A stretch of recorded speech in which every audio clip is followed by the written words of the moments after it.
Holly hype with much less hype.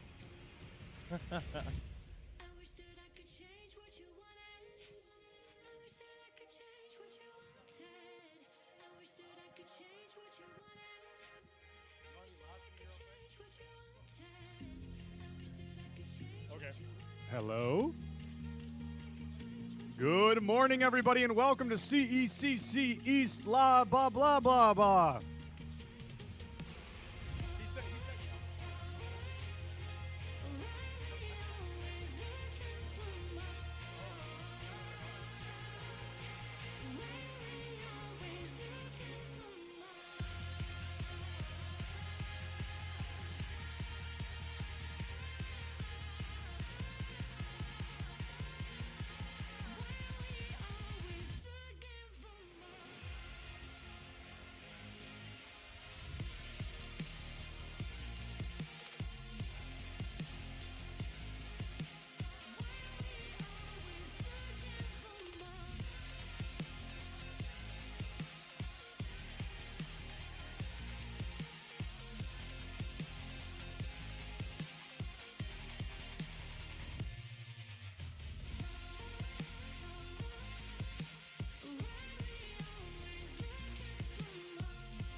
Gave you too much, now I'm swallowed. Now I'm a fool while you're breaking rules. Dangerous path that I follow. Oh, go on, just do what you do. And it hurts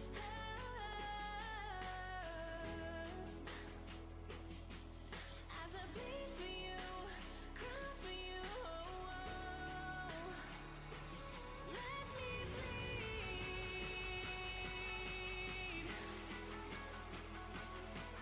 as I bleed for you, cry for you.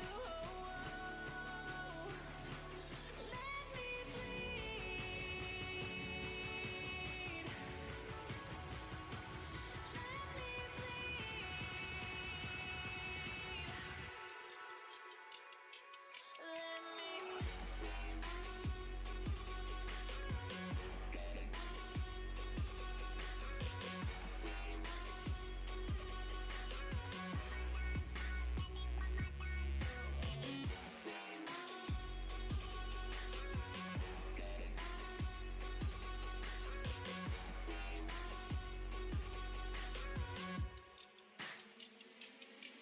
Let me.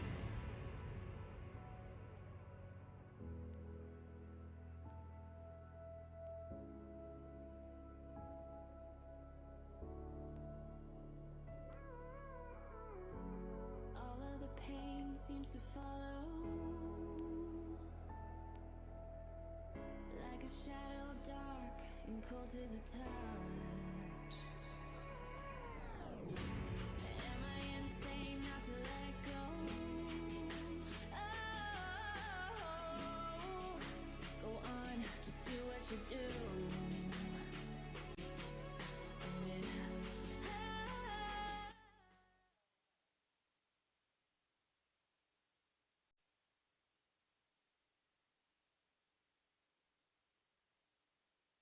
Once I came in, I was able to, persuade the board and, the whole higher level administration to, fully accept this as, a varsity sport within our college. And we're not held under athletics. We're actually held under the president's office. So it's got its own budget, and a big thing for this was more student engagement. They had a bunch of Mhm. STEM majors and business majors and VMA. And this is the type of student that esports typically attracts. So, Mhm. we wanted to fill up the classes with, our students because they typically do better on average than your traditional college student. So that was a big reason for us to get into the Mhm. investment of it. Amazing. And then do you offer scholarship opportunities? Yes, we do. Currently, we have 30 students on full tuition scholarships as well as housing grants. And then we do a tier-based system. So we have our first teams, which are our varsity players. They get the full tuition. Mhm. We've got our JV teams, our academy teams, and then moving forward, we'll be looking to fill out the club. They had a pre-existing club. There was about 15 students in it. So we'll be looking to recruit some more members for them, and they'll get some esports scholarships, and it's really just to do anything to make it more affordable these days for these kids. Absolutely. And that kind of ties into, and you probably get this question a lot because I've seen it going around on Twitter, but you're an advocate for having a mix of both on campus and off campus students being eligible to compete in esports. What's your main reason for being an advocate for that? It's funny because in 2019, before COVID, I was so against it. I hated the idea. I come from traditional sports. I played, college football, and Mhm. I thought the whole camaraderie to being in person, outweighed that. And then when I got an experience through COVID where everybody had to go online, and the opportunities that I was able to offer to students, that wouldn't have necessarily been able to make it out there, that was the eye opener for me. And then another part was the fact that I can have students in every part of the country basically branding our program, sending them to locals for Super Smash Brothers, or, Mhm. other types of lands where, typically we wouldn't have a presence for our college. So I saw Mhm. that as an opportunity. And then I also saw the data. The data shows that college is moving in an online environment. Mhm. There's more online students than there are traditional day students. Yes. Um, and I also saw that growing up for me when I went to college, this wasn't around, and there's people that are even involved in your organization that are attending my school because now they're adult learners. There's scholarships available, and this wasn't an opportunity 5, 10 years ago for people like that. So it's really just bringing it all back and showing that they can do it. They're real students, and they're here to get a degree. They're not here to just win money and have all this glory. It's what works best for them. So that's really the main reason why I'm in that. And of course, I encourage people to be on campus, but I have some coaches that are remote as well and full Mhm. time, and it works out. They'll fly out once a month, and Yes. um, it's just accessible. They're able to live their normal life and then do what they love and get an education. So that's why I'm a big advocate for it, and I'll always support it. Thank you so much. And I think it makes a lot of sense considering the digital native culture that we're living in. So, and I appreciate your commitment to wanting help make esports accessible for all. It is a great equalizer. And so, thank you for being with us today. We appreciate you. Can't wait to see how your teams do at Rutgers, and we'll talk again soon. Thank you so much, Angela. Now, I've interviewed a couple of your teammates. You play Apex as well? Yep. So I've been on USAE for about 3 years. I was on the Warzone main team, won a few tournaments, and then switched over to Apex a few months ago. Now I'm currently on the Apex main team. Now let's go back then. You're playing Apex now for U.S. Army Esports. When you were a kid growing up, was Apex wasn't around. So what were you into growing up in video games, or did you at all play video games? I was very heavily into video games. I think I started playing Halo when I was a little kid against my uncle and his friends, and I kind of had a knack for it. So between that and the old school Call of Duty single player games, I kind of grew up on that a little bit, and then little old school Jack and Daxter. So ever since as a kid, everything was just video games. As soon as I got home from school, it was video games. And I remember going downstairs and hijacking my uncle's Xbox 360 when he got it, and playing Modern Warfare 2. And I wasn't the best, but I mean, I learned. So I mean, it's good memories. The common theme I keep hearing with a lot of the gamers, especially in military esports, is some sort of family connection with someone in the family playing with them in the social connection. And that's the great thing about games, right? Jump forward. You're in high school, you're in college, or did you come right out of high school into the military? How did that work for you? I was in high school and I come from a very military heavy family. I was working and I wanted to do something different than what I was doing in my small town in New Hampshire. So I decided to follow the footsteps of some family members and join the army. Got into field artillery. It's just kind of like a little family trait. We were all in field artillery, so it was pretty good. This was right out of high school? Right out of high school. With the U.S. Army, there's definitely some opportunities and benefits Oh yeah. for college and other benefits. Walk me through that. As someone in the Army now who was right out of high school, now in your 20s, did you go back to college? Do you have any education after being in the Army right out of high school? How's that work for you? There's a reason why I'm here. I used all my free time to play video games. Um, but yeah, when I came out of high school, I wanted to set myself up for success, and the army was the best opportunity, whether that's active, National Guard, or reserves.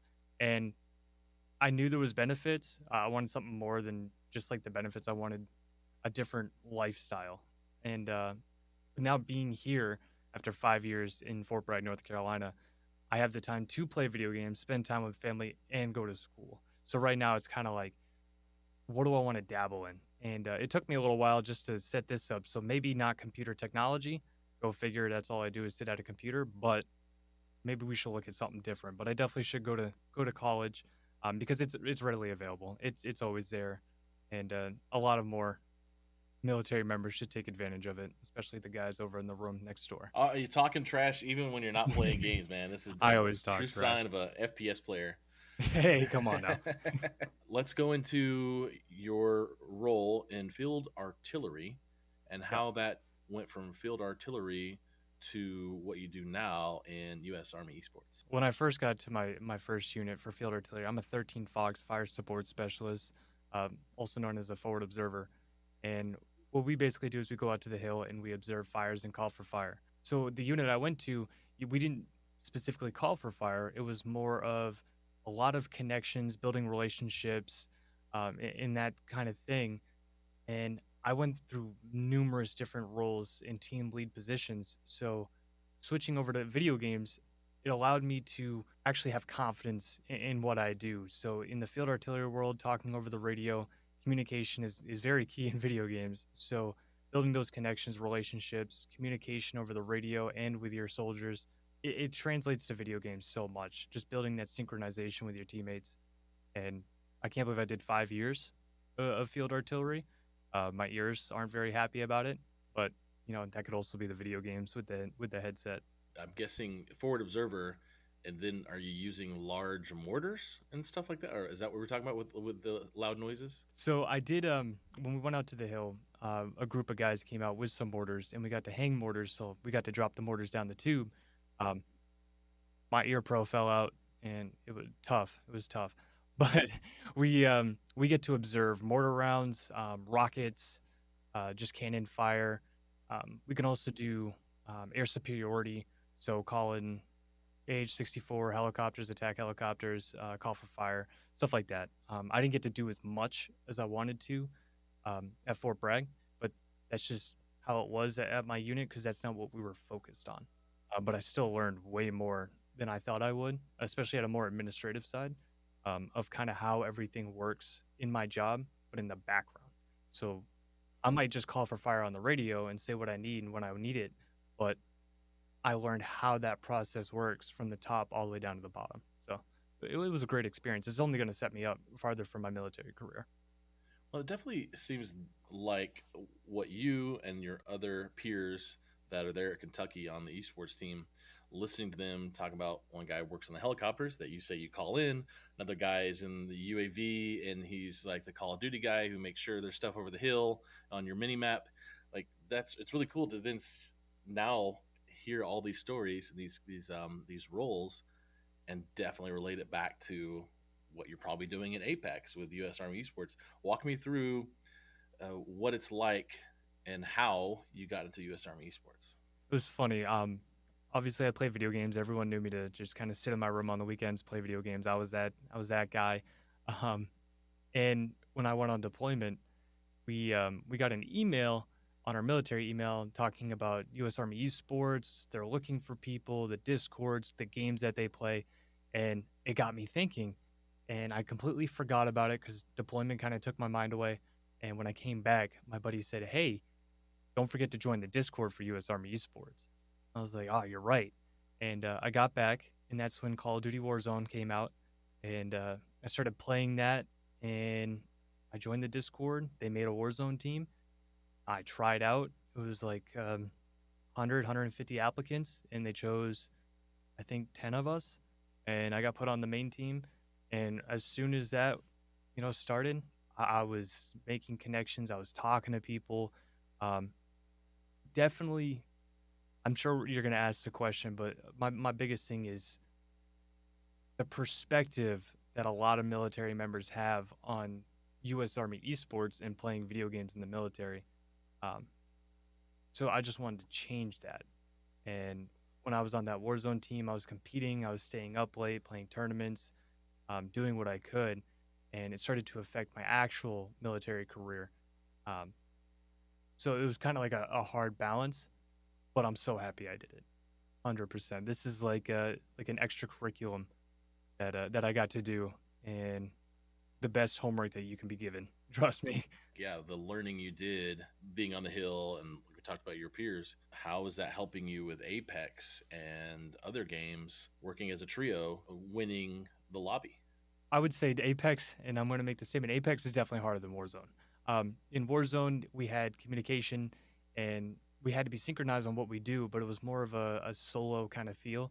But in Apex, it's all about being on the same page. So the best part about being in the military is I've met numerous different types of people with different strengths and weaknesses, and we all bring something to the table. So a lot of these guys, and I came out here with a buddy of mine from the same unit. Um, we come out here and we have to know each other, learn each other, our strengths and weaknesses, and become kind of one playing Apex. So to get that kind of relationship and that communication to understand each other, that's the biggest thing when it comes to Apex and just video games is we being in the military, being comfortable talking with other people and understanding that we have to be in the same footsteps and on the same page, everything like that.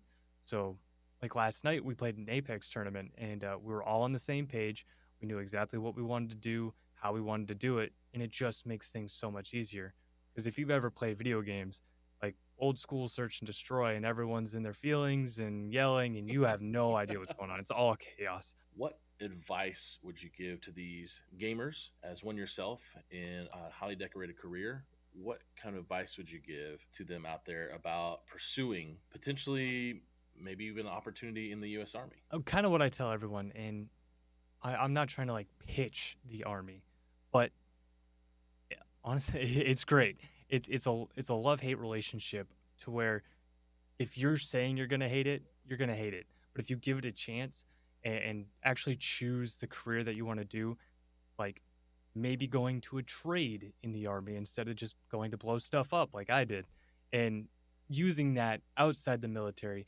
I mean, the amount of options in the military and the opportunity that you can play U.S. Army esports and play video games is awesome. But if you wanted to just pursue video games, I would say the biggest thing is just stick with it, and you got to work on your craft because, like I said earlier, everything is about being your own person. You're not trying to be like anyone else. You're not trying to copy anyone's play style. You're trying to be who you are and find a fit, and that's going to make you stand out. Um, so, the advice I would just give them is be true to yourself and don't let anyone tell you that video games is a waste of time or get out of your room and stuff like that. But more or less to the parents and the people raising these very talented kids is obviously moderation. Trust me, I didn't have any moderation growing up, but a slight moderation. However, Give them that inspiration, motivate them, make them feel, and don't sugarcoat it, but make them feel like they're doing great. And allow yourself to believe that it's just like any other sport. It could be, your son's playing baseball or your daughter's playing softball. Just because they play video games doesn't mean video games is its own thing. It's a sport and it's very exhausting. So if you're going to tell your kid, hey, keep your eye on the ball or you got to work on your swing, just like in video games, hey, you got to watch your angles or you got to work on your shooting, stuff like that. Let's talk more about high school and college kids and really what kind of advice you can give for them.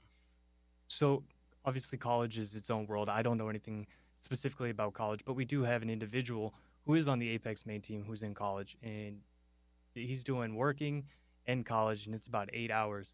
So the biggest thing about video games is it's not about how much you play it; it's about what you do in it, and it's always about quality over quantity.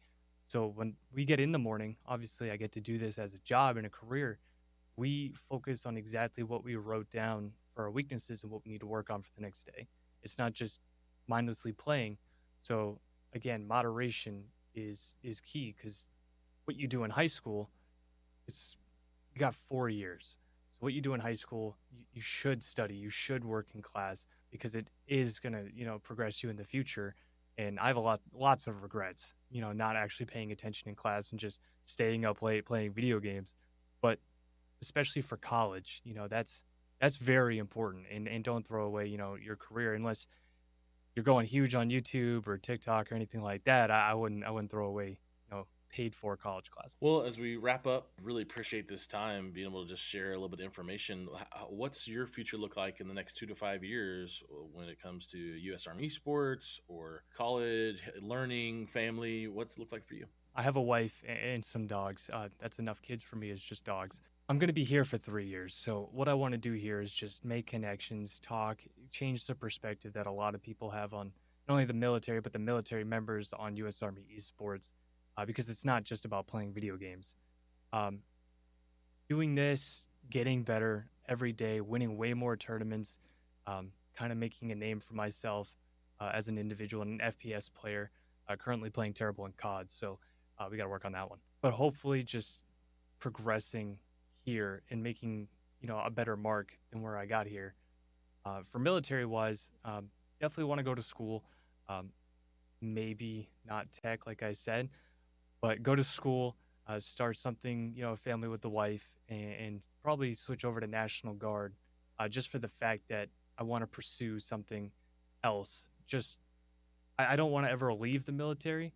Um, but I always wanted to kind of learn something new, spice things up, and try to get a different feel on the world. Love it. Well, thank you. This has been Sergeant Hunter Sanborn, Reflex, amazing U.S. Army esports leader in the gaming space. Thank you so much for your time, man. I really appreciate it. Of course, Bubba, I appreciate the interview. Thanks. The game's still not over.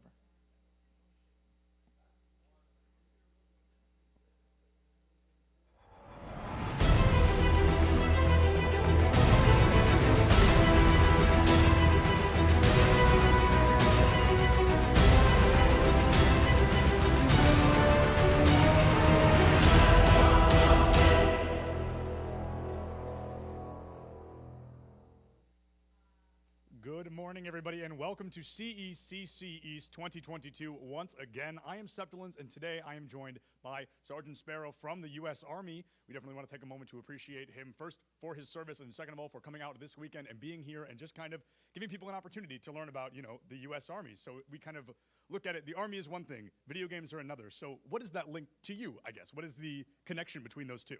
Sure. First of all, thanks for having us out here. We really enjoy being a part of the event, seeing all the competitions taking place, and seeing the intensity that some of the competitors have for what they're doing. So why is the Army involved with this? Well, it comes down to a lot of things. One, this is an emerging market, obviously. It's a big thing going on right now, and we want to be a part of it.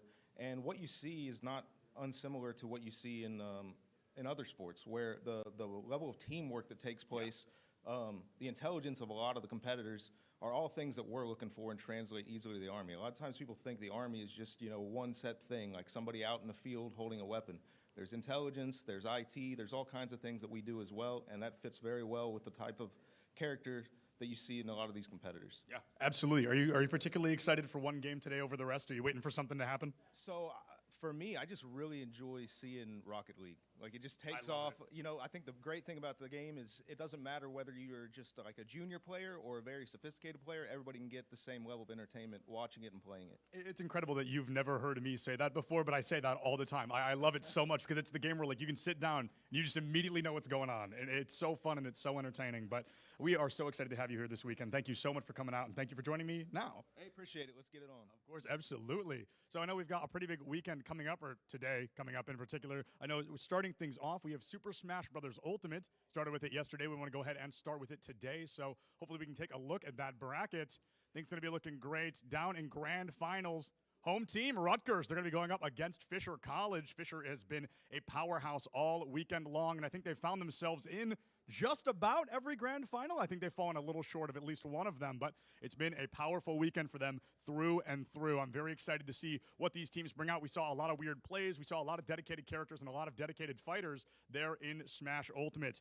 After Smash, we're going to be following up. You'll see a little bit more of my face with my good friend Dividing. We're going to be jumping over to Overwatch, where, again, you guessed it, Fisher College is still rocking and rolling, going up against one of the top 5 teams in the country in the form of Harrisburg. So those are 2 top 5 teams in the entire country, and it is going to be a serious knockout. You are not going to want to miss that. Of course, that's the one I'm a little more biased towards. That's the one I've spent all the weekend building up to. So we are unbelievably excited for those teams to come out, give it their all, give it their 110%, because at the end of the day, they're fighting for that first place spot. They're fighting for that opportunity to make it to the end, to go further beyond in CECC. Coming up after that will be, I believe, Rocket League. Now, Rocket League we talked about, both Sergeant Sparrow and I's favorite game to watch. It's the easiest one. You sit down, there's 6 people, they're all playing soccer, and they are always having a great time. You can pick it up instantaneously. Stockton versus Rutgers. We talked about the success of Fisher. This is the first one that we're seeing so far where they are not in those grand finals. So Stockton and Rutgers, home field advantage again. There's a home field buff somewhere because this team is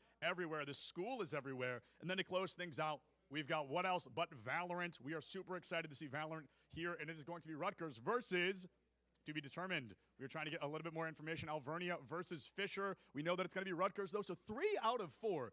Well, a home field advantage is very clearly a real thing. I mean, that is absolutely incredible. It is just, looking at it, home field advantage time and time again, and it is going to be good. I'm very eager if these teams can come out, if they can give us a great performance, and if they're ready to bring their absolute A game, because at the end of the day, that's what this is all going to be about. You've made it this far. You've made it to grand finals, but that was not the goal. The goal is to win grand finals and win it convincingly, because winning this, you're not done. This is just the beginning. This is for a qualifying spot at CECC next year, and that is all on the line for all of these teams. I know I'm super excited. I hope all of you are super excited. It is going to be a fantastic day today. Hey, what is going on, everyone, and welcome back to the Analyst Desk. My name is Lowe's, joined by Gompers and Catinator 3K, and we are ready, so excited to kick off the second day of the grand finals here for CECC East Regional LAN. And kicking things off, it will be Smash Bros. But, I mean, we had such a hectic day yesterday, in and out. But I want to specifically touch upon Smash a little bit. We had the idea that there is nobody who is safe. There is no team, no singular player who has that stability, that can maintain themselves inside this server. Because we've seen how players like Mr. L, KDT Rampage, they have had major moments, and they've had some great stock runs. But I think the main idea is that sustainable? Is that sustainable? Sure. Well, I mean, we answered that almost immediately, right? We got to see so many close games that happen on the stage, and then those teams walked off the stage and got decimated in the pit. It's absolutely ridiculous. Like you mentioned, nobody knows how consistent they're going to be, and nobody's safe, and that's so very true. I mean, we got to see NJCU walk in, walk through players, walk through stocks, and then immediately they got walked through when they got off the stage. Yeah, that's right. Nobody has that stability. Anyone can lose. It is anyone's game going into the grand finals. But also, I want to talk a little bit about Overwatch. Now, we did have 2 chances to see Harrisburg. Penn State was in the second game that took place here, and Gombers, we were really paying attention to Harrisburg. What are you thinking for their prospects here in the finals? It's Fisher College, you know, they are a strong squad, but Harrisburg is proven. Do you think that this is a big moment for Fisher? I think it will be. I mean, obviously everything is a testament to prove yourself, but coming into this next matchup, with Overwatch, I believe we have Smash first, though. Yep. So I do believe this is the time to kind of test your limits and really put everything you've learned to work. And like you said, not everything is completely stable. So then at the same time, you're hoping this is a good day for you as a player. Right. Absolutely. And also, Valorant, we're talking about that. That is also a semifinal that is taking place right now. Katnair, you were on the desk. You were casting for that. What are some initial thoughts on the semifinal that's taking place? And I guess a little bit of prediction of what you think that grand finals matchup is going to be. I mean, it's look, a big one. It's a big one there. Right. So, yeah, we know Rutgers, the home field advantage, is going to come through. They'll find their way into finals already. We got Fisher and Alvernia. They're taking place this morning, so it didn't get quite to their game yesterday. Decided, hey, we'll get the rest. We'll get in. We'll make sure we know who's the better team this morning when all of us are feeling under 100. But, man, I think me and everybody in the collegiate space, they have to give it to what is currently 6th on the collegiate power ranking. It's Fisher College. They're crazy. They're definitely on paper a better team than Alvernia, but, hey, it's day of. LAN atmosphere is definitely different, and sometimes it's that synergy of just having the whole crew here in the venue with one another, so you never know what's going to happen necessarily. And they also get a little bit less pressure this one because that game was going to be a broadcasting game. Now they get to play it in the pit, so they get that comfort of not having to be in front of the crowd, not having to be in front of the virtual audience. So I don't know if that factors into it, but we'll definitely see. If I have to take a pick, though, I got to say it's probably Rutgers-Fisher that comes through in that final. Rutgers, Fisher for the final. Hey, I mean, we'll talk about it later. We'll see if that actually comes to fruition. But also, we have one more matchup still here for the grand finals. It's Rocket League. It's Fisher versus Stockton. Now, I'm just going to go ahead and say a little bit of host minds because we also have a talent here at the arena at CECC. It's Keelan Miles, from Stockton himself. So, well, at least the university, but. I want to say, hey, you know what? Throw it up to the homeboys, right? What are you thinking, Gompers, between Stockton and Fisher? And Fisher is just a proven institution here when it comes to CECC East. They have done so much. Are you thinking that a also very extracurricular team like Stockton, they're going outside of just the regular collegiate scene? Do you think they could stand up to that monolith that is Fisher Esports? I think if obviously more experience means better team play, better play overall. So I think that it really just comes down to what and how hard you're working outside of your scrims. Are you just scrimming against these collegiate teams, or are you looking outward to find that extra experience in such a wide, vast variety of like competitive experience and the competitive scene? So, I think that's definitely going to get them as far as they can go. At the same time as well, though, Rocket League is a very hard game. I believe we discussed that actually last night. Yeah, we did. It looks easy, but it's not. Yeah, especially when you're blindfolded. It's a little hard to understand what's going on with that one. I will say we're probably not going to do that. I would like to never do that again. I think that was the peak. Yeah, that was the peak for sure. It was. That was the peak. It really was. I mean, what are you thinking about blindfolded Valorant? I think if your aim was, I think it's way easier. You think it'd be way easier? I feel like it would be easier because I mean you can hear the. Oh well, that's a lie. I don't think that would be easy. I think it'd be way easier than Rocket League. I think because you get all the agents when they have different death sounds. They all have unique death sounds. Even weapons. You mentioned a good point of all the skins sound different, and some of the skins have the same sounds, so that would make things a little interesting to determine well, someone's got Rear Vandal and Sheriff, what gun is it? But I still think they'll be way easier. And then abilities, they all are making noise when they come down. I think a lot of it will come down to the observer work, and if the observer can fall action close enough, I think you're literally chilling. And we got the best observers in the game here with us today, so I think it's light work. Oh, that's without a doubt. Now that's why I would go with my route, which is all default skins on everything. Not out of personal the poor preference. Route, what that's facts. That is because I have no not money. I have I'm not begging, but hey, if anyone has a Riot Gun Buddy out there, Riot Gun Buddy, hit me up. Hey, drop me your Vandal. Hey, drop me. Hey, come on. I'll buy you. Drop me the gun. Come on. Yeah. Wait till they find DM out. me at Handsome Host. Lois is right below. Yeah, he's actually got 5 Riot Gun Buddies right now. Get in his Twitter DMs. Handsome Host Lowe's on Twitter. 5 Riot Gun Buddies. First 5 people to DM him Yeah, you First, have to follow and retweet. yeah, Follow and you have to retweet. follow and retweet his latest tweet, Tag 2 friends. and then That's- tag 2 friends, and then you have to recommend somebody for Late Night with Los. Yeah, see, that's the most important one. Anyone who comes onto Late Night with Los gets a Riot gun buddy. And that's the thing, yeah. That's I was facts. there and I have one. See, Yeah, Gompers me has too. one. I have Cat one. has. Do you have one? I've been had one. You been? Because I've been had myself on your show. What? It's crazy. It's crazy. I'm only given Riot gun buddies to give to other people, and they've consistently Oh, they haven't denied given you me. one. They haven't given me one. Well, It's kind of like a cruel joke. You know, the giver can't be the receiver. It's because I've made too many silly TikToks about Riot. They're like, "This is your punishment. You will do our bidding." Real. And yeah, well, No, that's fair. That's actually really fair. that seems to be the case. But when it comes to Overwatch skins, I'll drop some dough. I bought the Battle Pass. Okay. Okay. I haven't bought a Riot Battle Pass, and I think what are you guys thinking about the Overwatch Battle Pass? Are you into that? I don't know what is on it. I kind of miss the loot boxes, to be honest with you. Oh, loot boxes were fire. I really liked it. It had like a, the Apex feel, where you Yeah. open those like loot things and then other crates or whatever. And like I 'Cause it explodes, right? I like the element of Yeah, surprise. I yeah. like being like, oh my gosh, what am I gonna get? Do you know what I like, Gompers? it's Oh, fun. I don't know if this is on. Do you know what I Oh, like? It is hey. on.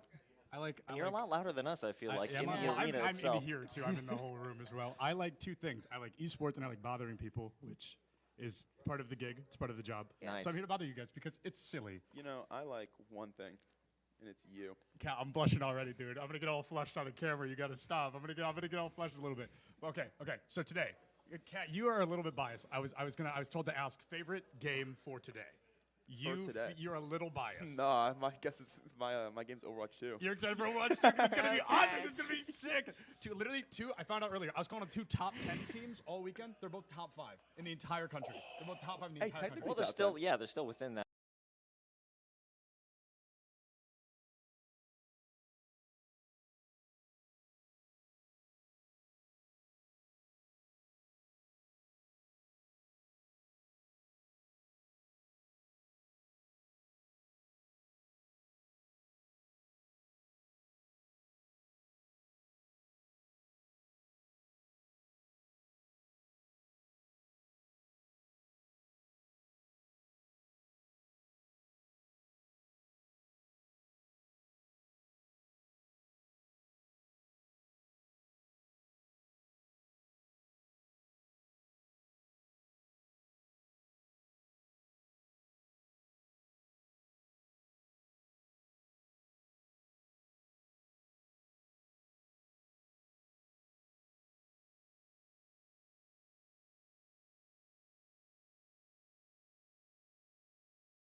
So I am here with Rutgers University for Super Smash Bros. Ultimate. What has your school done so far, or something in your program that you guys are really proud of? We've competed in a couple crew battle tournaments already. We've placed second at our last one, and we're in finals for our current one right now, so we're very excited to progress on the season. You guys had a fantastic showing, a lot of hype around Rutgers SSBU this year. What are you looking forward to making it tomorrow here for the finals at the CECC East region?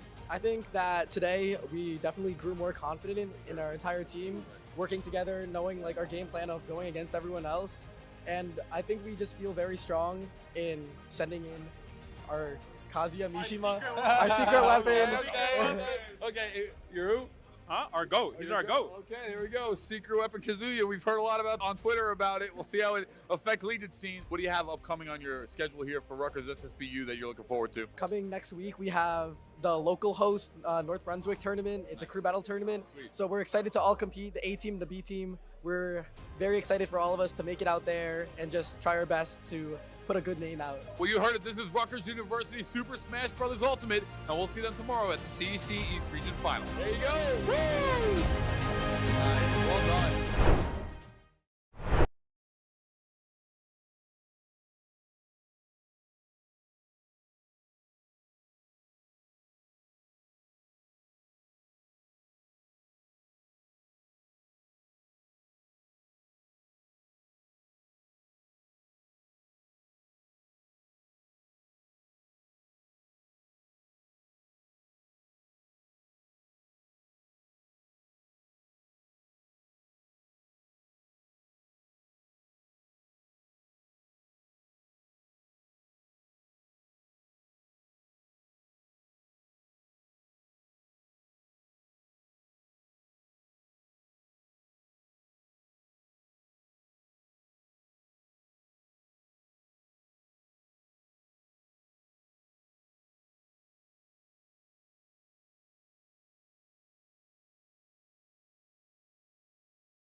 Pokemon trainer, and I believe they're still sticking to that.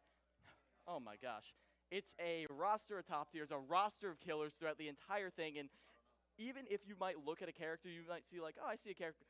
They're ready for almost everything. They've got some of the most premier coaching on the planet for college teams, and they are ready to show why they are a #1 seed here. Yes, and I'm very excited to see what Fisher College has to bring. Of course, Tony Pajamas, I'm actually a fan of this player myself. So when I saw they were on this team, I was like, oh, sick, it's Tony Pajamas. Like, I really like this person.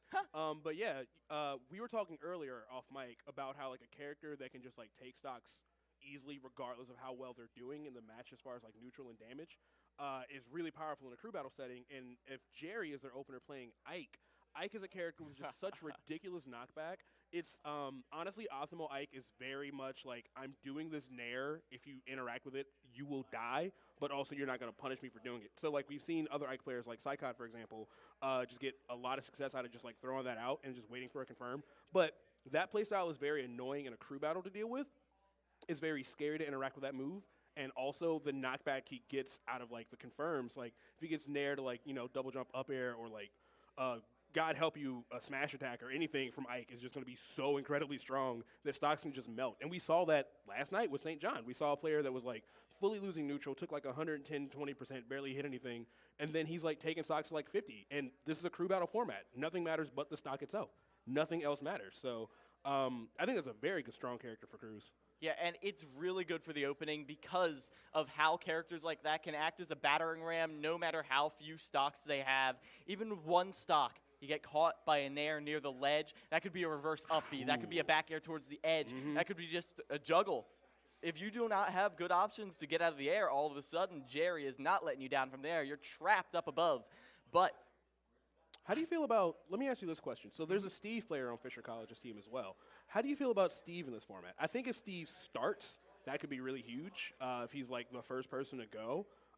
Just because his tools that make him really scary, like, you know, gold tools and diamond and those things, he has to like set the time up to like mine and actually like acquire them. So he's not going to be as easy to like rush in and just, oh, here, just take the stock real quick, because he has to kind of like build for a little bit. But if he does get access to those tools and he is, you know, holding diamond, that's huge in the crew battle. Yeah. Like Diamond back air. I remember people yelled at me when I was like, I think Diamond back air might be better than Arson back air. And they were like, you're crazy, you're dumb, you don't know what you're talking about. I'm like, you get so many more chances to like kill with this move versus like Joker's Arson back air. You get so many more opportunities. But how do you feel about Steve in this kind of format? I feel like Steve has a very interesting mental aspect because you feel the need, like it's not traditionally a comeback character, but it is because you feel the need to approach Steve. You feel the need to get on top of Steve to prevent him getting the resources. But even without resources, Steve is still mighty deadly.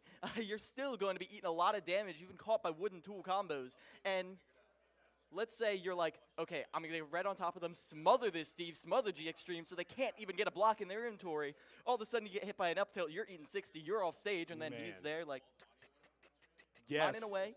And now you're not even at square one, you're at square -5 because he is all powered up, you're at 60%, you're at kill percent, and well, not a comeback character. I don't believe it. No. Comeback character, no. But yeah, you're right. He can start off really strong. Because I don't know if anyone happened to watch Let's Make Moves Miami, but you saw Onan and Akala both there, making it all the way to Grands with double Steve, and after winning doubles with double Steve. The scariest thing about it is, like, when he's supposed to be at his worst with just wood tools, he's got this, like, 7-frame up tilt, and it's like, hey, if this touches you, you're eating 60. I did not see either of them deal less than 60% for an entire day of competing. So I'm just so used to it. I'm like, okay, look, if you interact with Steve when he doesn't have what he needs, he's still going to blow you up and get 60, 70 damage. And if you let him get what he needs, he's even scarier. And it's stressful. It's very stressful fighting this character. Yeah, and while I'm not going to say Steve is the hardest character in the game, you do have to keep in mind that as people realize that this character is a major threat, people are getting more and more ready to face off against them. So we'll see if G Extreme can get away with some of the plays we've seen earlier in the meta a couple months ago, or if the side of Rutgers University is ready. I'm very excited. We do very much have a home team and an away team here. We literally do, yeah, right after the football game, too. Because this event, the CECC East in-person finals, is in fact hosted at Rutgers University, and it has been a fantastic venue so far. All the players are happy, all the crew, we're having a great time, and it's going to be a great stage to face off in not just Smash, but several other esports. But luckily, we have the pleasure of kicking off the day. I can see the players on the stage now, and I have to start wondering how they are going to open. I talked about how Jerry from Fisher College was the one we would see open. Now, Pharaoh plays Yoshi.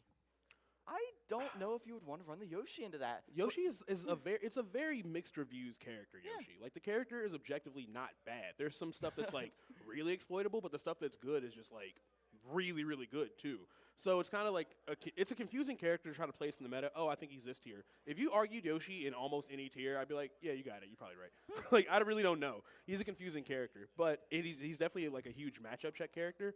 Where this could work out for Rutgers, you said he trains with Tweak. Tweak is, like, at worst, the 5th best player of every character in the game at this point. Like, Tweak's character pool is deep. It's maybe one of the deepest character pools in all of Smash Ultimate history. I'm talking, like, probably could pick any character, of, like, 25 different characters and, like, legitimately, like, top 8 a major.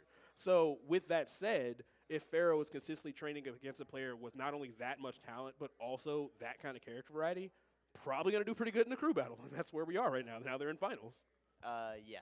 I feel like the potential to there are a lot of players who I feel like could have a very favorable matchup against maybe a couple particular people. But if they don't get to fight those people because of the fact that there's just one stagnant defender who will not leave, then your entire gameplay can be disrupted. That is a very real thing.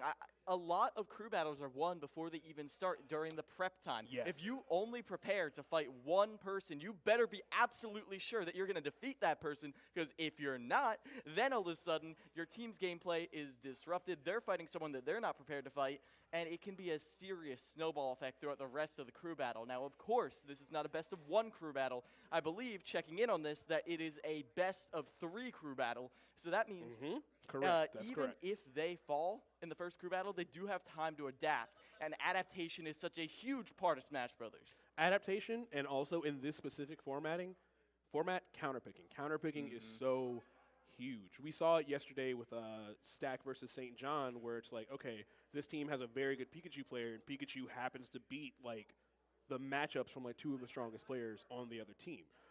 So you got to be really careful about when you're going to send who in, or what you're going to like try to feed your opponent, or like let's say like Ness, for example. Let's say they have maybe a really good sword character on Rutgers or something. Maybe they want to try to throw that in against Tony Pajamas, who again, very talented Ness player, is one of my favorite players to watch. I think for a lot of online events I've done, whether it be CECC or even like a coin box, like I've seen Tony Pajamas like putting in work. So it's going to be a heck of a fight. I'm really curious to see who's going to start. And we're finding out, it looks like we are getting Tony Pajamas versus Odyssey. Now, you were saying Odyssey is the other really, really powerful player from Rutgers University, correct? Yes, he is. He does play, to the best of my knowledge, Fox in this game. Ooh, okay, Ness nice. versus Fox. People talk about an explosive matchup. I mean, Fox is a veritable stick of dynamite in this one. Yes. Yeah, Fox is crazy fast. I think one thing that Fox shines in is like rushing people down, like putting all that pressure on your shield. But Nessa's really good at a shield. Nessa's nair out of shield is fantastic. Ness kind of wants you in that zone. So it's going to be a matter of like who can control the pacing of the match. If Odyssey is able to kind of like force Tony Pajamas to play like reactive and then punish accordingly with the speed that he has from Fox, could be really good. If Odyssey is not careful and he's running in recklessly, he's going to take so much defensive damage from dealing with Ness, from dealing with those nairs. Oh, but it looks like we're getting a Greninja, actually, instead of Fox. I actually don't mind this if this is one of their competent secondaries, because they can definitely just, Fox can definitely just get bodied. As you can see, Tony, after taking some chip damage, is immediately just getting, well, knocked around, but I like that. Tony slowed it down on the platforms, and now it's a fairly even game. Yeah, and this could be really interesting. They both kind of need to exist in that same airspace. Like where Greninja is spacing forward air, that's kind of where Ness also needs to be. So it's going to be another frame data battle. Potentially in the favor of Ness. I feel like Greninja's jumps are a little bit more from middle than his. Ness is very floaty. He can mix up his momentum with like magnet falls and things of that nature. But enough theory craft. And in the match itself, we have ourselves a pretty even game so far. We're starting to see those PK fires come in. Odyssey doing a really good job of like not letting Tony Pajamas get the full extensions from that, because you can just take so much damage if you don't know what's doing against Ness. And what a fantastic read, baiting that jump in with Odyssey, punishing with that forward smash. That was really good. Yeah, and now immediate opening off of that dash attack. Tony tried to get aggressive off the platform, but Odyssey does not let that happen. Nair out of shield will push Odyssey towards the edge, but I like how Odyssey is not afraid to go for a high recovery. Ness's up smash, one of his best anti-airs, does take some time to come out. So if you're able to get by fast, just like Odyssey does by not hesitating, can be very nice. But now Odyssey is off stage again. Tony is able to get with the salt back here and finish them off. Odyssey was not able to get above the ledge, and that means Tony Pajamas evens things up. Yeah, you weren't kidding. You were complimenting Odyssey for going for that high recovery because it was a mix-up, but Tony Pajamas, not only did he like react to it immediately the next time he's in this situation, but the up smash you were so afraid of is exactly what ended up taking the stop. That aside, though, Odyssey is putting on a ton of damage, running all over Tony Pajamas, and that deep drop zone back air is going to give him pretty much a 0 to death on this second stop. Clean play from Odyssey. Tony opportunity here, but air dodging through the PK fire, jumping over a second one, and now Odyssey gets a clip. Tony Pajamas, though, even getting hit by a stray hit does not lose advantage too much. It's just been a lot of little taps, but now this is bigger damage. Runs up, gets a parry on the magnet, but it's just enough to reset the situation. Odyssey still presses the advantage, though. 66%. Tony Pajamas being whacked around the stage. Odyssey is holding strong, but can Tony find an opening off of this nair? quite yet. Can Tony at least find a second stock? Because right now, Odyssey is just cooking. And that's one of the things that makes Greninja so scary. He's such a fast character, but when he does get that momentum, it's so hard to get Frogman off you. It looked like Tony Pajamas was like burning double jumps, trying to find air dodges, was losing air-to-air exchanges, just anything but what he needed to get out of disadvantage was happening. Now Tony Pajamas not able to convert off the PK fire, looking for little pokes, but the disjoint from the forward air is too much. The kunai, the back air, that lingering multi is enough to finish the stock. Odyssey opens against Fisher College by taking 3 stocks, only losing 1. Yeah, and that was just genuinely really, really good play that we saw from Odyssey because he kept Tony Pajamas in so much pressure, but he was almost never overextending. Tony Pajamas would be in like a bad spot. He'd be like, oh, I have to air dodge so I don't get hit by this, that, and the third. But just by lingering around Ness, which is kind of a thing that's always been Ness's problem, if you don't like super go hard and commit and try to find punishes, but just wait for Ness to burn his options, then you get really big punishes. And that's what we saw from Odyssey. Both those last 2 stocks, he was just like, all right, you've already had to jump.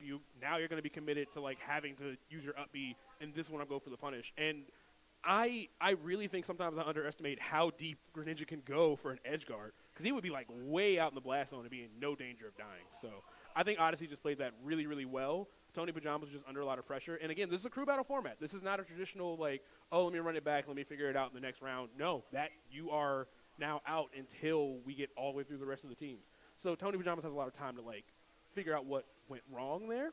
But Odyssey just played really well. He played really fast, which I expected to see from Fox, but he did just the same with Greninja, honestly. It seems like the character change didn't really matter. And, yeah, Tony Pajamas was just really smothered.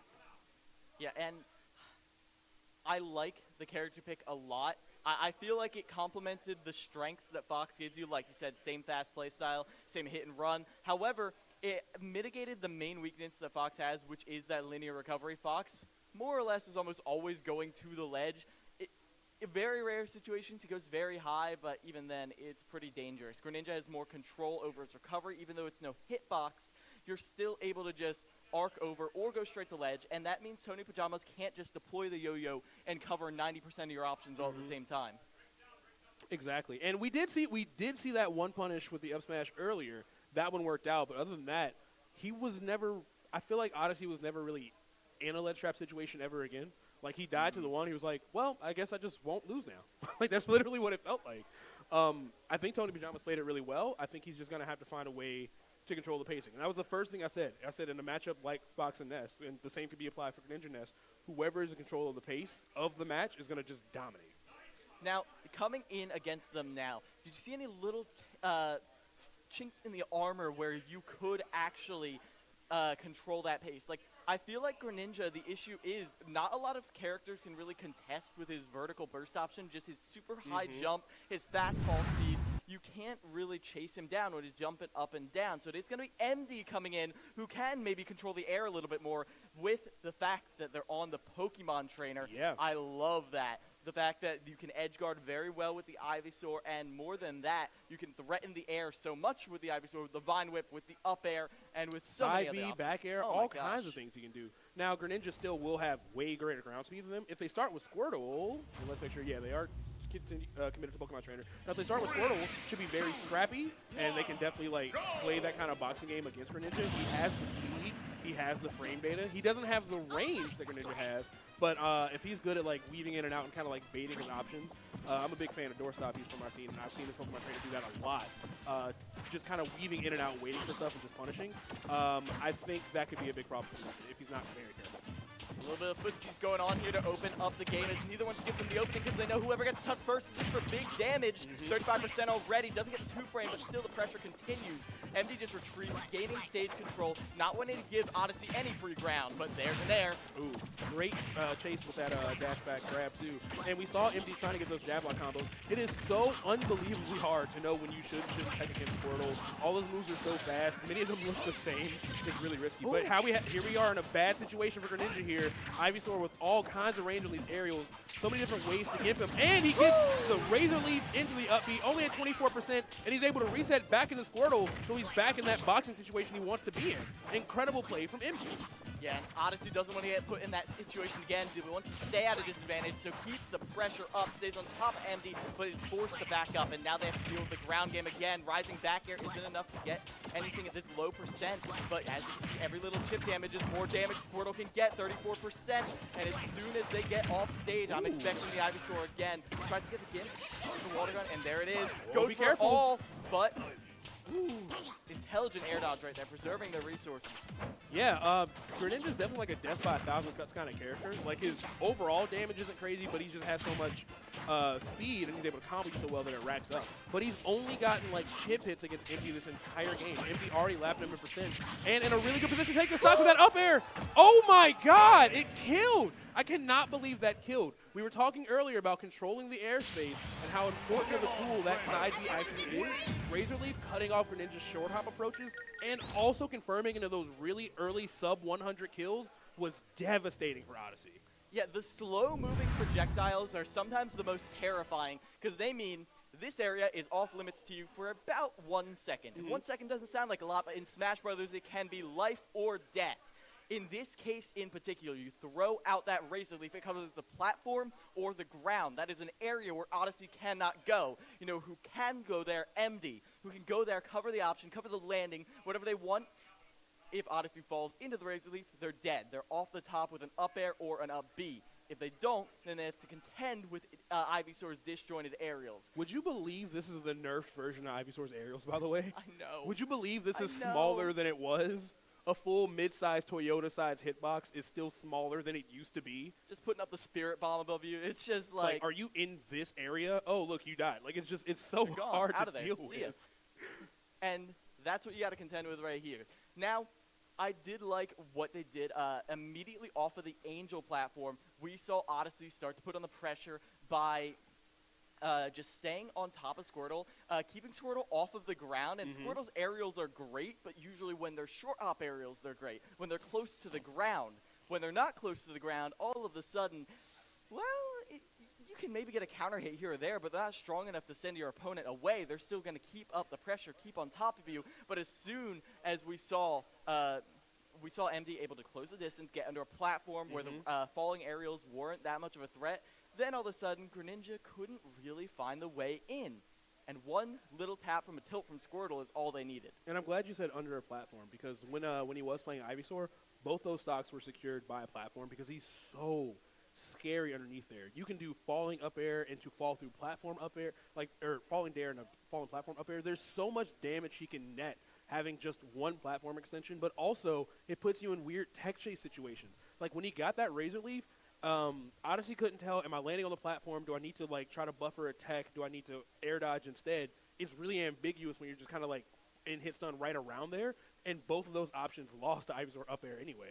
So yeah, and when you talk about stage control, Ivysaur in that space under a platform on like PS2 or SPF or really anything, it's very terrifying. Oh, but we're getting into the next match, and it looks like we are going to have Kazuya versus Squirtle.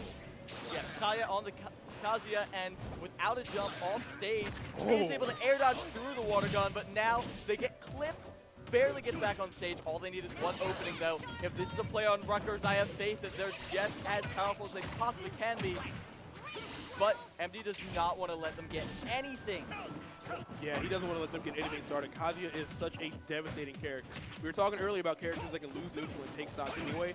Kazuya is the king of that. And here we go right now. Okay, not getting an EWGF punish right there, but he does still find that uppercut. Still gets a lot of damage. And he was in a position to find the Ferb tech. He was trapped on that platform. He could have gone up there and like set up some really devastating Kazuya play. Maybe a little bit of nerves right here, but Taya's got to shake him off if he want to take a scratch on MD right there. See, falling there, rising up there on that platform. That's exactly what I was talking about. That situation is what's scary for Ivysaur. That platform is the equivalent of a mousetrap for them. If you go there, you're going to get snapped up no matter how tantalizing the cheese is. As right now, Taya does have MD off stage. Can they get the spike right here? This could be huge.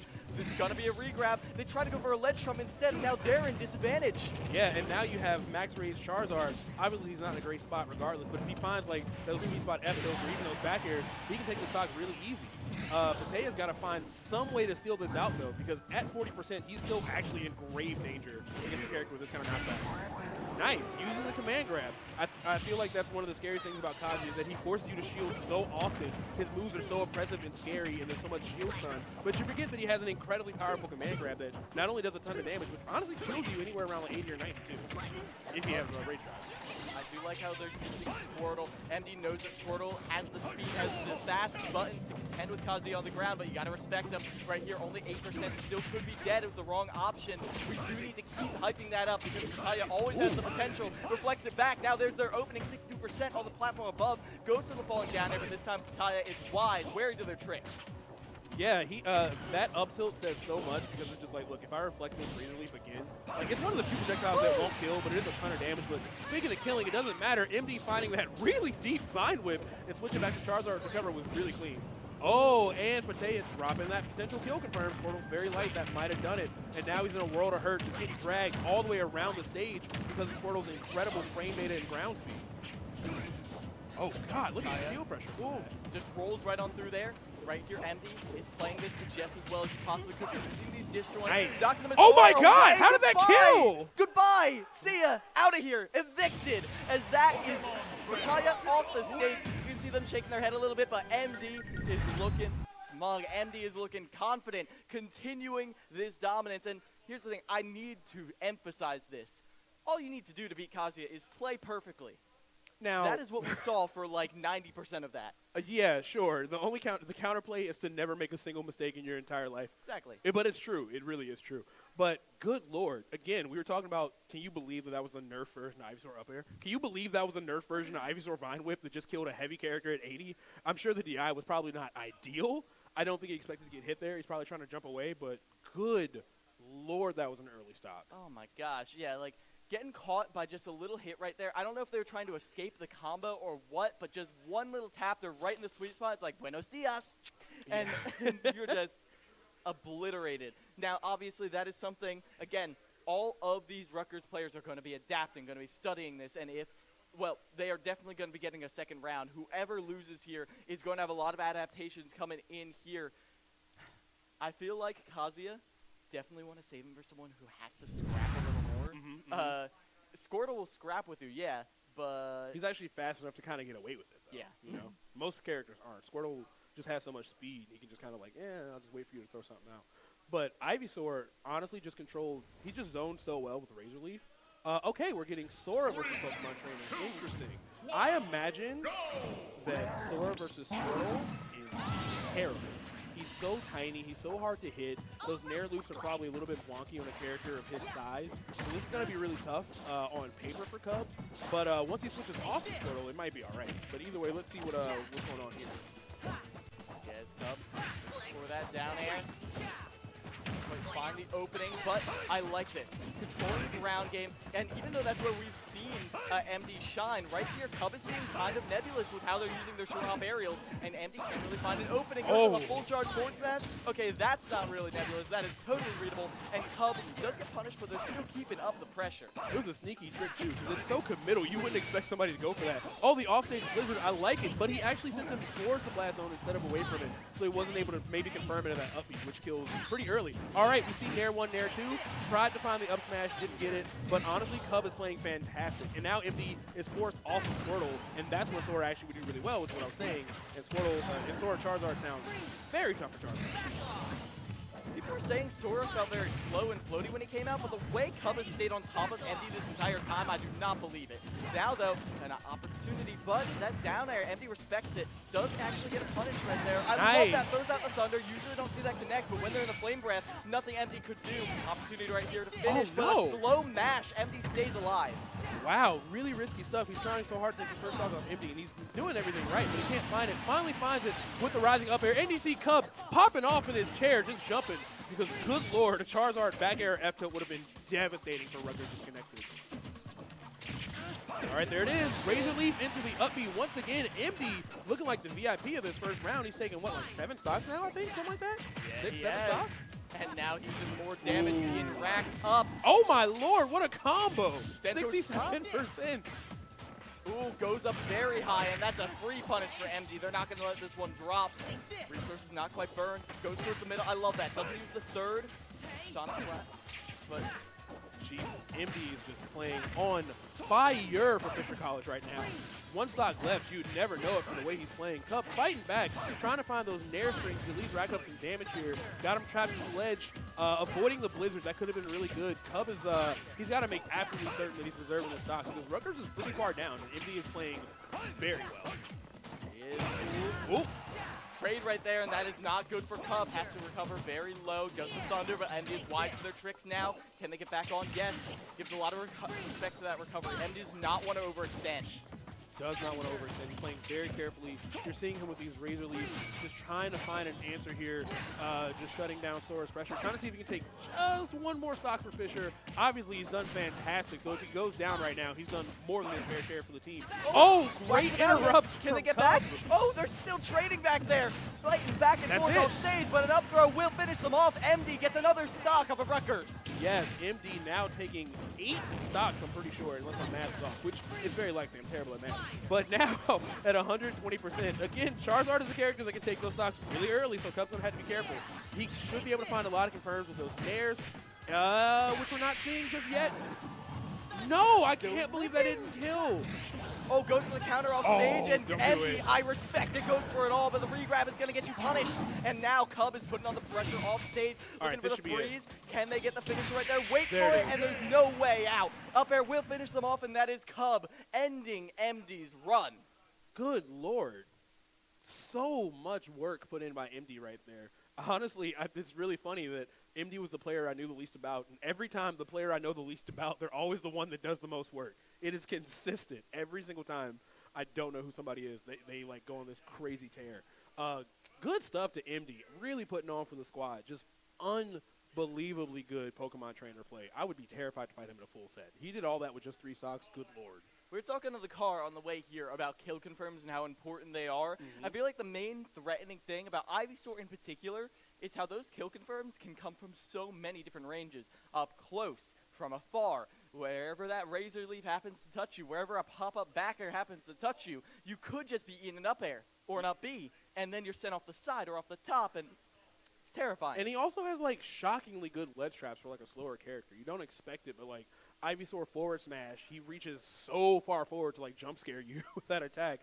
Down smash also, I remember watching Quid Ivysaur. I've seen a lot of Quid play, and I've seen him get like crazy 2 frames like Ivysaur down smash. So like this character isn't lacking in a lot of ways. I think at most it would be mobility, which thank God, because he's so good at threatening you anywhere from like mid range to closer. But then he just switches off to somebody better. He switches off to like Squirtle after a couple tries, and just, he's able to go back to just being fast after that. But yeah, I think he just played really well. Cub Sora was looking really, really good. He was having a lot of trouble sealing those stocks out. I think both times MD was near like 180, almost 200-ish% when he's able to actually find the kills against his Charizard. But his neutral looked really strong.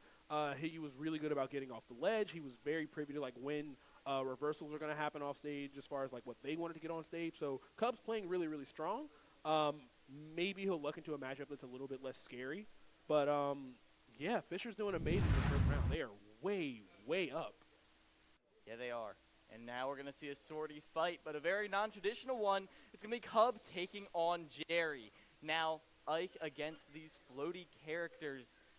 It can be a weird matchup, but I feel like Ike, even though the combo routes are different, are still just as deadly. Yeah, they're just as deadly. And I think one thing that's going to be tough here is that if they're coming to like an I'm going to space aerials battle, Ike's disjoint should be a little bit bigger than Sora's. I'm pretty sure he has like a slight edge when it comes to like the range. But Cub has the opportunity to kind of slow him down with like Fireball and like Blizzard. Those two specifically can cut a lot of space away from Ike. So it's going to kind of matter who's going to feel like approaching who. Like if Jerry wants to be like really aggressive and stay in Cub's face and is trying to like get in there with those neutral airs, and Cub is respecting that and throwing those projectiles out instead, it could be really tough for Ike. If Cub is just trying to go ham and just, fight Ike straight up, that could be really good for Jerry. So it really matters who's going to be trying to control the close space, I think. And what I am worried about is how you deal with these landing nairs. Obviously, just parry the nair. But there are so many mix-ups that you can do with fastball timing, and also, this is Jerry with the counter pick, I believe, on the stage. Oh, that's true. There are some specific bans, but that could be a triplat. And even though Sora are like, you know, crazy instant double jump extensions, but overall, I feel like Ike is a lot more deadly there. So we'll see how Jerry does here. It's just going to be a small battlefield from the looks of it. Taking this close quarters combat to the next level against Cub. Now, we've seen crazy things before. We've seen really big crazy comebacks. We saw it yesterday with like Derpager. If Cub would take a couple more stocks here, even if he takes just 2 more stocks, he can pretty much even things up for Rutgers. They are down 4-6, so it's not a terrible gap, but it's definitely a lot of work for him to do. Yes, it is, but as you can see right here, Cub is making it work. Ooh, beats out that side B initially with one of their own, and Cub puts on the pressure from the range, but an instant down throw into a juggle situation. But I like that Cub does not waste any of their resources, instead just gets right back on the offensive when Jared drops their guard. Now, we're talking about characters that are scary against platforms or near platforms. Ike is another person on that list. He gets so many extensions with like a falling nair, and even without the platform, you see nair in the back air. Cub is going to have to be really careful. He's doing a really good job of throwing those projectiles out and cutting off that aerial space that Ike wants to be at. And a great jump read with that back air. Cub taking the stock, popping off a little bit. His team's going crazy, and he gave us a little bit of disrespect. I love to see what I'm seeing from Cub, but he's got to be careful. 79% is already a big, dangerous place to be against the character with a knockback of Ike. Oh, the crowd is popping off for this Sora right here as Jerry is keeping up the pressure, puts them off. Ooh. We're here. That's discipline on the platform right here. And but there it is. There's the one confirm you need off the top. And Jerry is able to stop the bleeding. 5 stocks remain for Fisher College, 3 on the side of Rutgers, and it's looking very good right here for both of these teams because we've still got the anchor from Rutgers. But Fisher College, Jerry is a threat in his own right, and there's another player. I don't know who it's going to be. It could be Blue. It could be. I've seen a lot of the different members of Fisher here. They're all so dangerous, and that's the issue. How do you prep for so many different threats? Now, for Rutgers, is it going to be Pharaoh, you think? I think it's got to be. It's got to be Pharaoh at this point. If it's not Pharaoh, then I don't know where Pharaoh is, unless they've got someone in the back pocket to sweet go here. Right, maybe. I don't know. Anyway, that man could be anywhere between 18 and 34, but either way. Facts. But, like, yeah, if it ends up being Pharaoh, who is, again, as we keep talking about, you know, training partners with one of the best players on Earth, Tweak, if anyone's got to make a 5-stock comeback, maybe he could do it. Now, Jerry's playing really well. He was doing a really good job of just controlling that space. We saw the confirms are already ready. Jerry is like, I'm just going to check Twitter. I'm not stressed. But, yeah, we do have Jerry and Pharaoh after all. So we are going to be getting into Yoshi Ike. And Rutgers has to take 5 stocks, and Fisher just has to take these final 3 from the captain, Pharaoh, on the Rutgers side. Yeah, and I love Pharaoh. Pharaoh bringing the bling, bringing the drip. Again, all of Rutgers looks calm and comfortable. This is their home turf. They're defending against Fisher College. Fisher College, who has been nigh untouchable through the entirety of their existence as a roster. And we'll see if they can continue that up. That's actually very cute. That's kind of adorable. It is. Never seen Yoshi chase his tail. All right, here we go. 3 stocks to 5. Is Pharaoh going to be able to make the comeback that Rutgers needs to get this first point on the board? Or is Jerry going to finish it off himself with that incredible Ike play we were just looking at? Going in, gets the last hit of down air. Is that all they need? Racks up the damage just like that. Gets the consistent up air string. No huge damage right yet, but no overextension. And I feel like against Ike, that's what Yoshi needs to do. Preserve the resources, get guaranteed damage when you can, and find the kill confirms. 83%. An up tilt and up air might just kill if you get it in the right part. Yeah, and Yoshi gets a lot of his confirms from aerials, so it's a scary space for him to be in theoretically against Ike. But Pharaoh's playing it really, really well. He's pressuring him well. Jerry's not really doing a whole lot out of shield to kind of threaten Pharaoh. And yeah, Pharaoh's got himself like a slight lead, and he's trying to force Jerry to these approaches. And using the double jump armor to get through that Ike neutral air is massive, because that's where Ike gets all of his big damage, is that combo confirm. Yes. I like that. Walking around, controlling center stage. Jerry Nice. gets knocked out of the air. Do they have a jump? Just barely able to get back to the stage with the ether, and Yoshi really doesn't want to contest that. Doesn't really have the range. But now, up in the Dicey. air. Work where Jared can get a lot of damage, but gets over aggressive, gets knocked an egg to the face. And now we see Jerry backing up to the platform where you're supposedly safe. And supposedly, yeah. Oh, there it is. Oh, the double jump armor is going to save Pharaoh's stock. That's exactly what they needed to stay alive in here. And Jerry not able to find the sweet spot on that up B either. He's working so hard trying to take one of these stocks. But Pharaoh looking a little bit blessed right now. Just going to keep surviving on and finds that first back air, making it now just 4-3. Yeah, holds the shield, holds the wall, and now Pharaoh is faced with the option. How do you get an early stock from Ike?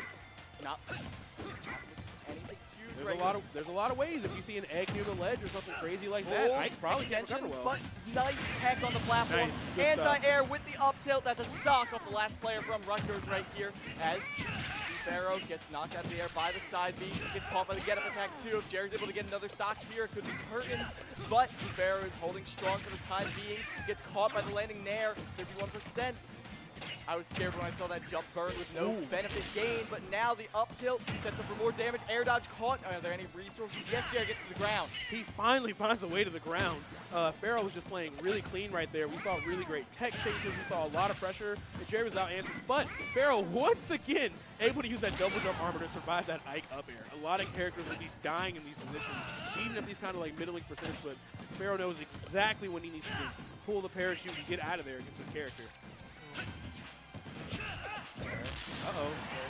Gets the back air. Little flustered, trying to find those side beams. Trying to knock him out of the air with that egg. Just using these out of shield options. That's how they got their last kill. Remember, back air out of shield. no. But just interrupting the side Bs. Force air dodge to ledge. No Up way. air out of shield will be the finisher. That's 2 stocks on the board for Rutgers, 3 for Fisher University. This is the closest I've ever seen Fisher get pushed.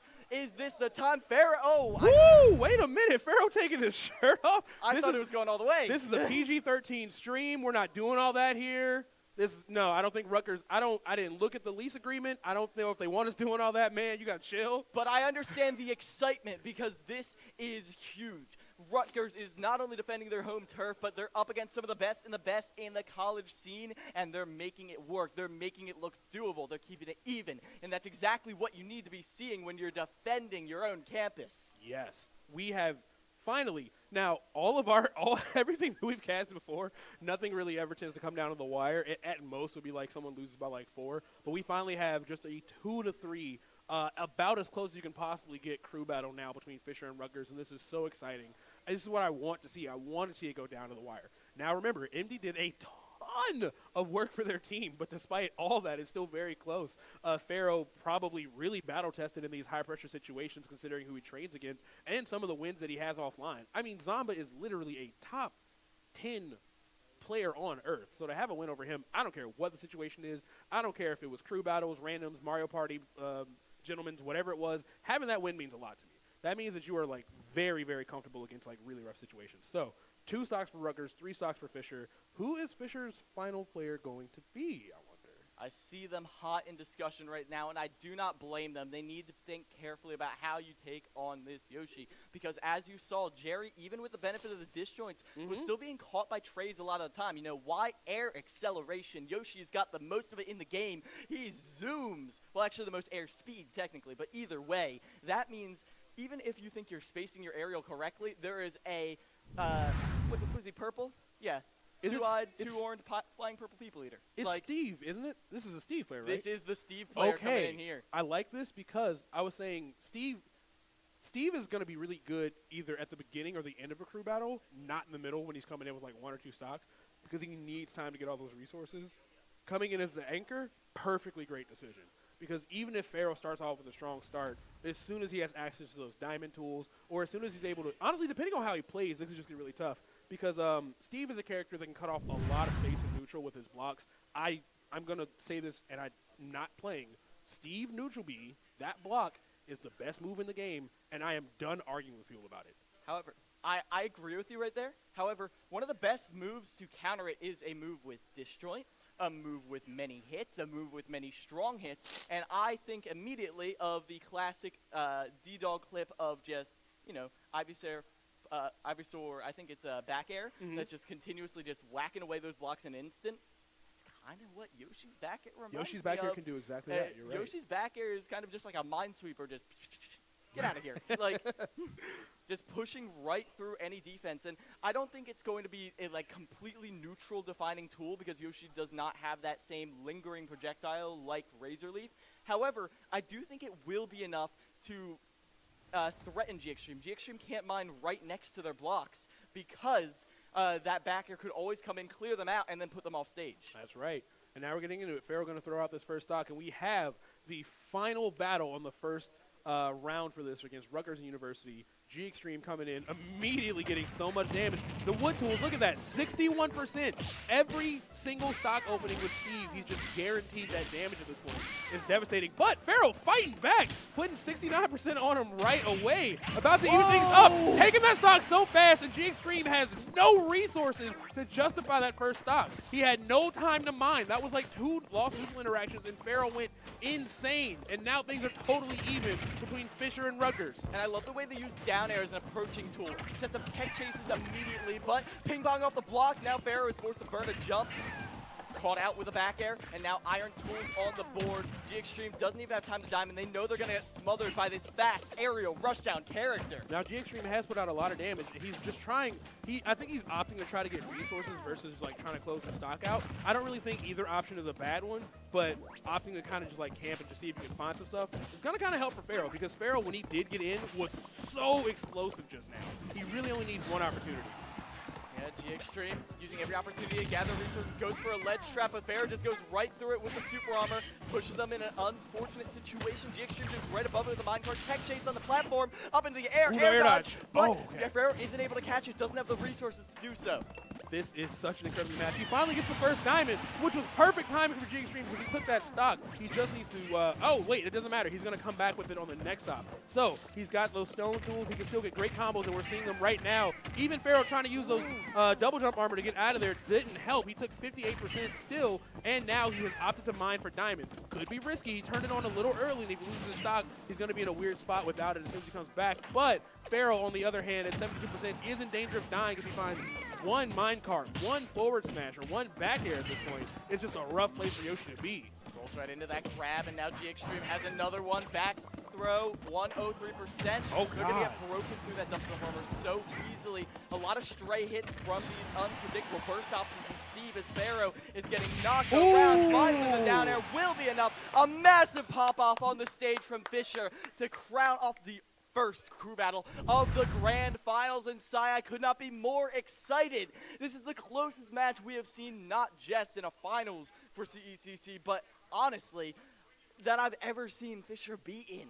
Yeah, that was incredibly good play, honestly, from both teams. G Extreme really played it well. I was getting nervous because that first stock, Pharaoh went crazy. He killed him in like 2 interactions. I was like, hey, yo, Captain, you got Captain. But after that, he was totally good to go. I was a little hesitant when he pulled that diamond around the second stock, but he never actually lost that second stock. And the thing about that is, like, okay, you're pulling this resource early, so it's a little riskier because if you die, you're not going to have it on your final stock. But that's still a lot of pressure for your opponent to deal with. It's like, oh, shoot, diamond is here. I have to be extra careful not to get hit by anything.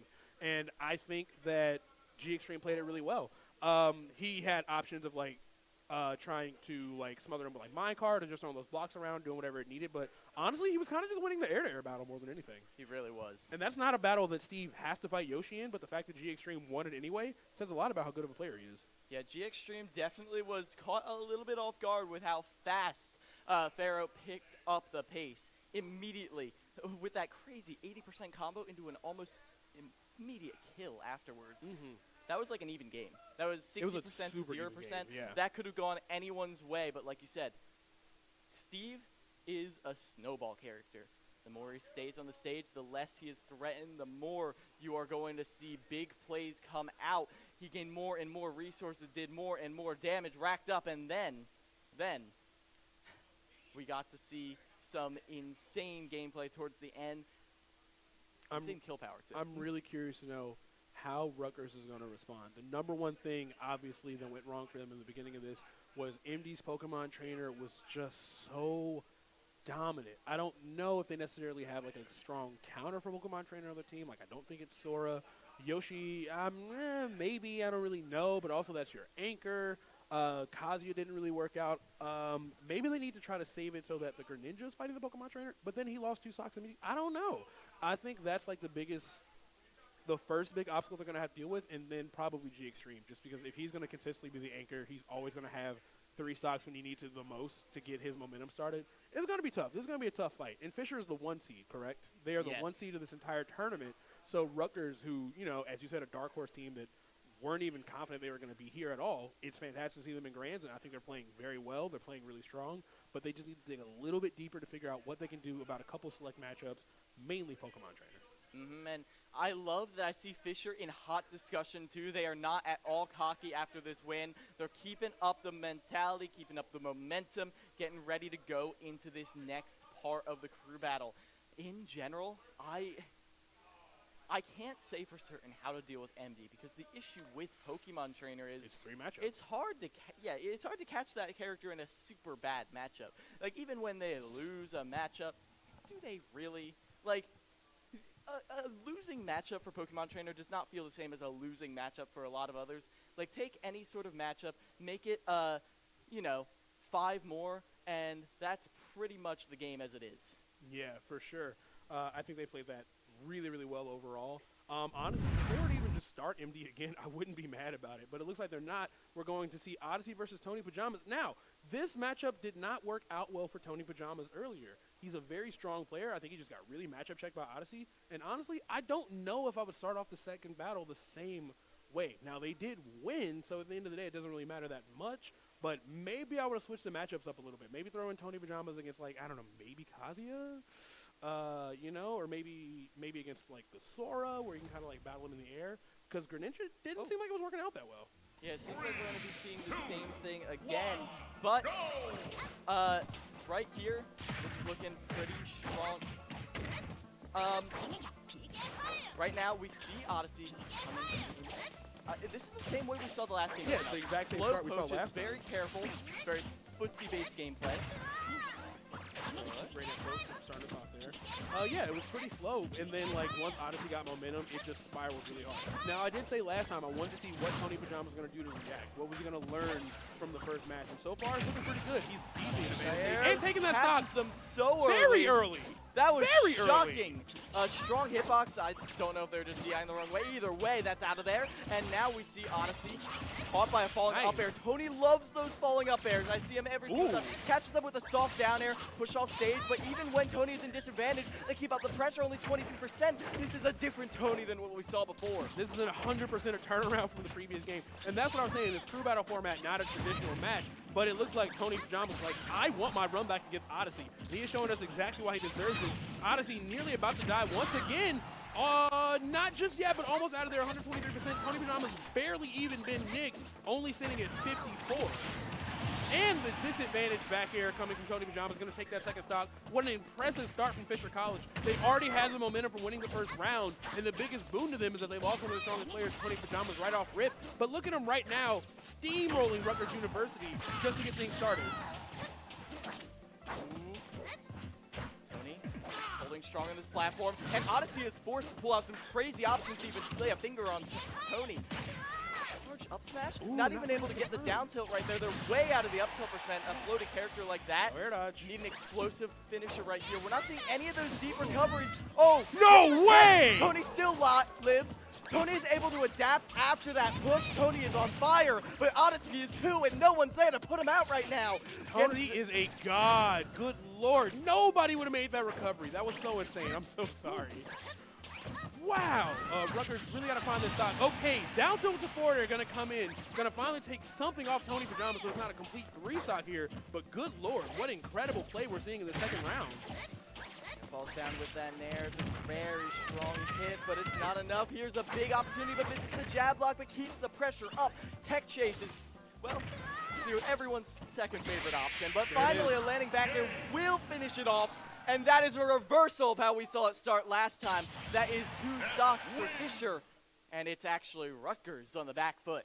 Yes, and now this time we get to see Tony Pajamas play other matchups too, because Greninja looked a little bit tough, but the fact that he was able to adapt and turn things around that hard, especially since they're already up around, that's a big message being sent to Rutgers University. They need to find something to stop the bleeding, because honestly, as fast as they beat Tony Pajamas the first time was like shocking. It was like, oh snap, okay, that's a huge good start for them. But now he's still going to have 2 stocks. That's a healthy character, and we've seen Ness kill very early. I still can't wrap my head around how hard that down smash killed. He had to have been trying to do something and just like DIing the wrong way. I'm not sure. I don't know. He found that stock mad early. But also surviving being hydro pumped as Ness during an up B, craziness. Most people wouldn't even been able to connect PK Thunder 1-2-2, let alone actually bounce into the stage and survive it. Just what fantastic play from Tony right there. And this showcases why Fisher is so hard to beat, because even if you get them close in the first round, most people don't even get them close in the first round, but then you do. Down to the wire. Now all of a sudden you're facing an evolved Zenkai boosted Fisher that is just absolutely ready to tear you apart for every single little weakness that you didn't even know you showed in the first round. You one-handedly, no you didn't, you showed them every single little bit of data that they needed. All right, and it looks like we've got Cub coming in against Tony Pajamas, which should be pretty solid. I was saying earlier that like Ness Sora might be a more interesting matchup. Nobody got the experience earlier playing Sora versus Pokemon Trainer. But yeah, let's see how Cub can turn things around for the Rutgers team. Yeah, Uppy out of shield, doesn't quite get it. I like this though. Very quick options right here chosen by Cub. Cub does need to be a little careful with how they use that magic, because Tony has already threatened the magnet twice. But is it enough? All right, back here coming from Tony Pajamas. A lot of damage on Cub already at 70%. Oh, God, and the down tilts are coming through, checking his shoes. Forward air right there. Knocks them out, but right here, Cub is able to maintain composure. Warrior dodge, not going to get clipped by the yo-yo, but still in a lot of danger. He's got to start finding those Nair turns. You see him looking for it, trying to find those Nair 1 and Nair 2 drag downs for Tony Pajamas to rack up that damage. But so far, no dice. Even with a varied recovery like that, at some point or another, every character needs to go to the ledge, and that is where we saw Cub falter. If Tony Pajamas gets them there again, will we see Cub adapt, or will we see Tony get another stop? Woo! And I like that Tony's definitely got his head in the game, already reacting to those projectiles and healing for that little bit of damage. For the group battle format, hey, anything you can take is worth it for sure. Still putting the pressure on, nearly catching Cub with that falling PK fire into the ledge. And Cub throwing out that forward smash, not a bad plan, but just off the mark on the spacing, not able to actually like take the stock with it. Right here, going right on in. Calling them out in the air with the PK Thunder. That's a really good option to make Cub uncomfortable up in the air. And okay, gonna use the get up attack, of course. You have that invincibility. You can always do that to Ness and Yo-Yo, which is crazy. In 4 years, we still see Ness get plenty of kills often every once in a while myself. But good awareness by Cub. But how can he take this stock? All right, he's got the Blizzard. That should be it. No, the back air out of the ice is going to give Tony Pajamas another stock. Such an advantageous place for Cub to have been in, but there wasn't anything he could have done to actually kill him. There certainly wasn't, but that's very close. I like that. I like that a lot. Cub does not push that much farther past the PK Thunder, because Tony has shown that they can convert off of that big damage right there, but... Okay, yeah, jab combo. He's still struggling. Tony Pajamas might take another 3 stocks if Cub is not careful. And if he does, considering the damage we saw from MD earlier, that could be all but disaster for the Rutgers team. Can he take this stop? Can he stop the bleeding? Can he slow down Tony's momentum? I'm not seeing a way in. Back throw maybe might do it. No, not from center stage. And now Thundaga, Tony gets an even bigger power-up. Goes all the way down with the down air, but air dodge through. And now Tony has an opportunity to finish it. Nice zigzag pattern. It disrupts what Tony would expect the recovery to be. But Tony doesn't overextend. Knows that they don't need to. Up smash out of shield is enough. And Tony slams the desk. We can hear it from here. And Cub is out of here. Fisher is looking amazingly dominant, especially compared to how close it was in the first crew battle. Yeah, honestly, the first one was really, really close. It got down to just the final 2 stocks, but Tony Pajamas was really running away with it. Last time we saw MD run out with like a 7 or 8 stock lead, and now Tony Pajamas getting the opportunity to survive against Odyssey has set us up with 6, and he's only lost that first one. I know Cub was fighting really hard trying to find some kind of way to take that stock from him, but that's the thing that makes Ness so scary. He's so good in shield, and if you're not really on the mark, especially with a character like Sora, whose shield pressure isn't really that scary, you're going to get hit with those responding back airs. You're going to get tagged with all those moves at a disadvantage, and it's just, you're going to lose stocks you wouldn't expect to. Especially when we saw earlier, he was frozen in the ice block. He's mashing out. He's trying to figure out what to do. Cub is just waiting for a punish, and then boom, out of the ice block, finds a dare out of disadvantage again, and it ends up killing him. Yeah, and I feel like Cub understood what the win condition was, but it wasn't able to find Tony at the ledge. Like, the way Tony would be creative with the recoveries, use a double jump up, wait for the air dodge until the down air was coming out. Like, you would think you want to be safe on the ledge as soon as you can. No, Cat, you actually were able to see them air dodge right up, straight through there, almost immediately. We just want to give a shout out to Monster. Again. Once again. But either way, that right there was a showcase of just how powerful Ness can be, as now Pattaya is coming out here. Is it enough? Is it? We didn't really get to see Pattaya put on a show last time. We didn't really get to see Pattaya do a lot just because of how perfectly the Pokemon trainer was able to space out against them. Mm-hmm. Yeah, for sure. That was so scary. Now, this time, I was saying maybe Ness Kazuya could be potentially a little bit better of a matchup because Pattaya was, as you said, he was really struggling as Pokemon trainer. This could be better. But Tony Pajamas is playing really clean right now. He's playing very sharp. He's really on the ball. His edge guarding has looked really good. Honestly, I feel like he's going to be in a really strong spot here. Yeah, and but, I can see him taking at least another 1 or 2 before he's out. And if they do manage to do that, that could be huge. Kazuya is a character who can run away with this. Now, obviously, everyone on Fisher is going to be ready for it. But even the best players in the world, when ready against a good Kazuya, can sometimes be caught off guard. If this is the time to come alive, if this is the time to strike, then you need to be doing it now, Pattaya, as the raw forward smash opens up Tony, but Tony is using the disjoints, using the aerial pressure to stay on top of him. Now, I talked about how Pattaya wanted a character that can box more against. Ness does very often need to get up close and personal. I like the attempt, trying to find that down smash up the ledge. Incredibly strong option from Kazuya, but missed the mark. Still didn't get punished too hard because he was able to, he has that super armor on that move. But is he going to be able to take the stock? He's only at 59%, which isn't terrible. But Tony Pajamas is cooking right now, going for PK Fire into the magnet forward air. A lot of damage. Got Pattaya in like a really weird spot, and he finds the yo-yo, which would have given him anyway, but it still killed a little earlier than I expected it to. Even a linear recovery like that is so strong. Oh, magnet right there. Tony Pajamas is really putting on for Fisher College. Now he has taken 7 stocks, I think, and he still has 2 more to go. This is looking really, really tough for Rutgers to deal with. And these are very traditional ledge traps I'm seeing, relying a lot on the auto turnaround, relying a lot on the frame data, and we're not really getting to see it that much. Yeah, and here's the thing. Kazi only needs a couple interactions to win if the player himself has those combo routes at the ready, but it looks like Pattaya hasn't really found the big confirms that he needs. He finds that command grab, though. And is able to take that stock off Tony, but can he take one more before he's out of here? Command grab has been the issue. Ooh, back over the kill. Yeah. Tony taking 8 stocks by himself. That's incredible. Fisher is getting loud. They can feel the momentum. Tony Pajamas is putting the team on his back right now. This is everything you could ask for, and more and more and more as the damage racks up. Pattaya trying to stabilize. Can they find it? Looking for that win. Can they get it?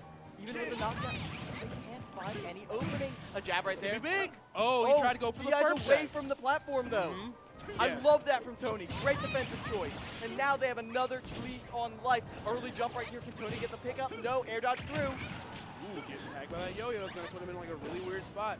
He's burned a lot of resources. Can he make it back to the ledge? No! The fully charged down smash is going to do it, and Kazuya dying twice at only about 110%. And this is one of the heavier characters in the cast, so that is so devastating for Rutgers.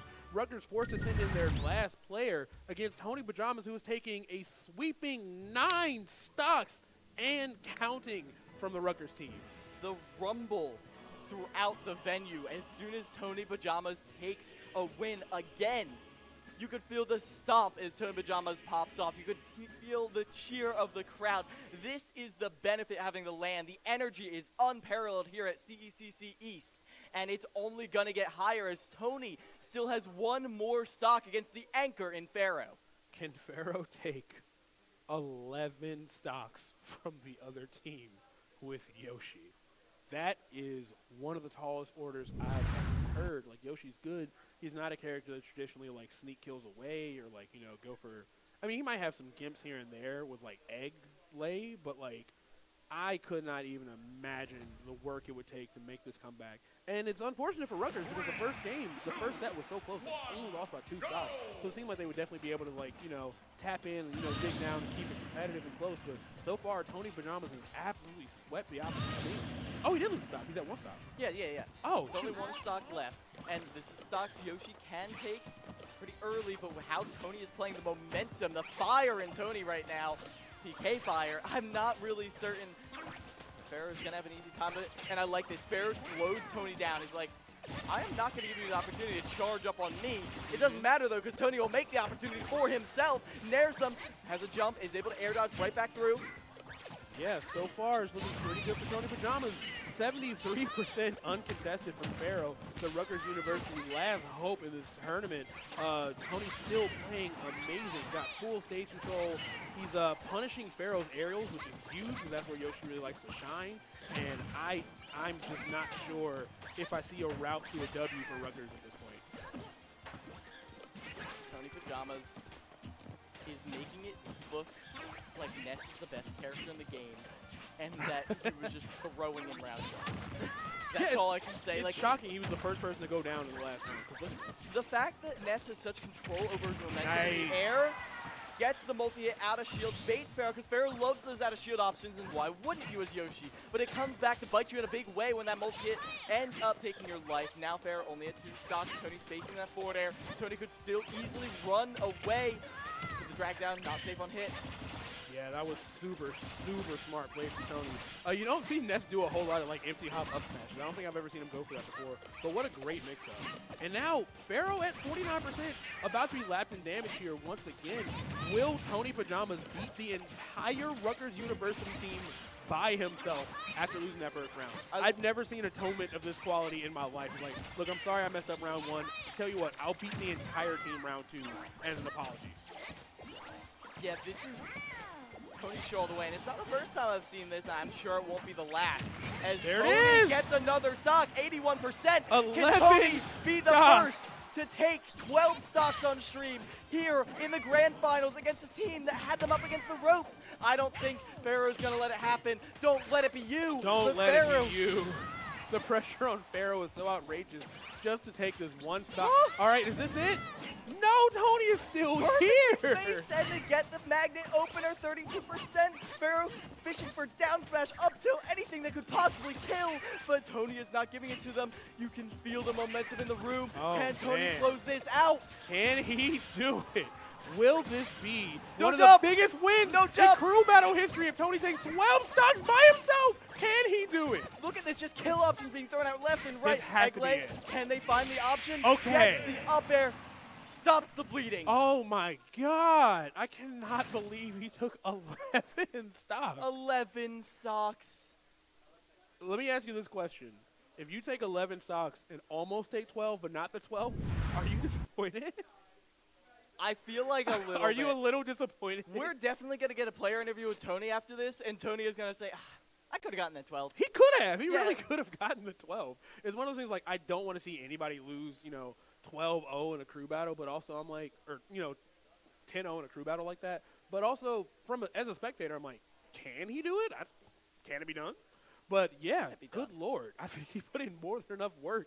He had him up to like nearly 80%. And honestly, he was only 1 or 2 more interactions away from doing it by himself. I truly do not think it matters who Fisher sends in right now. Even if they got 3 stocked right now, there's just such a monstrous lead for them to have to deal with here. It definitely seems like they're going to be going home with the trophy. And they are the 1 seed in the bracket. But not to sing their swan song, but I will at least say congratulations to Rutgers, a team that originally wasn't even like hardcore planning on being at this event, making it all the way to grands, and after that first round, keeping it really, really competitive. And we saw them beat St. John, or we know that they double eliminated St. John, a team that we've been praising all weekend, honestly. So very strong team, but something snapped in Tony Pajamas in the second round. Something he is the main character today.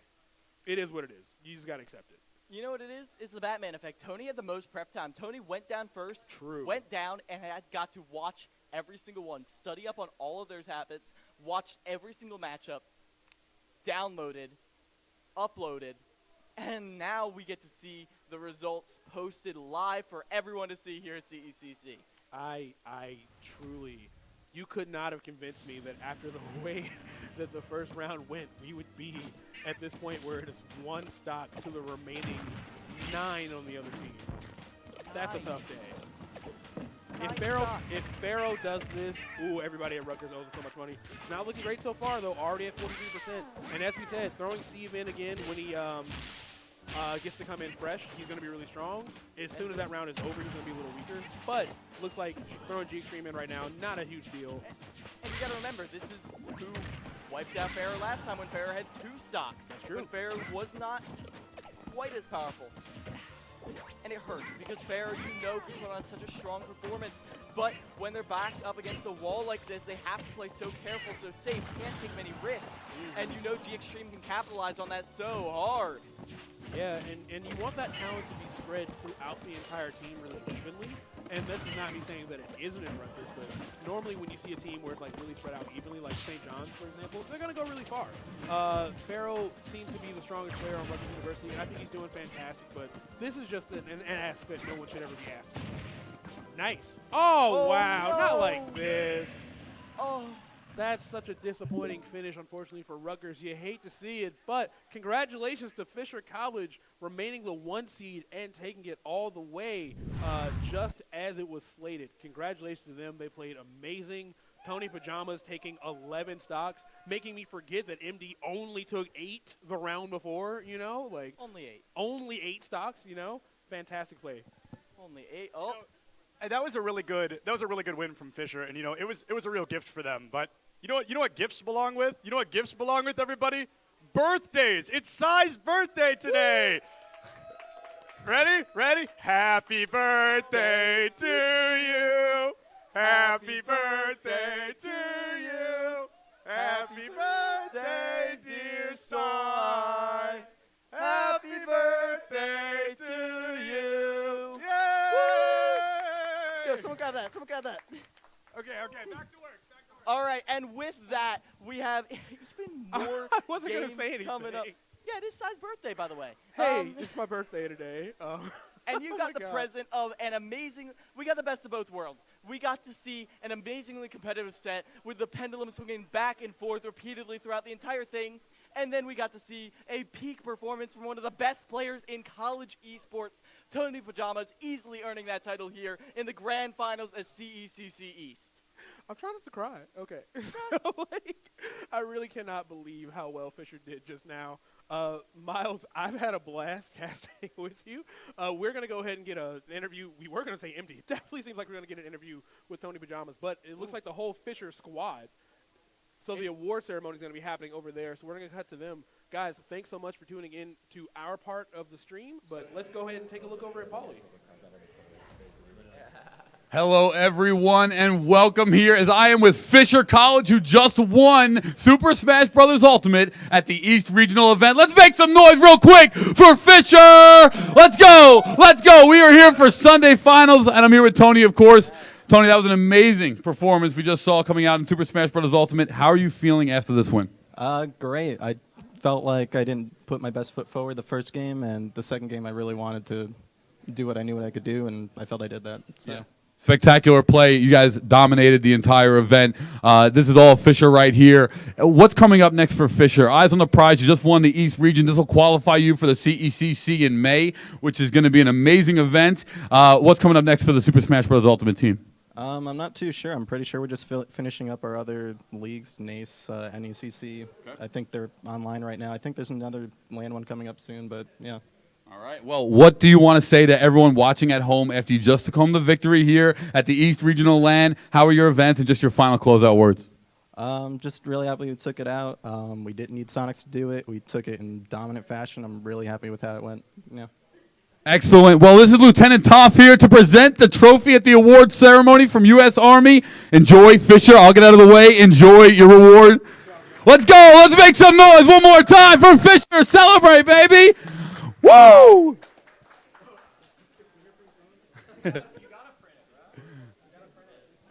All right, and that's going to do it for the award ceremony. Back over to the desk.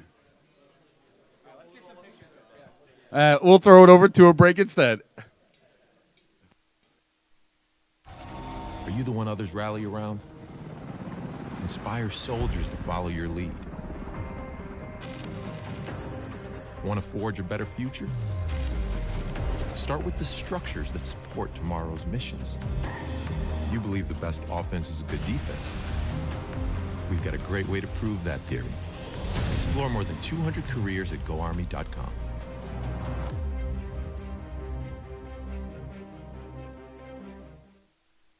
We all got a thing that gets us out of bed or keeps us out of it.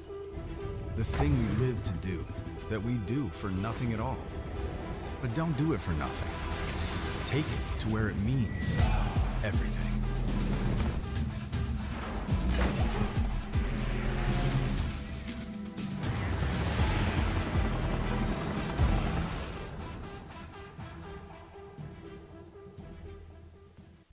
You think knowledge is a powerful weapon?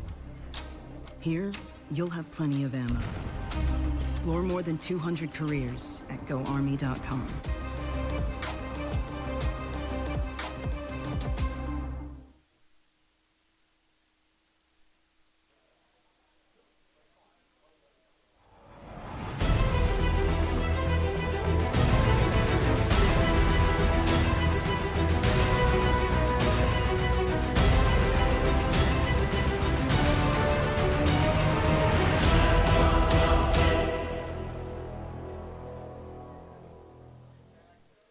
And welcome back to the analyst desk. Now, we had an amazing display of talent in that previous grand finals with Super Smash Bros. But now we have to see even more talent. Now, this is CECC Talent Show.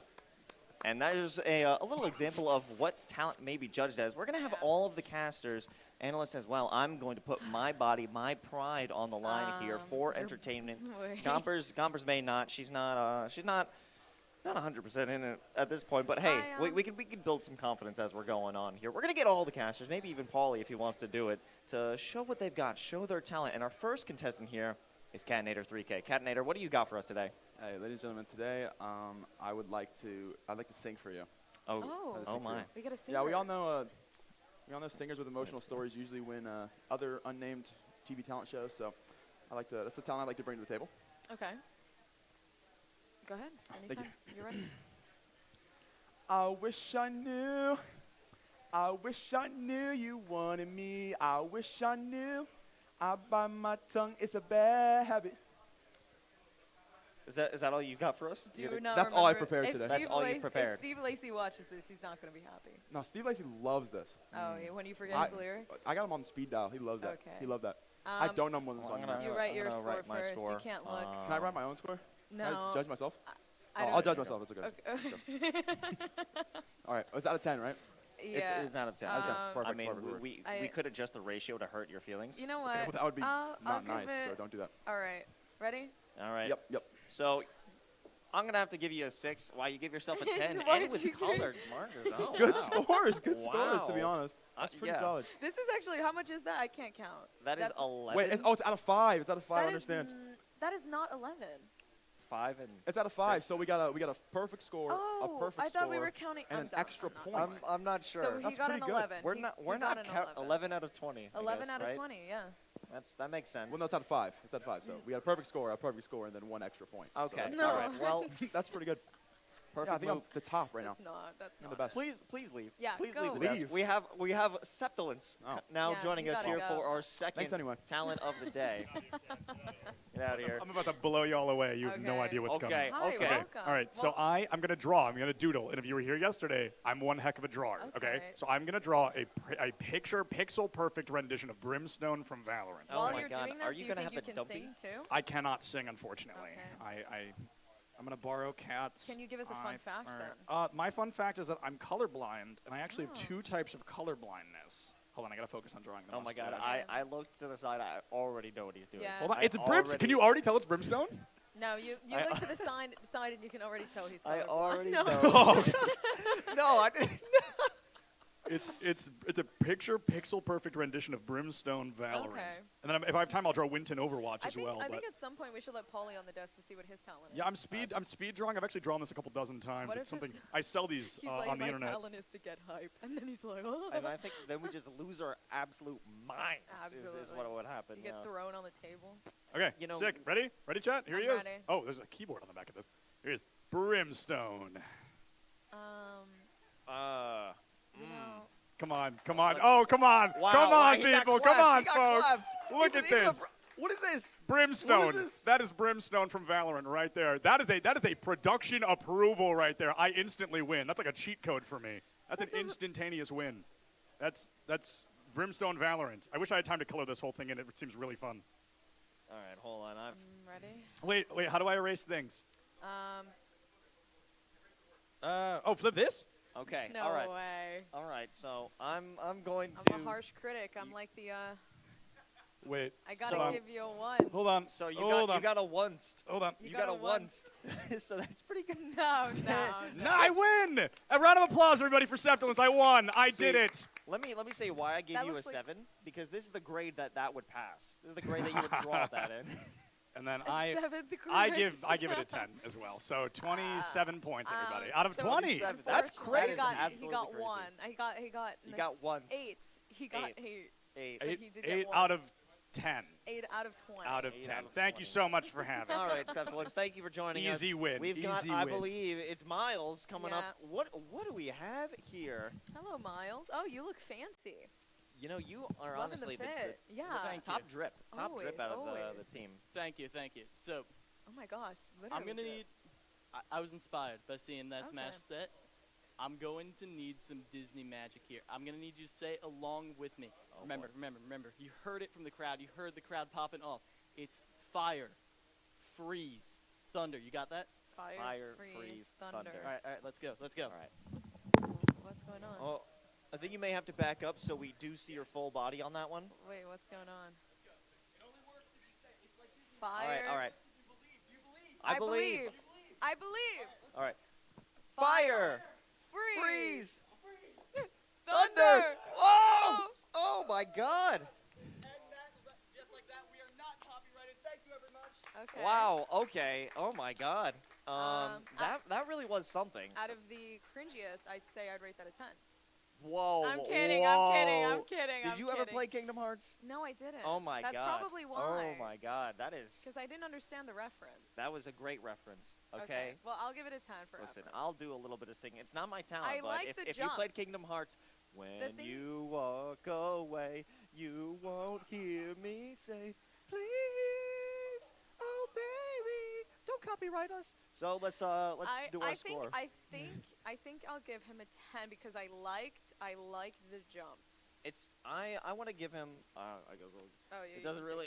I'll give him a 9 because that was really good stuff. He got us Okay. involved. It was. Oh, you're right. it's good Actually, It's I good liked crowd it. work. So It's you good got crowd work. So Miles, you got a 19. 19 out of 20. Easy deserved. Easy deserved. Okay. Yes. Well done indeed. So Well done. we have Sai and also divining up next. Sai, are Gotta you go ready? quick. Are you ready? Welcome, Sai. How are you feeling? Shocked and confused because I found out about this seconds ago. Yeah. I did not have a talent prepared. I don't know if I call this a talent, but I know it is something that no one else on this desk can do. I'm double jointed in a way that is not convenient or cool. Oh. But I'll show you the indexes of all of my fingers. I can like control them individually. This is so gross. Look, I control all of them. Yes. Now cringe. does that help you in All of them. gaming? Does that help with claw? You would think claw I would have gaming? really good execution. I don't. Yes, Grompers suffer. I didn't want to do this. Look at these gross ET fingers. That's, Oh my God. That's my talent. Is this completely useless mutant ability that I have? Well, I mean, with that one, you'll be right here, and you'll be right at 9 points for me. That is, you're taking a real talent because no one else can do that. No one else can do it. No one else can do Money that. match me in this. I bet you can't. You know what? I'll give you a 9 too. Thank you. Wow, big Deserved. 18, big 18. Wait, so far Devin, Miles is in the dividing, quick. Hurry, quick, hurry. hurry. We Show don't us have your much talent. time. We don't have much time. This goes out to my friend and former casting partner of last year, Juggle God.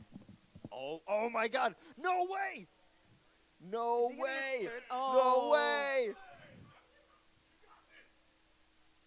Bro! Oh! He's not done. He's not done. Oh! That's a 10. That's a 10. Oh! That's a 10. Oh That's my a 10. God! Save the best for last. That's a 10. Huge. That's huge. That is a 10. I will give it a 10. That's 20 top of it, but I also have to give my own talent for this one because I'm gonna get sturdy. I don't know how much time we have left, but I'm gonna get sturdy. And Gompers, if I run out of time, if production's cutting me, you gotta throw it to the camera. You better. You're talking a lot. 30 seconds. Literally, just do it. Go Felix. Go Felix. Go Felix. Go Felix. No. Okay, we're cutting it. We're cutting it over. Here's to the casters. That was a 10, Let's see by the some way. Overwatch. Septilence. Oh no, we're throwing to an interview. I completely lied to us. Is it? I'm sorry. All right, interview to Dan Coonan. We'll be right back. That'll be a 10. Hello, everyone. Welcome back to the CEC Eastern Regional event. I am here with Mr. Dan Coonan, the commissioner of the ECAC conference. We love the ECAC. Dan, how you doing, sir? I'm doing great. It's great to be here. Absolutely. We are so happy to see you. I saw you came in the back. I was like, uh-oh, the big guy's here. Always great to have you, of course. You've now been in collegiate esports for a couple years. How have you seen it grow, and how are you seeing the future of it? So, well, this is year 5 now, and we at the ECAC, we're known for traditional sports, and had well over 200 schools for that. And we started from scratch 5 years ago, and we started with 12 schools that first year, and 2 titles. Now we have 9,000 participants. Wow. We've got 1,100 teams, more than 1,100 teams nationwide. We got 14 titles.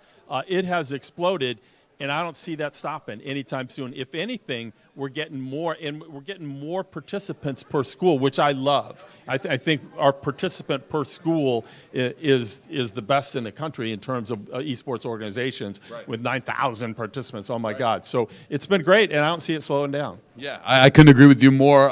Multiple teams signing up their A team, their B team, their white team, their black team, and constantly schools are always. We work with Tony Neon Star, who does a lot of school collecting and working with you guys with that stuff, and just a credible job with that, right? Constantly new schools from there. Yeah. What I neglected to say. So we started as Lydia Pfister and I, like a mom and pop shop, 5 years ago, and then a year and a half or 2 years in, we partnered with CSMG. And it really professionalized us and took us to a whole new level, and now the sky's the limit. So I really appreciate what we're doing with CSMG and what Tony Ann and Mike Blewett and Joe and those guys are doing. That's great. And now we know you are notorious for the HV GamerCon. I believe you have another event coming up on the first ever West Coast event coming up soon? Well, yeah, we want to do a Boise. I mean, Boise's, it's the Taj Mahal, the esports on the West Coast, or not that I'm from California, so I know that Boise is not really West Coast, but everybody on the East Coast thinks it is. So, but we want to do an event in Boise, and we want to do a different event, another event in the spring here as well. And we've got a number of schools kind of vying to be that host. Yeah. Up in the Albany Convention Center. That's a beautiful convention center. I've been the host there 2 years now, which has been amazing to work with the ECAC. But Dan, it's been so amazing to have you out here this weekend. What are you looking forward to as we close out here? Just some of the competition here on the finals day for Valorant and Overwatch and so on. Well, I walk right in and I see all the excitement, the teams themselves going crazy, and the others. It's really cool, and to see that, especially coming from 5, 6 years ago, people like this didn't have this experience in college, and might not even have known at the time that they were going to. So I think that's why the appreciation for it and the excitement is all the more because it wasn't expected, so it's really cool. I love it. 5 years ago, last question here. 5 years ago, would you say you knew about esports before getting into it at all?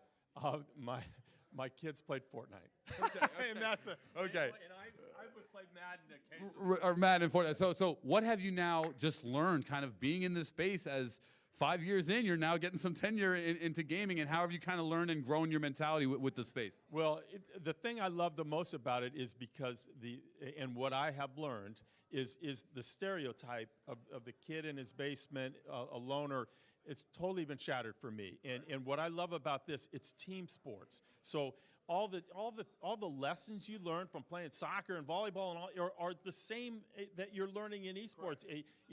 Growth through sacrifice and preparation and being a teammate and overcoming adversity and all of those things that you learn. The wonderful things that we all love about team sports, you find in esports, and just that message getting out to parents, I think, is an eye opener, and we're seeing it everywhere. And I see parents all the time saying, "Look, this has really helped my kid socialization and all of that." It's really so I love it. I love it. I couldn't agree with you more. Coming from a pro player, like, you have to be a teamwork. You can't actually even be a loner because you have to be a quality teammate to even make it in this ecosystem. But this is Dan Coonan, commissioner of the ECAC. Dan, thank you so much for having us. And we'll be throwing it over to the casters for Overwatch 2. Dan Coonan from the ECAC. Thanks for all you do. Thanks for all you do. Appreciate it.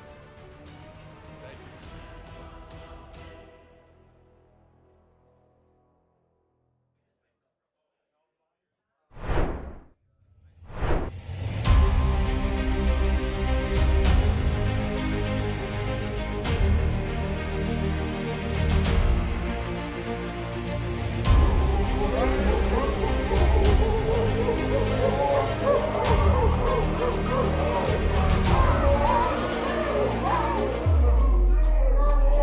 Hello, everyone. I am here at the CECC East Regional LAN, and I am here with Harrisburg University Overwatch as they are going against Fisher tomorrow. Now, Fisher had a strong game and a lot of trash talk for you guys. Can you give everyone a little update quickly before we get into them, how the program has been doing so far this season? Yeah, so Harrisburg's been really good this season. I think our lineup's really strong, especially for Overwatch 2. I'm not one for trash talk, but it'll be really fun to see their reactions when they lose.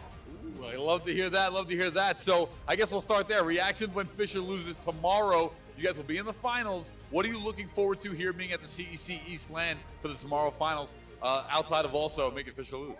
The last Atlanta LAN for CECC was super hype. Obviously, we want to qualify for that again. That was a really cool event. So that's really the driving force here. We want to qualify for that LAN and show off there. Yeah, I can definitely say that will be a great and fantastic LAN. Last year's was good. This year's will be even better. Outside of CECC now, since you just brought that up, anything upcoming for the program that you want to talk about, notable mention, or something you're looking forward to? Yeah, we're definitely excited for this homecoming season, and NACE especially. They're always fun to compete in. This last Q-Fest was also great. And we got some players playing in open and contenders this season, so that'll also be really exciting. Keep a lookout for that. All right, well, you just heard from Elk from Harrisburg. We'll be joined by them tomorrow going against Fisher, and that's going to be one exciting series to watch. We'll see you tomorrow for the CECC East Regional Overwatch 2 Finals.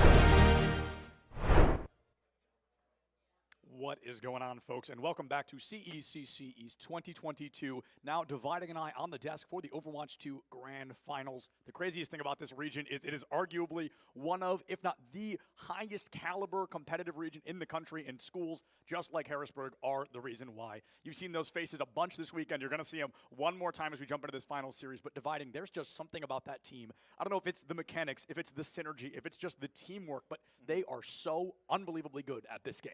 They are incredibly good, and it all comes back down to the experience of this Harrisburg team. They've been one of the leaders in collegiate esports since, I would say, since esports became like a thing at the collegiate level. They have been one of the teams really driving this whole movement behind the esports scene. They have some of the most experienced Overwatch players in the country on their roster, and we saw them take down teams like Rutgers and Penn State fairly easily. I'm going to be honest.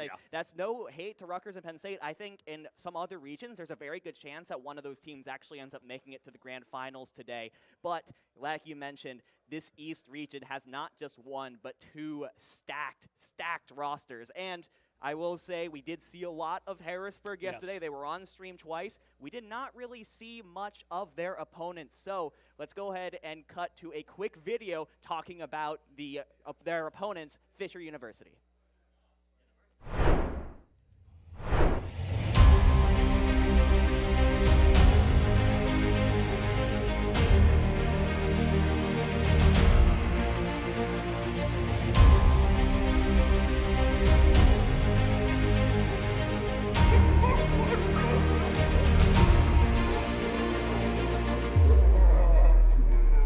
Hello, everyone, and welcome back to the CECC East Regional event. I am here with Fisher College Overwatch. They are going to be competing against Harrisburg tomorrow. What has the school been through so far in this season of Overwatch 2? Well, it's kind of weird losing a tank, but I think we've rallied around the 5 of us. This tournament so far, we haven't dropped a map up until Grand Finals. We're playing one of our biggest rivals, Harrisburg. Couldn't be more excited. All right, Harrisburg, rival against Fisher, always seen them in the finals. How are you guys excited for tomorrow? And, what do you have upcoming in terms of maybe a game plan against Harrisburg? I think we just show up and we're better. All the guys on Harrisburg suck. They're our good friends, so we can say that. But, it's a friendly competition, and it's going to be a good battle. Harrisburg, I love the friendly rivalry here against Harrisburg. And more importantly, what's upcoming after the CEC East Regional, maybe for throughout this season of Overwatch 2 for Fisher? I think just a lot of winning in general, making a lot of money. Being the rivals that everyone hates. They never want to see us in the tournament. Everyone headhunts against Fisher. Why do you think that is? Why is everyone gunning against Fisher? They hate us because they hate us. I don't know what else to say. You heard it from the man himself. That's Neb and Fisher Overwatch. We'll see them tomorrow competing against Harrisburg in the Overwatch 2 Grand Finals. See you then. I love Neb, man. I am just about to say that. Talk about the duality of man. You look at one from Harrisburg, and they're like, we're not really one for smack talk. And my man Neb's out there like, oh, yeah, we win. Easy. GG. Go next. It's so funny, too, because one of my favorite things about Neb, I've been working with him. We run into each other in a lot of tournaments, and he's always winning them. My favorite thing about it is he always backs up the smack talk. It's not just like, oh, we're going to win, and they lose in pools. Like, he comes out, his team dominates over and over, and it's because he's been playing with a lot of the same players for several years. It's been a couple of different teams, but they share some background. Even some players on both of these teams are on teams together outside of the collegiate field. Yeah. So these teams, all 10 players, they know each other through and through. These schools have been rivals forever. These teams have been rivals forever. Some of these opponents are teammates. We've got a million stories to tell, a million infinite ways for this story to go, and this is the time for history to be written, because last time we saw this matchup, Fisher won in a 3-1 fashion. They were incredibly dominant. Can Harrisburg shake things up? It is very possible, and I'm really glad that you brought up the history here, the fact that Fisher did, in fact, win the last time these teams met in the CECC last month. That being said, there are actually a few changes when you look at what happened in the open qualifiers versus now as far as the rosters, right? I mentioned this a little bit yesterday, but they do have Tap in on DPS. He was unavailable for the open qualifiers. So that means that Harrisburg is going to have a fantastic opportunity to play more around the meta and have more options when it comes to their DPS setup. Right. Divio, like I said, fantastic DPS player. But more of an off-tank player, and it limited their comps a little bit when it came to the open qualifiers. I think they're very confident right now that they are putting forward the best possible lineup that Harrisburg can with the current metagame. Without a doubt. I mean, we're looking at, I think we mentioned this earlier, these are 2 of the top 5 teams in the country. Yeah. In the entire country, not in the region, the whole country. Every collegiate Overwatch team, these 2 are almost at the top. They are in the very top 5, and they're going to be going head-to-head. Both these teams have a competitive professional experience outside of collegiate. They talk about kind of what we've seen from Elk, an OWL player, and you mentioned yesterday, arguably the first to leave OWL to go back and pursue a career, then join an Overwatch team and carry them to greatness. Now they're one of the best in the entire country, and it is amazing to see that team work through and through. We talked about their opponent once. Let's talk about their opponent again, Fisher College. This team is a powerhouse dividing. And it's actually really interesting because we haven't seen this team on stream yet, but a little bit of insider information that Neb gave to me. In the open qualifiers, we saw Neb on the main support role playing a lot of the Lucios. Abs would be on the flex support playing the Baptiste and the Kiriko and stuff like that.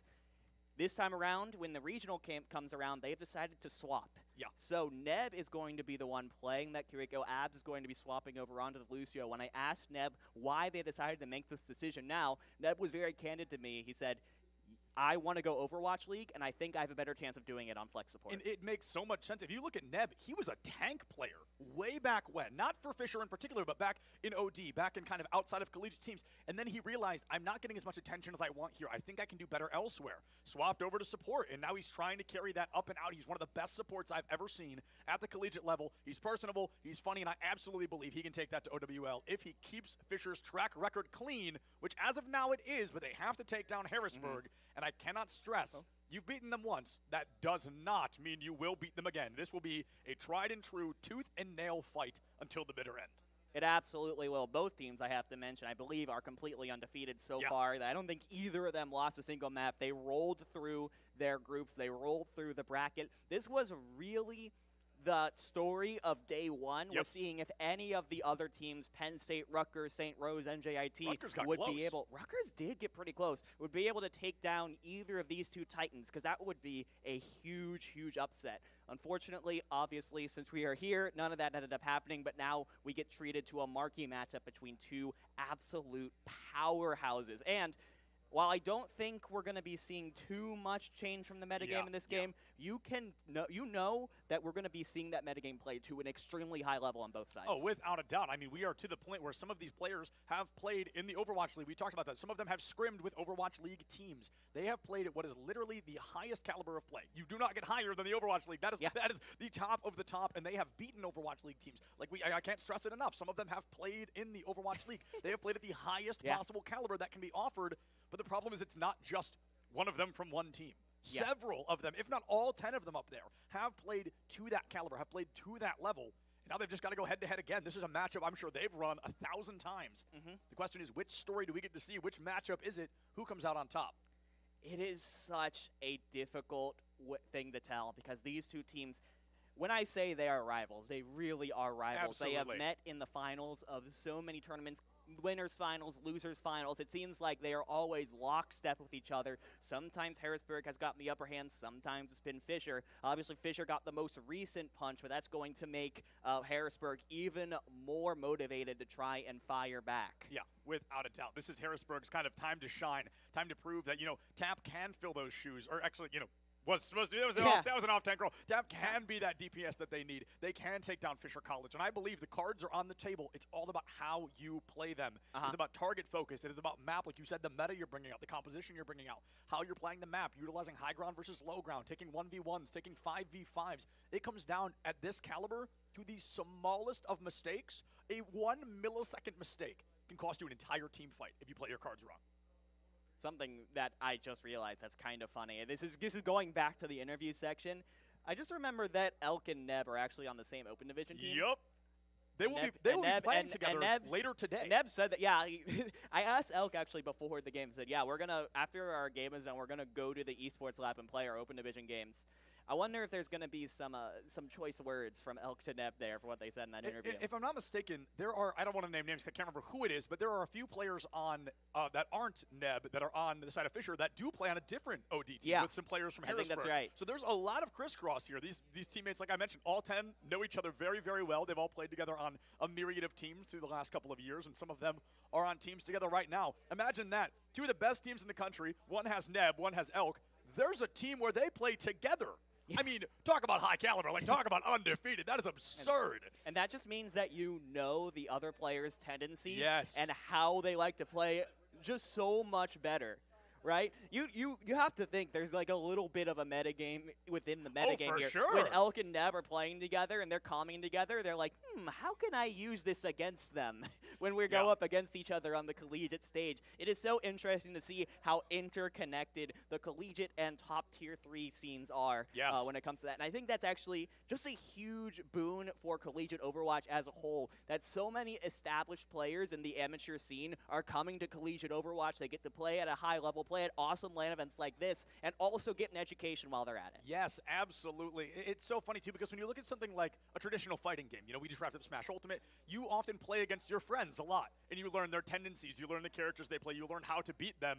That same principle, and I didn't really realize it till you just said it, kind of transfers here. Neb and Elk, they know each other so well. They know exactly when they're going to drop the beat, when they're going to pop that sleep dart, when they're going to do anything like that, and they're going to be ready for it. I think that's going to be so fascinating. I love the cameras here. I love getting a look at the teams as we kind of get to see what's going on. We get to see that they're getting ready. They're warming up. I think we're trying to get some things figured out in lobby, but we'll be jumping in just a couple of minutes here. I know they are itching to get this matchup started because they've run it 1,000 times, and you cannot have a rivalry without having some fun, and that is what they are here to do. They're here to have some fun. They're here to win, and they are here to give us one heck of a show. They're going to give us one heck of a show indeed.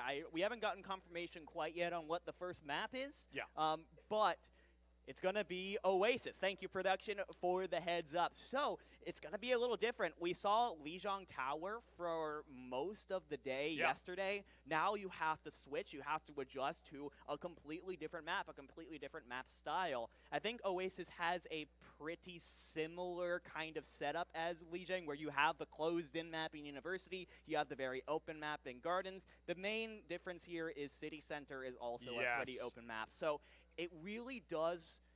When two out of the three maps are pretty open, it does play more into those long-range situations, and that means I'm going to be looking at the Sojourns for sure from both of these sides. Oh my God, yeah. It was noxious for Harrisburg. I have to believe it might be. Oh man, I don't know if it's going to be. I don't know which of their DPS on Fisher is going to be playing the Sojourn, but they're going to have a has crazy. only played Reaper on stream so far. I want to call that. I don't think we've seen anything else from Tap. It's been Reaper, but at the same time, it's not as important here because Harrisburg, as you mentioned, going to be running meta. So we're going to see a Reaper on either side either way.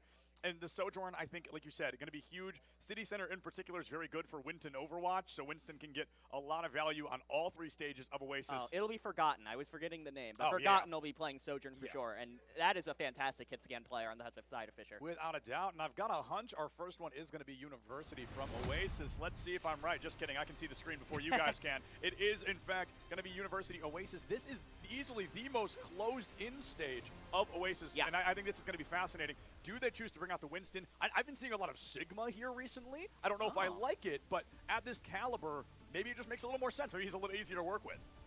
Yeah, we're going to have the first hero selections right here, right now, and it's looking like it is going to be a whole lot of meta so far on University. So it's all going to be playing around, can you get your Sojourn into position to get these railgun headshots while also denying the line of sight from the opposing Sojourn. While you're doing that, you also want to be providing some pressure onto the front line when it comes to your Winston putting down the bubble, jumping forward, and also your Reaper moving forward, putting pressure on the opposing Winston. A couple of different matchups unfolding out here. Also looking for Akala and Avani to see who is able to get more forward between the two. We've got a complete total mirror matchup as Dividing predicted just a minute ago. And it's all about spacing right now. It's all about finding that first pick without giving one of your own. You want to make it a 5v4, not a 4v4. That can often be very hard, especially if one of your supports goes down first. The trade tends to almost always come through. My man Cave here on Reaper in that 1v1. Noxious goes down low, but does not fall. Railgun online, gonna miss that critical shot, and Abs will bite the bullet early. Harrisburg with now a 2-player advantage as they're getting ready to cap that first point.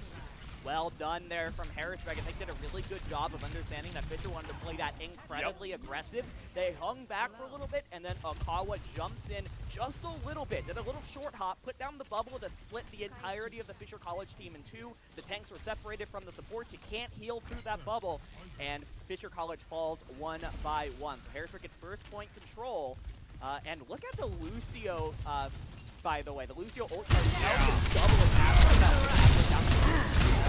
So early, it makes it really hard for Fisher to not lose this fight, but the next one where that beat is going to be super important to, get rid of the overcharge or the primal or the death blossom. Abs may not have it online. I will say they're catching up a little bit, but Elk nearly has that beat online. Often a go button for a team in this scenario. A 1-1 trade the support down on the side of Harrisburg is going to be critical, but there are many stories left to be told with and without that support player online. Fisher in a 4v4, both healers online. That is what they need to hold that W button, to get aggressive. Use something crazy like Kitsune from Neb to get into point, to find Akawa, and to guarantee a fight win. This should give them the point. That was so well done from Fisher. Elk had the early sound barrier, like I said, and I thought they'd be able to use that aggression. Fisher does a great bend but not break strategy. They back up. Then Neb, the new flex support player, well, not new, but new for this team. New to flex, Yeah, new to flex support.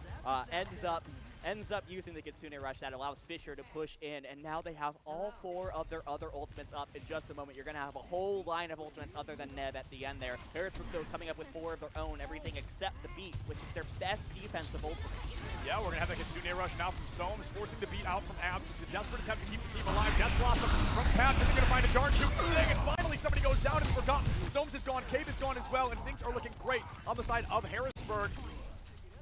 Yeah, we got ourselves, our team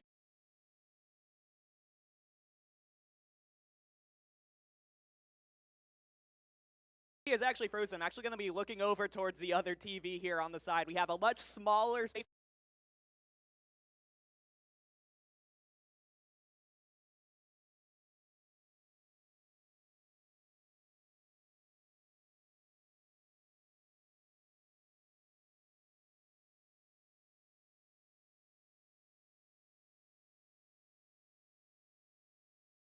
Fisher going to be losing their Sojourn. That's going to be a lot of damage off the table. The overclock not there to clean up either. A positive turnaround, and I believe Harrisburg is currently in the lead. This Winston, he is doing numbers right now. I see no check marks on either side, but I see 98% and counting for Harrisburg University. The beat is used from Elk. It has been doing a great job of keeping the entirety of the Storm up and healthy. The kill feed is filled with blue. Tap is on a rampage right now. No one can touch the point in the face of a Reaper Hellfire shotgun like that. What a beautiful job from Harrisburg using the ultimates that they had left to keep Fisher from even trying to touch. You guys remember that blindfolded broadcast from yesterday? We just wanted to give you another one. It was so popular. We just wanted to see how everybody else would feel about it in an Overwatch. But now jumping into stage number 2, things really close, I believe, ending in favor of Harrisburg, which is, to me, an upset with how things started. You know, Fisher came out so early. They felt so dominant. Abs kind of collapsed, and all of a sudden they weren't able to capitalize on that moment as quickly as they wanted. But now the next one's going to be City Center, and that is going to be a stage that works really, I think, notably better for Winston. Yeah, so I think it's more up to the tanks. There's a lot more opportunity for your Winston to be able to jump in and maneuver around the map, use those bubbles as a way to ferry the rest of your team into that point. I don't think we see any comp changes from either side here. We'll see how they decide to attack, and it's actually going to be Harrisburg who get first control of the high ground. That's going to be huge for Noxious. Yeah, Noxious just needs, you know, an open range, and they're going to be shooting like fish in a barrel against the side of Fisher College. I see that railgun charge already into the 60s, possibly 70s. It's going to be very difficult to avoid that. Kind of getting out of this point, you can go through hookah on either side, but it stalls additional seconds. You want to do it before the point's open, so you're not giving free percentage away.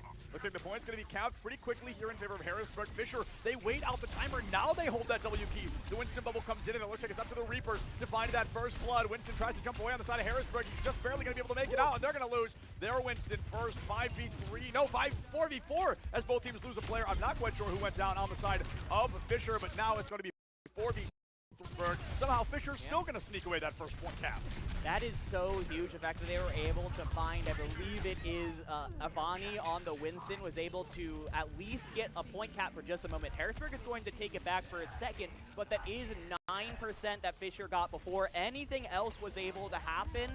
They were able to continue contesting and keep Harrisburg from capping at the beginning of that fight and then get a little bit of percentage of their own. So what could have been already 30% for Harrisburg is only 15. This is a really good opportunity. Yeah, a critical opportunity. Harrisburg should have gotten a heck of a lot more percent off the back of that. Sojourn immediately forced off the high ground from Harrisburg. Noxious not able to line things up as quickly as he wanted. The Reaper has to reload, gonna collapse quickly. The entirety of Fisher falls onto the Reaper, but still he lives to tell the tale. Each shot that he finds, each pellet of his shotguns that finds purchase does heal him just a little bit. And that healing goes a really long way as that Reaper stays alive. All 10 members still standing. Nobody's gone down yet. And every second this fight continues to work is a fight in favor of Harrisburg as they're getting more and more percent on the clock. Here comes a Death Blossom, and it's going to be a big one. Tap puts down Neb on that Kiriko still, and Harrisburg now up to 50%, halfway done with stage number 2. And Fisher is looking a little bit worse for wear. They use both support ultimates in that fight. They get absolutely nothing out of it, and Sohm still has the Kitsune Rush on the other side. You do have both DPS ults coming up in just a moment. You also have the Primal Rage ultimate coming up in just a moment after that. But that's your main defensive ultimate and your main engagement board here for Fisher. Yeah, and you need all of that on the board. It's going to be critical to get this open early. Here comes the Primal Rage now. This is the opportunity they need to strike. The Kiriko comes in quickly. That Kitsune Rush still isn't enough. Harrisburg finds that first blood. It is going to be working out super duper well on the side of Harrisburg. Akawa now with a double kill of his own. Going to be equalized by Avani to finding Noxious in a crucial moment. Harrisburg, they've got the numbers, but it's up to Avani to try and save the day. Winston's one heck of a character, but is he enough to capitalize in a 5v3? But Tap finds Neb, and this may be the final fight of Oasis in favor of Harrisburg. Fisher needs a miracle. Overclock and Forgotten gets one. That's tapped as one of your main damage dealers, but you gotta get more. There's another. Elk is down now. Forgotten, a one-man wrecking crew, and gets two. Is it gonna be enough? I like that we can't say Wrecking Ball in that scenario because that's a different character. Akawa takes down Cabe and Fisher. They're so close yet so far away. Close, simply not gonna cut it. Only gonna work in horseshoes and hand grenades, and neither of those involved in a game like Overwatch. Tap takes down Avani. Avani gonna be able to find Sohms right before they fall, and with Noxious removing Neb from this mortal coil, Harrisburg will take map 1 2-0. We can see again. We can. So Brought it great. back just in time for a sick double kill from that Sojourn. That was pretty great. cool. That was great. Really great timing. And I think that Harrisburg, it didn't seem like it was I really set up the Sojourns as being like the main players of this game. It Right. didn't really feel like that I when agree. it came to this first map. It really was a battle of the front lines between Akawa and Tap and Avani and Cave, respectively, who could get more space out of their bubbles and out of the frontline pressure that the Winston and Reaper can provide. This time around, it was Harrisburg that came out on top. Consistently, they were able to sort of push Fisher around into unfavorable positions, unfavorable scenarios, and as a result, they were able to put their own DPS players, Noxious and Tap, in a much better position to succeed. Undoubtedly so. And I want to talk really quickly about Fisher College, their support line in particular. We were seeing the Kiriko from both sides, and I think we were seeing a circumstance in which the Kiriko wasn't working in full fruition for Fisher College. Yeah. I think I want to see Neb, and he would hate to hear me say this, I want to see Neb back on the Lucio. I want to see Abs go to Ana, weirdly enough. I want to see Abs jump over to Ana, and I want to see Neb get back on that Lucio, because I have seen this kid work miracles with a little bit of speed and a little bit of music. He has been one heck of a Lucio the entirety of the time I've known him, and I think that could be kind of the ace in the hole that Fisher College needs to take map number 2. Maybe if we end up in a 2-0 scenario, that could be the kind of situation that we go to in an act of desperation to keep themselves from getting knocked out in a 3-0. That being said, if I know Neb, I know he's still extremely confident in the heroes that he's playing right now. Didn't work out too well on Oasis. Again, Oasis is one of the maps that, as far as control goes, you don't really see it played all that often. Yeah. So maybe you don't actually feel super confident, or not confident, but you doesn't have quite as much experience playing on that map compared to Lijiang, Nepal, Busan, all of those. So now that we head to, I believe it's Escort next, and it is going to be Fisher's map pick, they're going to have the opportunity to pick the map that best benefits their game. I'm trying to think, what Escort maps might we see? We've seen Circuit Royale exclusively on stream so far. I don't think we've seen another Escort map. Perhaps we could see a Dorado? I really like Dorado personally. I know they used to play it a lot in I comp. like Dorado a lot. I think the architecture of the map really lends itself well to the current meta. Most definitely entirely. I think the Sojourns struggled a little bit on Oasis because I feel like City Center was the best one for the Sojourns, and it's the one we didn't get. So like you said, they weren't able to kind of be the star players we thought they were going to be. We instead saw Winston Reaper just trying to clean up, and Harrisburg was able to clean up a little bit faster and a little bit tidier. Now Fisher College wants to take it to the map they believe will be their best choice.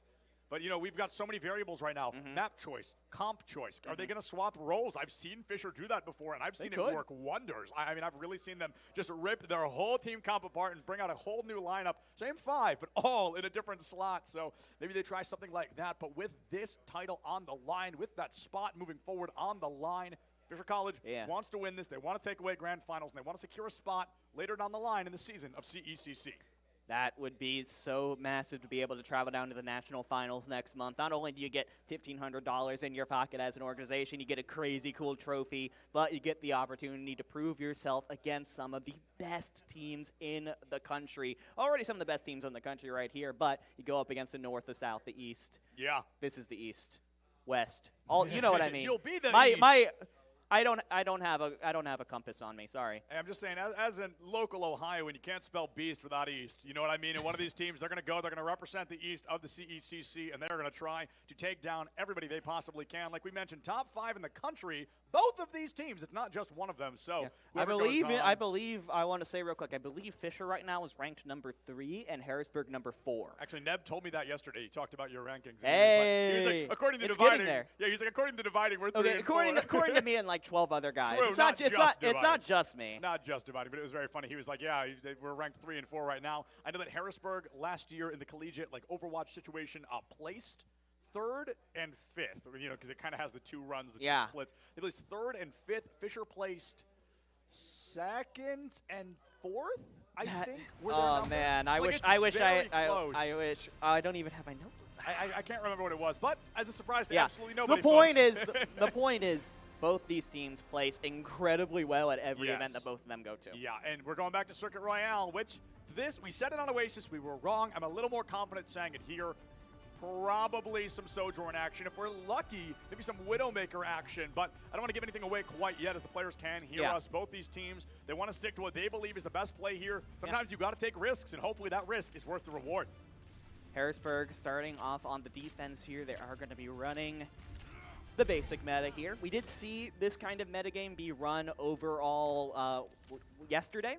And it actually worked fairly well in a mirror matchup. The whole goal is just to rush down the other team and force their longer range characters, even their short range characters, into an unfavorable situation where they have to try and snipe at someone that's shooting at them from 2 feet away. It's basically impossible to win a 1v1, even if it's Lucio versus Widow. Yeah, absolutely. And with Fisher College, the composition, they're about to bring out the gate. I don't think we're going to get many fights within 2 feet of one another. Instead, quite the opposite. Essentially throwing the meta out the window and swapping out of some comfort. Well, Sigma's pretty meta on this So map, much pressure on Noxious here. It's going to be basically 2v1ing on the snipers. Yeah, 2v1ing on the snipers is really difficult. Noxious is one heck of a player, but winning a 2v1 in a game like Overwatch is so hard. Forgotten removes Elk from the fight. The Lucio goes down, speed boost. Lost for Harrisburg, and now it's so much harder to get out. Noxious can't even turn the corner. The shield not up in time. A pixel-perfect headshot from Forgotten to seal the deal. Harrisburg, they lose the Winston, and that's got to be the deal breaker. Fisher College, fight number 1. That is exactly what you need out of Fisher College in this double sniper comp. This comp is all about putting your snipers in position to get those headshots, get those picks, and Forgotten delivers. Already 60% of the way to those sites. That is by far the farthest up of anyone in the lobby right now, showing how much damage that Widowmaker is doing. And once a Widowmaker gets hot, there is very little that you can do about it. Tap also swaps over to the Genji to try and maybe get up more into Forgotten space. Tap, for the first time to my knowledge, not playing Reaper, at least on stream, of course, not playing the Reaper. Fisher College, they're bringing out 2 snipers, and it's going to be a lot easier for Tap to deal with them at long range with that deflect. However, he uses it, and then he's got about 8 seconds to run for his entire life, or he will have his head removed from his shoulders. Neb takes down Akawa, and poor Akawa, I mean, just jumps in, gets obliterated before the 3-second leap cooldown even comes to a close. He can't get back out.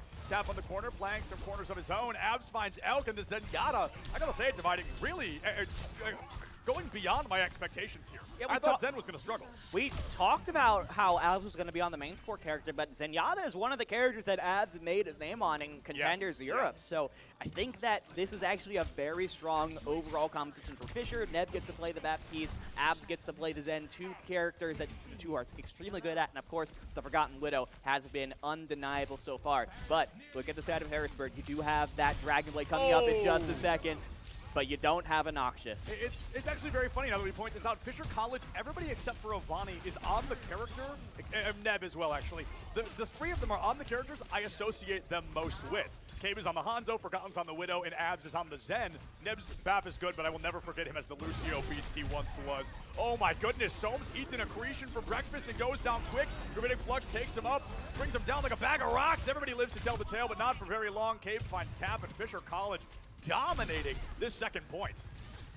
Yeah, they're playing so well. They're doing such a good job of just denying the sight lines from Harrisburg. They push up because the second point has that high ground that the defenders can use, Fisher just denies it from the very start and use the end of second point as a choke point for the attacking team. It can be so frustrating as Akawa's 1,000 health full primal rage gets immediately melted down. He just gets melted down in the blink of an eye. Akawa presses Q and gets absolutely nothing for it. Tap does the very same. This is the final hold from Harrisburg University on second point. Forgotten finally goes down, but Abs, just a bloodthirsty support, takes Elk down, gets that counter kill. This is huge. Absolutely massive. Fisher now with 4 minutes, 45 seconds, 2 points on the board. They're in such a great position here to potentially finish off this map. Forgotten now that we're on this point, we're going to swap over onto the Sojourn, go directly counter to Noxious. I think this is because you can really easily get away from the dives of the other team. Akawa is looking for that Sojourn player. And I want to point out real quick, Noxious actually swapped to Hanzo really quickly, and then somebody must have told him it was a bad idea. He wanted to counter Cabe, now goes to Sojourn, something Noxious is very good at. It makes a lot of sense. And the beat from Elk, a little bit of desperation from Harrisburg. They want to make sure they have the HP to win one of these fights, and still they can't find an Elim off the back of it. The shields go down, Abs is removed, and it looks like it's still a 1-1 trade. Some's taken out by Forgotten. The next Elim is going to dictate the fight, and it's another trade, so no, it's not. 3v3 right now, a spawn advantage, honestly, for no one. But it looks like Harrisburg is still going to tuck tail and get back to spawn. This is looking so rough now, Zeppelins. 3 minutes 50 on the clock, and Fisher continues to steadily push forward and move towards the end of the map now. Harrisburg used just about every ultimate that they had in that fight. Still weren't able to finish it. Fisher masters at the duck and cover maneuver. Uh-oh. Abs gets away. That is massive, especially because they're so close to that trans. Uh-oh. Akawa dies. Abs not far behind. And it is a 4v4. What a weird scenario. A healer versus a tank. I do think that tank is the most important person on the team. If they go down, you're going to really struggle to win that fight, especially without a Kitsune rush in your back pocket. Tap deep in the back line, finds Cave, traded out now for Noxious. 3v3 until the spawns return. 23 HP in the back line, and Neb puts Tap back into spawn. Fisher College taking a little bit longer than they maybe want, but it seems like they are going to be winning out this fight. Gravitic Flux to counter that Kiriko rush, and that is amazing. That is a phenomenal play from Avani. Gets no elims, but negated the entire rush.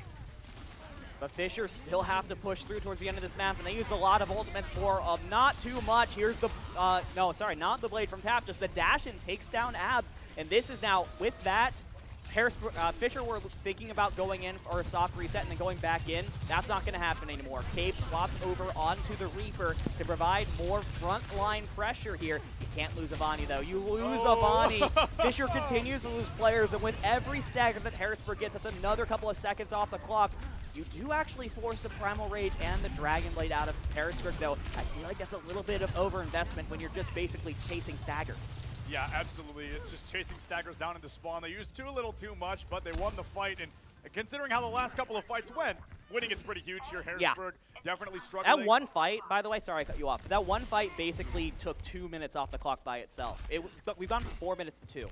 Yeah, 4 minutes down to 2 is huge. Now Harrisburg University, they want to stall out, even if it's a zero-time timer. It's a huge moment. It could make things possible for Harrisburg going into their second half of the game. But Fisher, they want to finish anything more than a minute on the clock is colossal for this team. Winning one more fight is going to be a little bit tough, especially with a beat from Elk. Noxious with the overclock, and Avani getting sent back to the spawn room. Here comes some action. 1-1 trade, and Neb finds that 3 damage headshot. 3 times damage, excuse me, and Fisher College, they stabilize. But right now, you're not trying to stabilize. You're trying to win this, and as Soames brings out another Kitsune rush, Fisher's going to rush right back to spawn.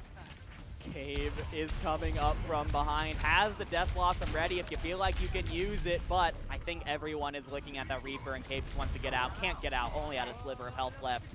This is, though, the best chance here for Harrisburg. They have now finally depleted their entire ult bank. The closest is Tap and Akawa at about 60% respectively. Fisher College still has that Death Blossom, and there is no support ultimate on the other side to counter it. When you combine that with the Kitsune Rush and up that fire rate, Reaper is an absolute monster that has to be their win condition. Absolutely, the win condition is on the line here for Harrisburg University. They want to make sure they can find things 48%, not 48%, what am I saying? 48 seconds on the clock. Cave brings out the Death Blossom, and it finds Noxious. One elim isn't exactly as many as you want to pick up, but one elim is huge. Could it be the domino? Could it be the cause and effect? This team needs to finally put the point down. The story has been told in map number 1 that Harrisburg won it out, and I'll say it dominantly so. Fisher needs to answer back. They need to change. They need to bring something new to the table. 38 seconds left, just a couple of meters shy, but those couple of meters can be the hardest to cap on the entire map. Every ultimate under the sun here. A 1-1 trade. The Reapers find the Lucios, and Avani trips it over. A Death Blossom from Tap tips it right back. The scale's been knocked completely over in favor of Harrisburg. With 10 seconds left, I don't even know if we're getting another fight. I'm not sure. It's going to take a crazy rollout here from Abs on the Lucio to get back in time. Here it comes right now. Trying to get that touch. Gets taken down by Akawa before they can get to the cart. So a fantastic point C hold from Harrisburg University Storm. They held there for almost 5 minutes. And now there's not going to be any extra round Septolins. Harrisburg had the opportunity to go up 2-0 in this best of 5 finals if they can out-do Fisher on their attack here. I will say something. As a caster, this is my favorite spot for a cart to get stopped. Just shy of that 3rd point, because it tells such a story.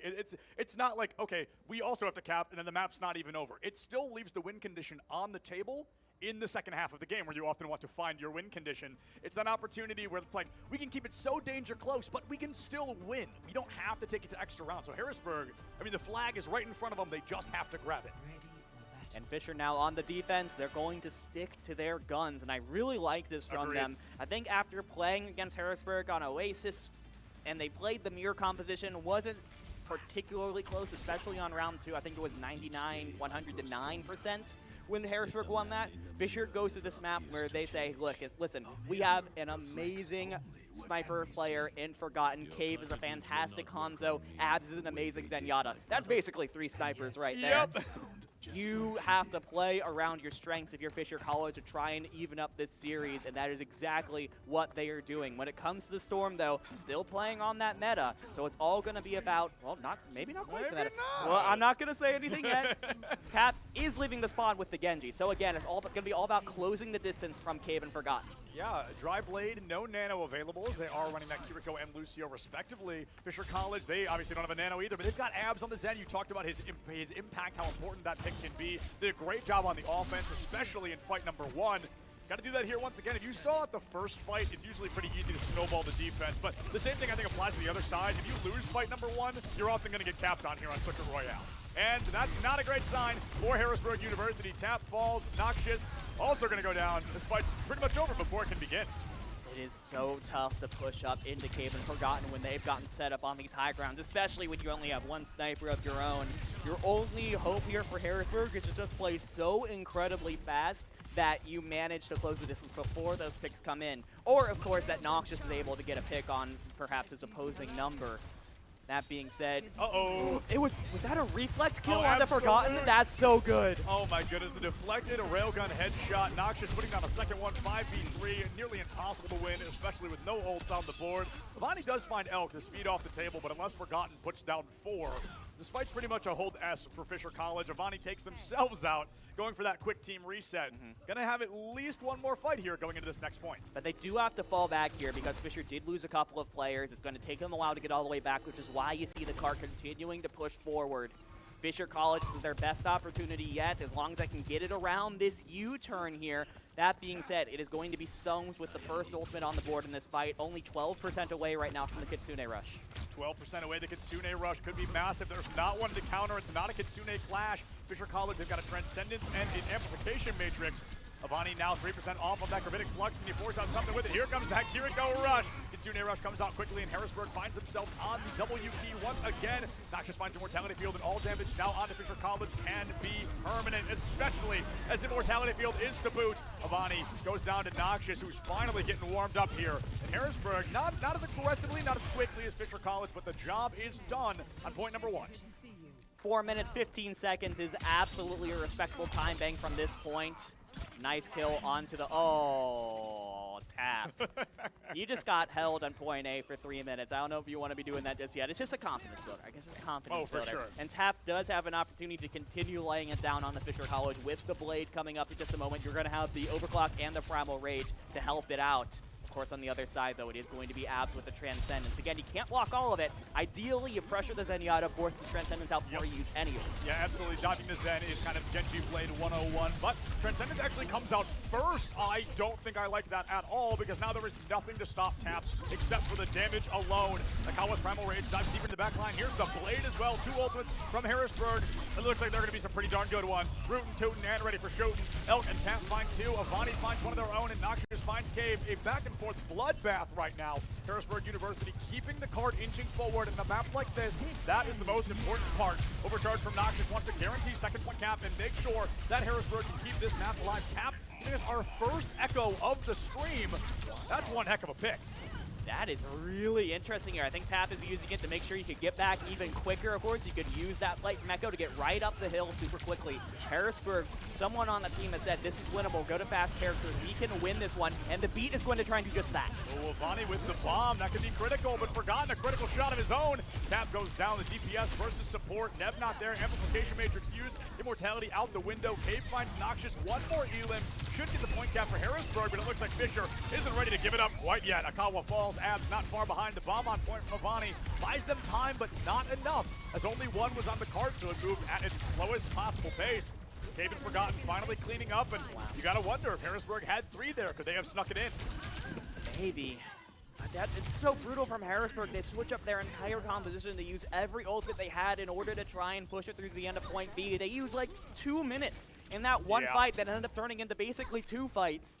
And now Harrisburg in a really tough situation. They have 0 ultimates. 2 minutes on the clock is going to be just enough time to build up to another round of ultimates, but that really does give you just 1 shot. Again, you're looking at Noxious to get a pick off, but you're also looking at Cave on the other side, ready with that pulse bomb. That has to be why you haven't swapped off the Tracer, because with an opening pick with that pulse bomb, that can ruin a fight right there. Yeah, and you need a perfect Suzu from Soames to make sure that pulse bomb gets absolutely no value. Completely unaware the Sombra was even there and misses the pulse bomb entirely. Tab perhaps getting a little bit desperate, bringing out Sombra EMP, one of, if not the strongest or most impactful ultimate in the game. It can shut down an entire team's opportunity to strike, and I think that's what Tap is going to be aiming for. They can also farm that EMP off the D.Va. She's got some massive hurt boxes, a very easy character to hit, and that's probably the end goal. Kitsune Rush from Abs, trying to force things forward. Got him, the Kiriko got a Kitsune Rush before I could even notice the Kiriko was out. And has forced Harrisburg out of the back foot again, dividing. 4th time in a row in the exact same spot. Fisher College are doing such a good job taking advantage of these high grounds, taking advantage of the line of sight that it gives you, and forcing Harrisburg back time after time. Now just a minute left on the clock. This might be their last good chance to push this through to the end of point B.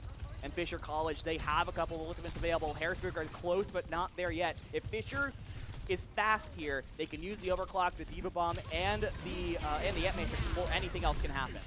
Akawa farms that Primal Rage, a great stall potential for Harrisburg. Maybe you just brute force Fisher off the point. You try to sneak in the camp from underneath them, but every second it's not moving forward, it is moving a little bit back, and it makes it harder and harder to sneak in. Avani sends a bomb deep into the back line. Can't find an elimination, but immediately the trade comes through. DPS for support, the support falling so much scarier. Overcharge online from Noxious. They're going to put Nev out of the equation once again. Harrisburg, it always feels like they're winning, and then Fisher College always sneaks back and recontests. 10 seconds here. Tap holds on to the EMP there. Genius. That's such good patience from the Sombra player, making sure that you still have it available. And I don't think you're going to need it with Avani getting demeched immediately, but you're going to do it anyways, because if we are in overtime, it is either you win here or you go down to 0 in the series. So this is it here, Septulence, as we are going to get the cap. 90 seconds on the clock to go 86.48 meters and get to match point in these grand finals. I think that's our first team kill. I'm not positive, but that feels like our first complete team kill. That's pretty exciting. That 3MP from Tap, the EMP finding 3 people on the opposing side, was pretty critical. The baby D.Va went down quick. The rest fell very just as quick, truly. Fisher College, 90 seconds. Now we're down to 60 already. I can't even say 90, 60 seconds. Harrisburg has to win out at least 3 fights. The last one guaranteed to be an overtime fight. They have to try and win it out. They can't drop a single fighter. It could be over. Abs with a very quick Kitsune rush, and the rest of Fisher rushing forward, trying to find Harrisburg University, getting them on the back foot, tucking tail, getting back to that spawn room, and burning every available moment.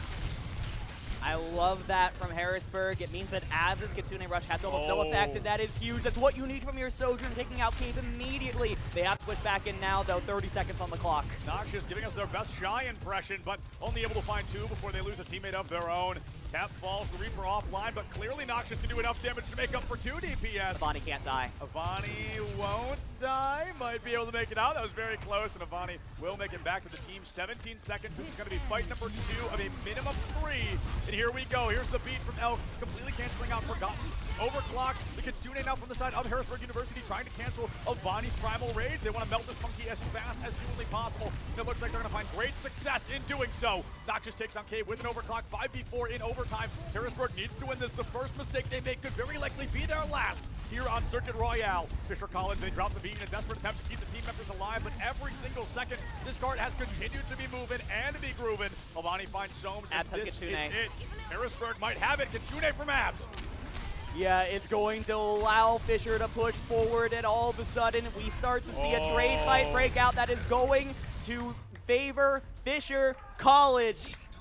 And that is the tie-up. That was crucial for Fisher to be able to take their own map pick, tie us up in the series. Harrisburg, no match point for you just yet. Crucial for them. That's crucial for us dividing. This isn't map. This isn't going to be a 3-0. We're going to get a map number 4. I'm so excited. That is going to be awesome. But, folks, with the good news of a map 4, I also do have a little bit of bad news for those watching at home.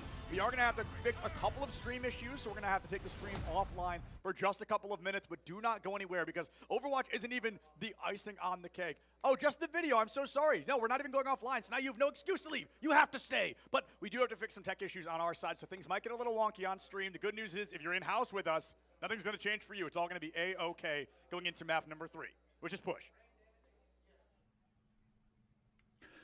Hello, everyone, and welcome back to the Collegiate Esports Commissioners Cup. I'm Paulie Hype, your host of the CECC East Region event and the CECC. I am here with none other than Jackson Kaplan from Harrisburg University. Jackson, how you doing, brother?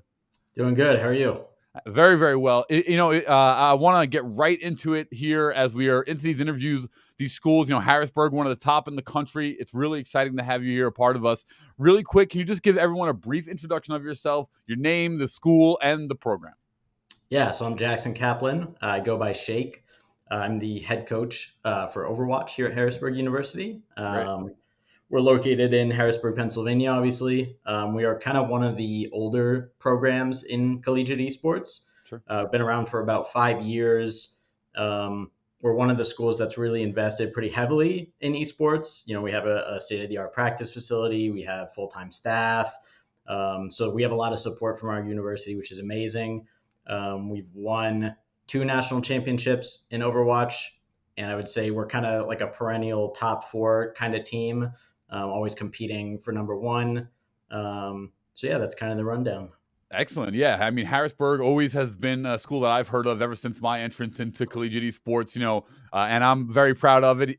Always East Coast. If it's East Coast schools that are quality, I'm always going to support. As we get into it here, this is all about information. This is all about teaching people, the schools, the coaches of the teams, and just kind of really developing this collegiate landscape for other people out there outside of our industry. As we are looking to go to schools and different large size events here for the CECC. Is there a certain school that particularly your school either has a rival against or they're looking forward to competing against at the East Regional? Yeah, so I think Fisher College is kind of our biggest competitor at the LAN. I wouldn't consider them a rival necessarily. We have a pretty close relationship with them. Like we do weekly scrim blocks with them. We've been scrimming them pretty consistently for, like a year and a half now. Sure. And then also, one of our players is on a team in open division with one of their players. So there's kind of a lot of relationships there.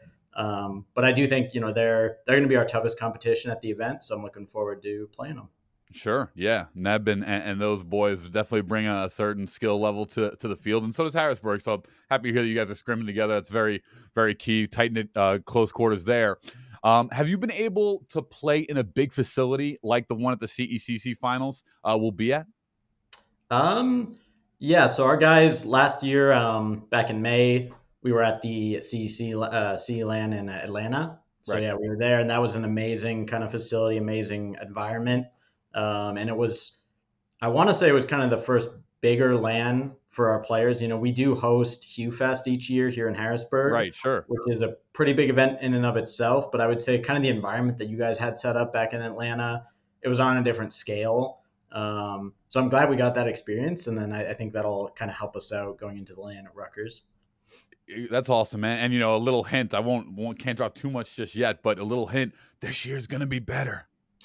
We have some nice stuff planned. I can't wait for the official announcements coming soon for our final event this year at the CECC 2023. I did see Hugh Fest. That's pretty awesome. I saw a lot of stuff around that. How did the Hugh Fest tournament go this year? Like overall, I heard great things about the event. Yeah, so there was a little bit of a bumpy road, I would say.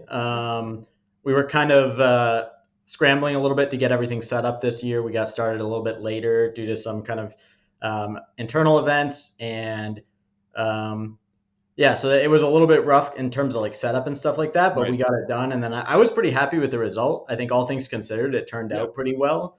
I think you have to really focus on that when you're throwing events because it's this is my first year, as an executive consultant and helping people develop events as well. I help build the CECC on the background lines, and kind of similar to yourself is like, it's not easy to run events. And I think sometimes players can lose sight of that. That's very difficult to run events, and it's a repetition process. So just throwing Hugh Fest, let alone don't focus on the chinks and the bumps as much because you guys are doing a great job. And just throwing that event alone is a huge, huge accolade in collegiate esports. So for me personally, I thank you for throwing it. That's pretty awesome.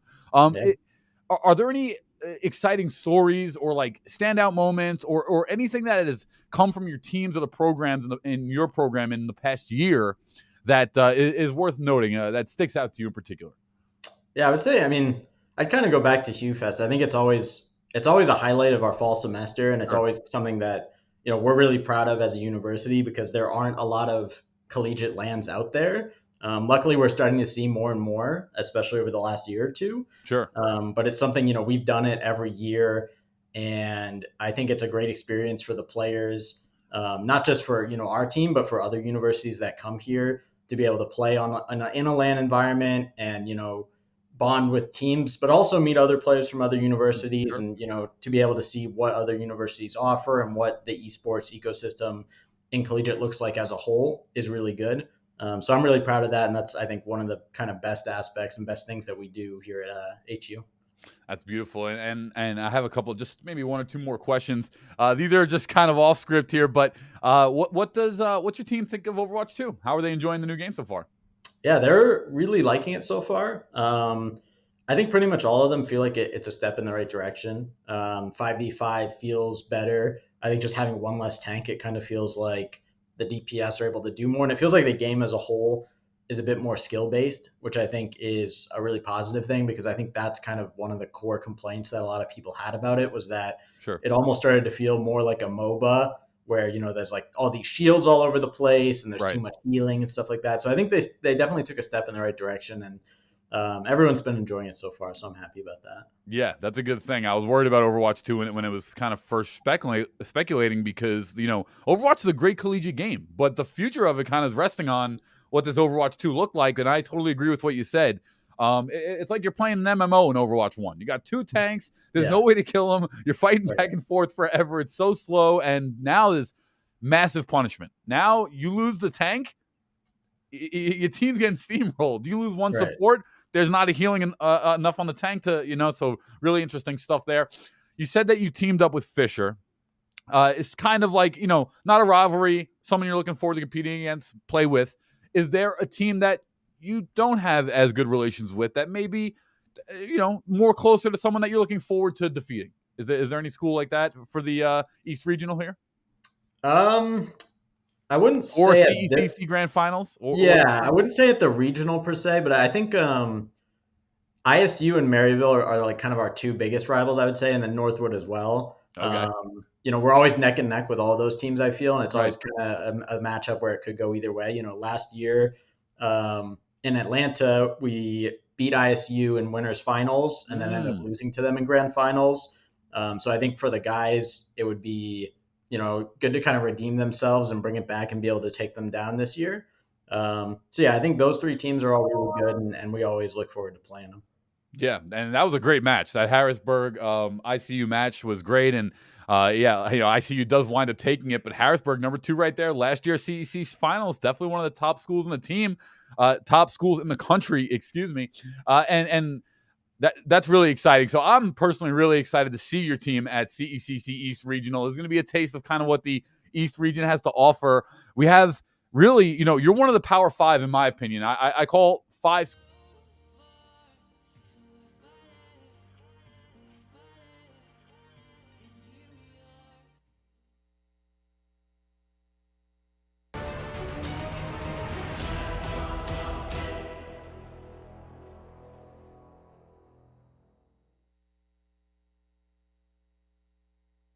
CECC East 2022 edition. We have gotten everything figured out on our end. The players got to get a little break in, get a little stretch in, do what they had to do, and now we're going to be jumping into map number 3 of a minimum 4. I want to stress that again. We are finally getting a map 4 here on stream, and it is between the 2 best schools here, number 1 seed in their pools, respectively.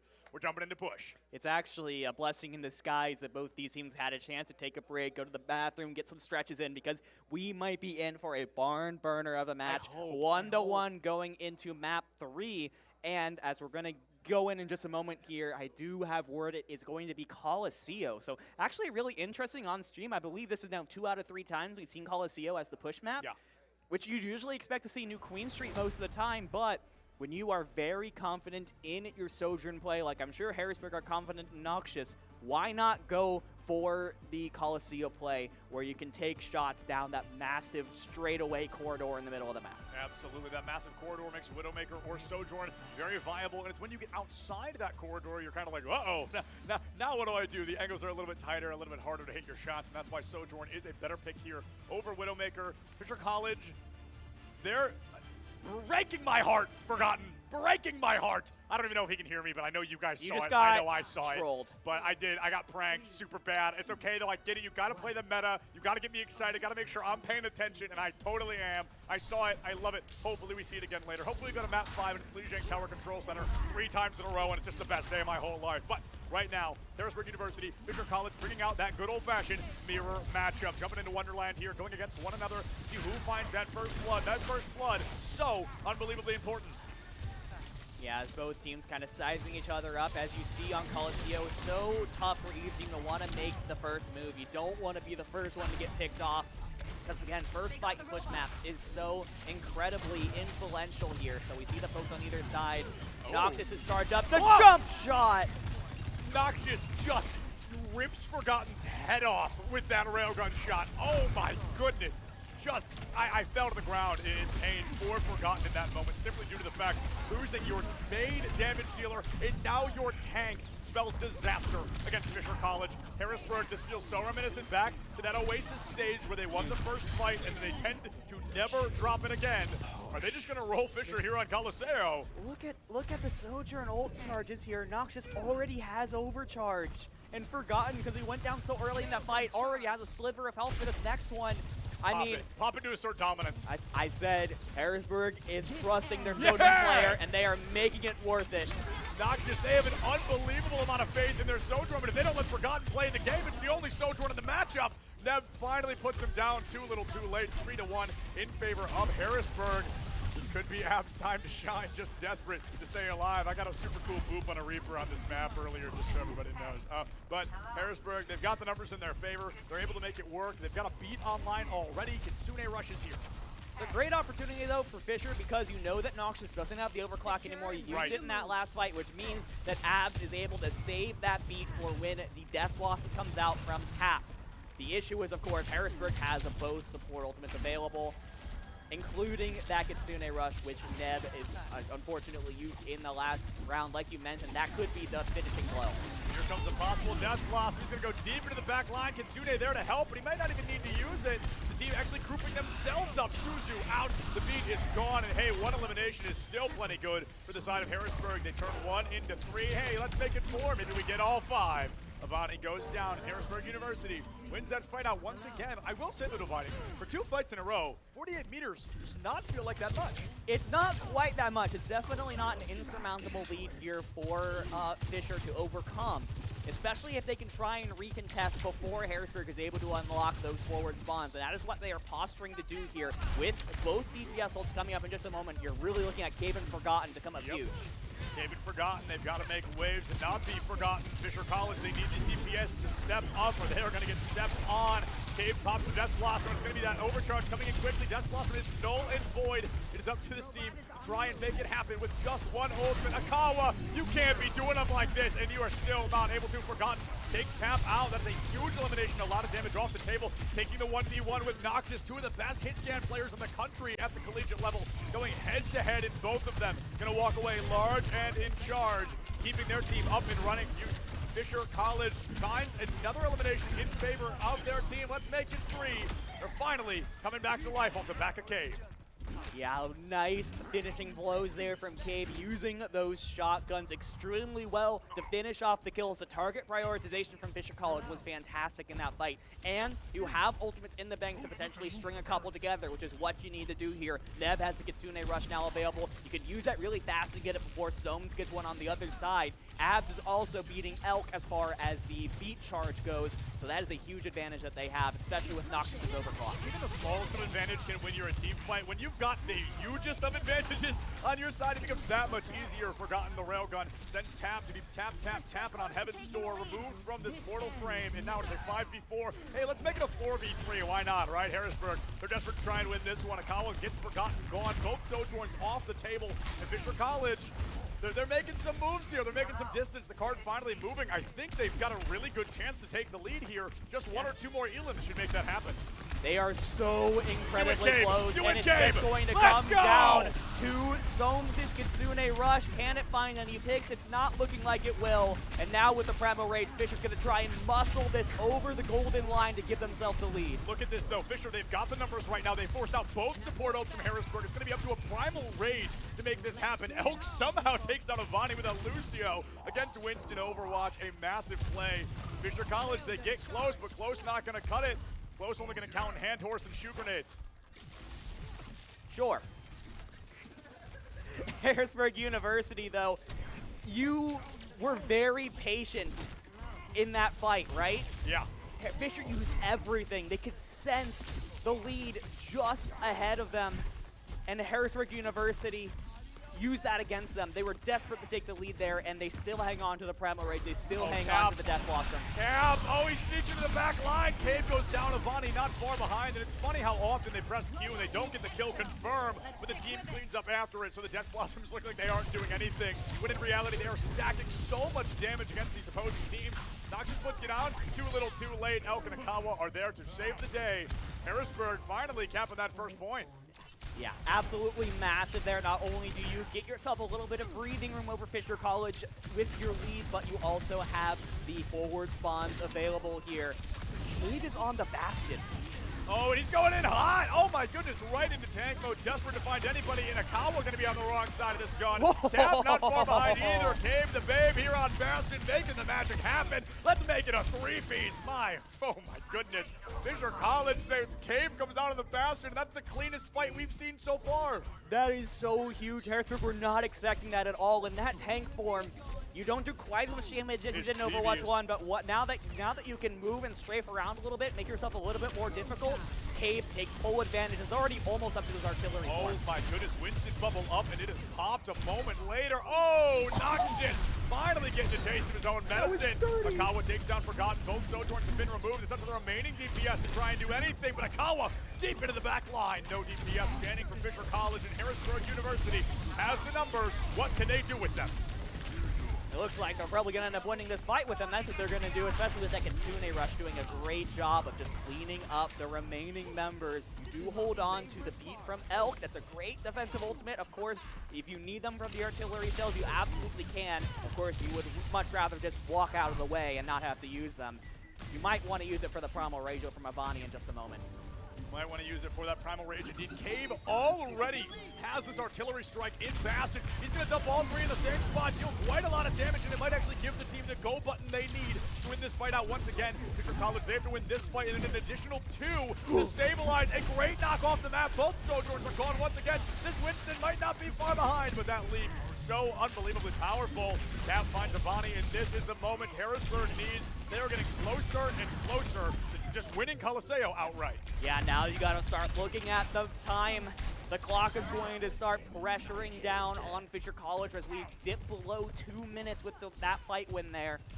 The Bastion was really cool for one fight, I do have to admit, but it seems like after Harrisburg got over that initial shock, they've been doing a really good job. Bastion has 300 health, but is also a very easy target to hit. One of the biggest DPS hitboxes in the game. He actually might be the biggest DPS. Now that you say that, I'm thinking about it. He's definitely one of them at the very least, and he's definitely catching a lot of bullets for his team, forcing Nevin Abs into overtime. Abs goes down, and unfortunately the beat's nowhere in sight. Noxious traded out by that Bastion grenade, and that could be a massive play, but losing a support is so much more important. Soames committing Kitsune and Forgotten, saying, I simply do not care. Tap finds Avani, Forgotten goes down quickly. Elk, another grenade kill from Cave. This is huge. Fisher, I don't know if they're going to win it, but they are doing a great job stabilizing this fight. Yeah, just taking time off the clock, making it more and more difficult for Fisher. Even if they win this fight, it's only Cave and Abs still on this point. It's a 2v5 when Harrisburg comes back in. Of course, they do have the forward spawn, so they're going to be able to get back faster than the remaining members of Fisher. Abs actually leads leads to transport the remaining members back, and that's why I think Fisher has to back off a little bit once they get to the middle.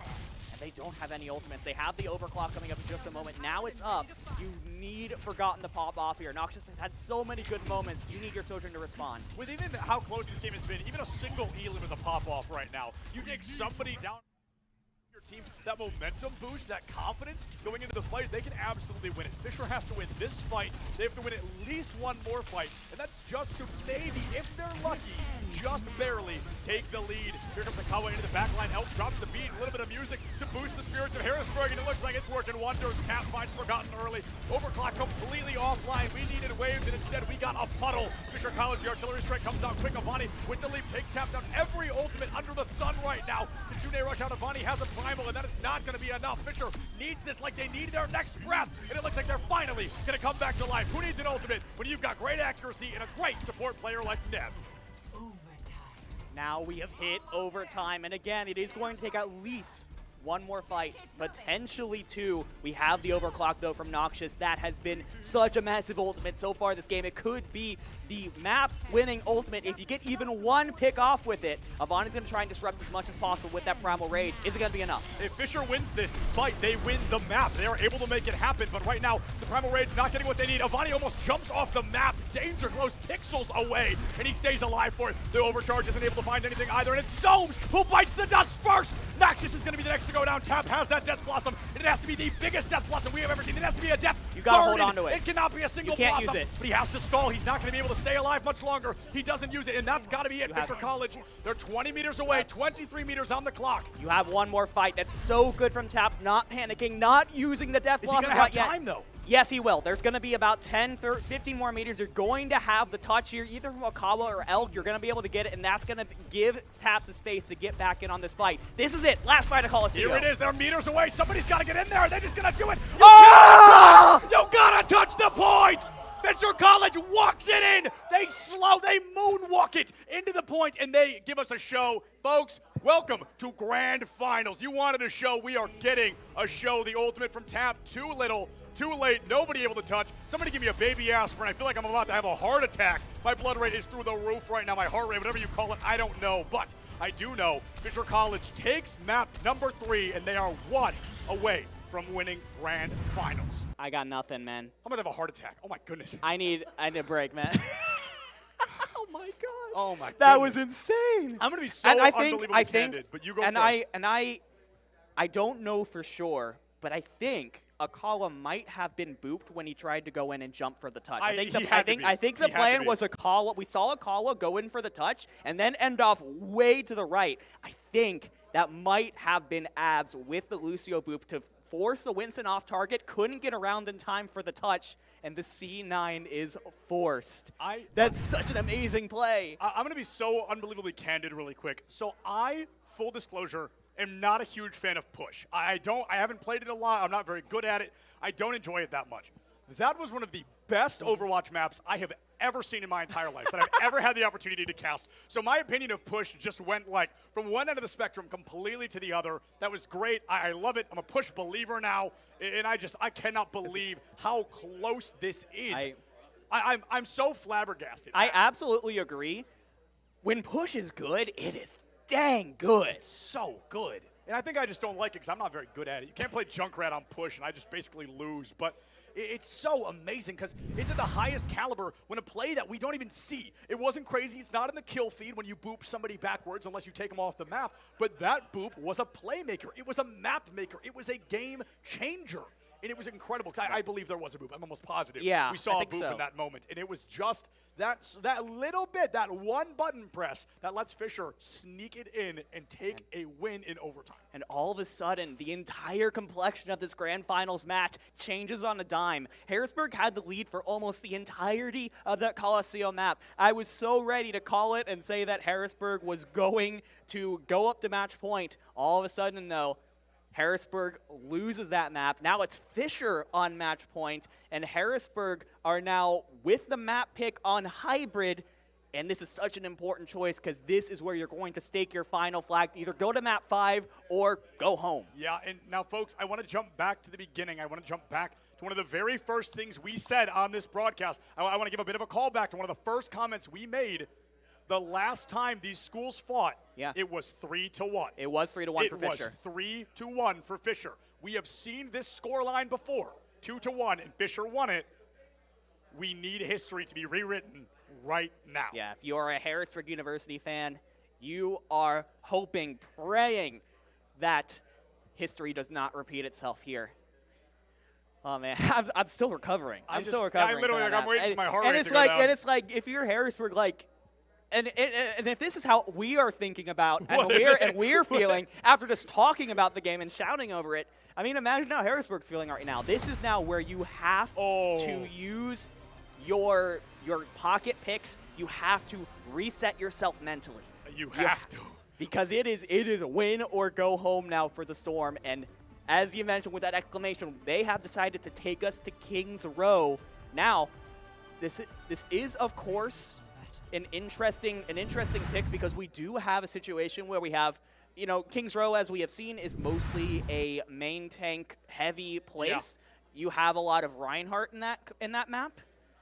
And you have Akawa, a traditional main tank in Overwatch 1, going against Avani and a traditional off tank in Overwatch 1 for Fisher. Yeah. So potentially on paper, I feel like that's an advantage for the Storm. Now, I just want to say one thing about Kings Row, and I promise I will not bring it up again the rest of the broadcast.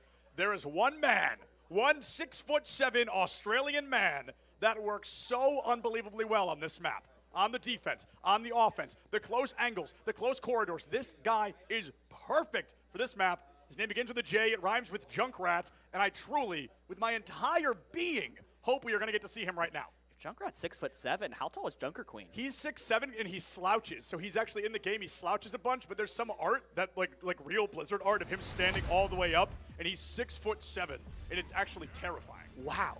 Yeah, isn't that fun fact? Junker Queen is a monster. I think she's like 6'10". Yeah, I know.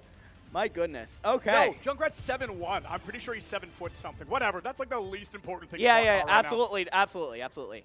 We have to look forward to the map that is in front of us right now. It is Fisher College starting off on the defense, sticking with their guns. They're going to stick with that meta composition, keep Forgotten on the Sojourn, keep Cabe on the Reaper.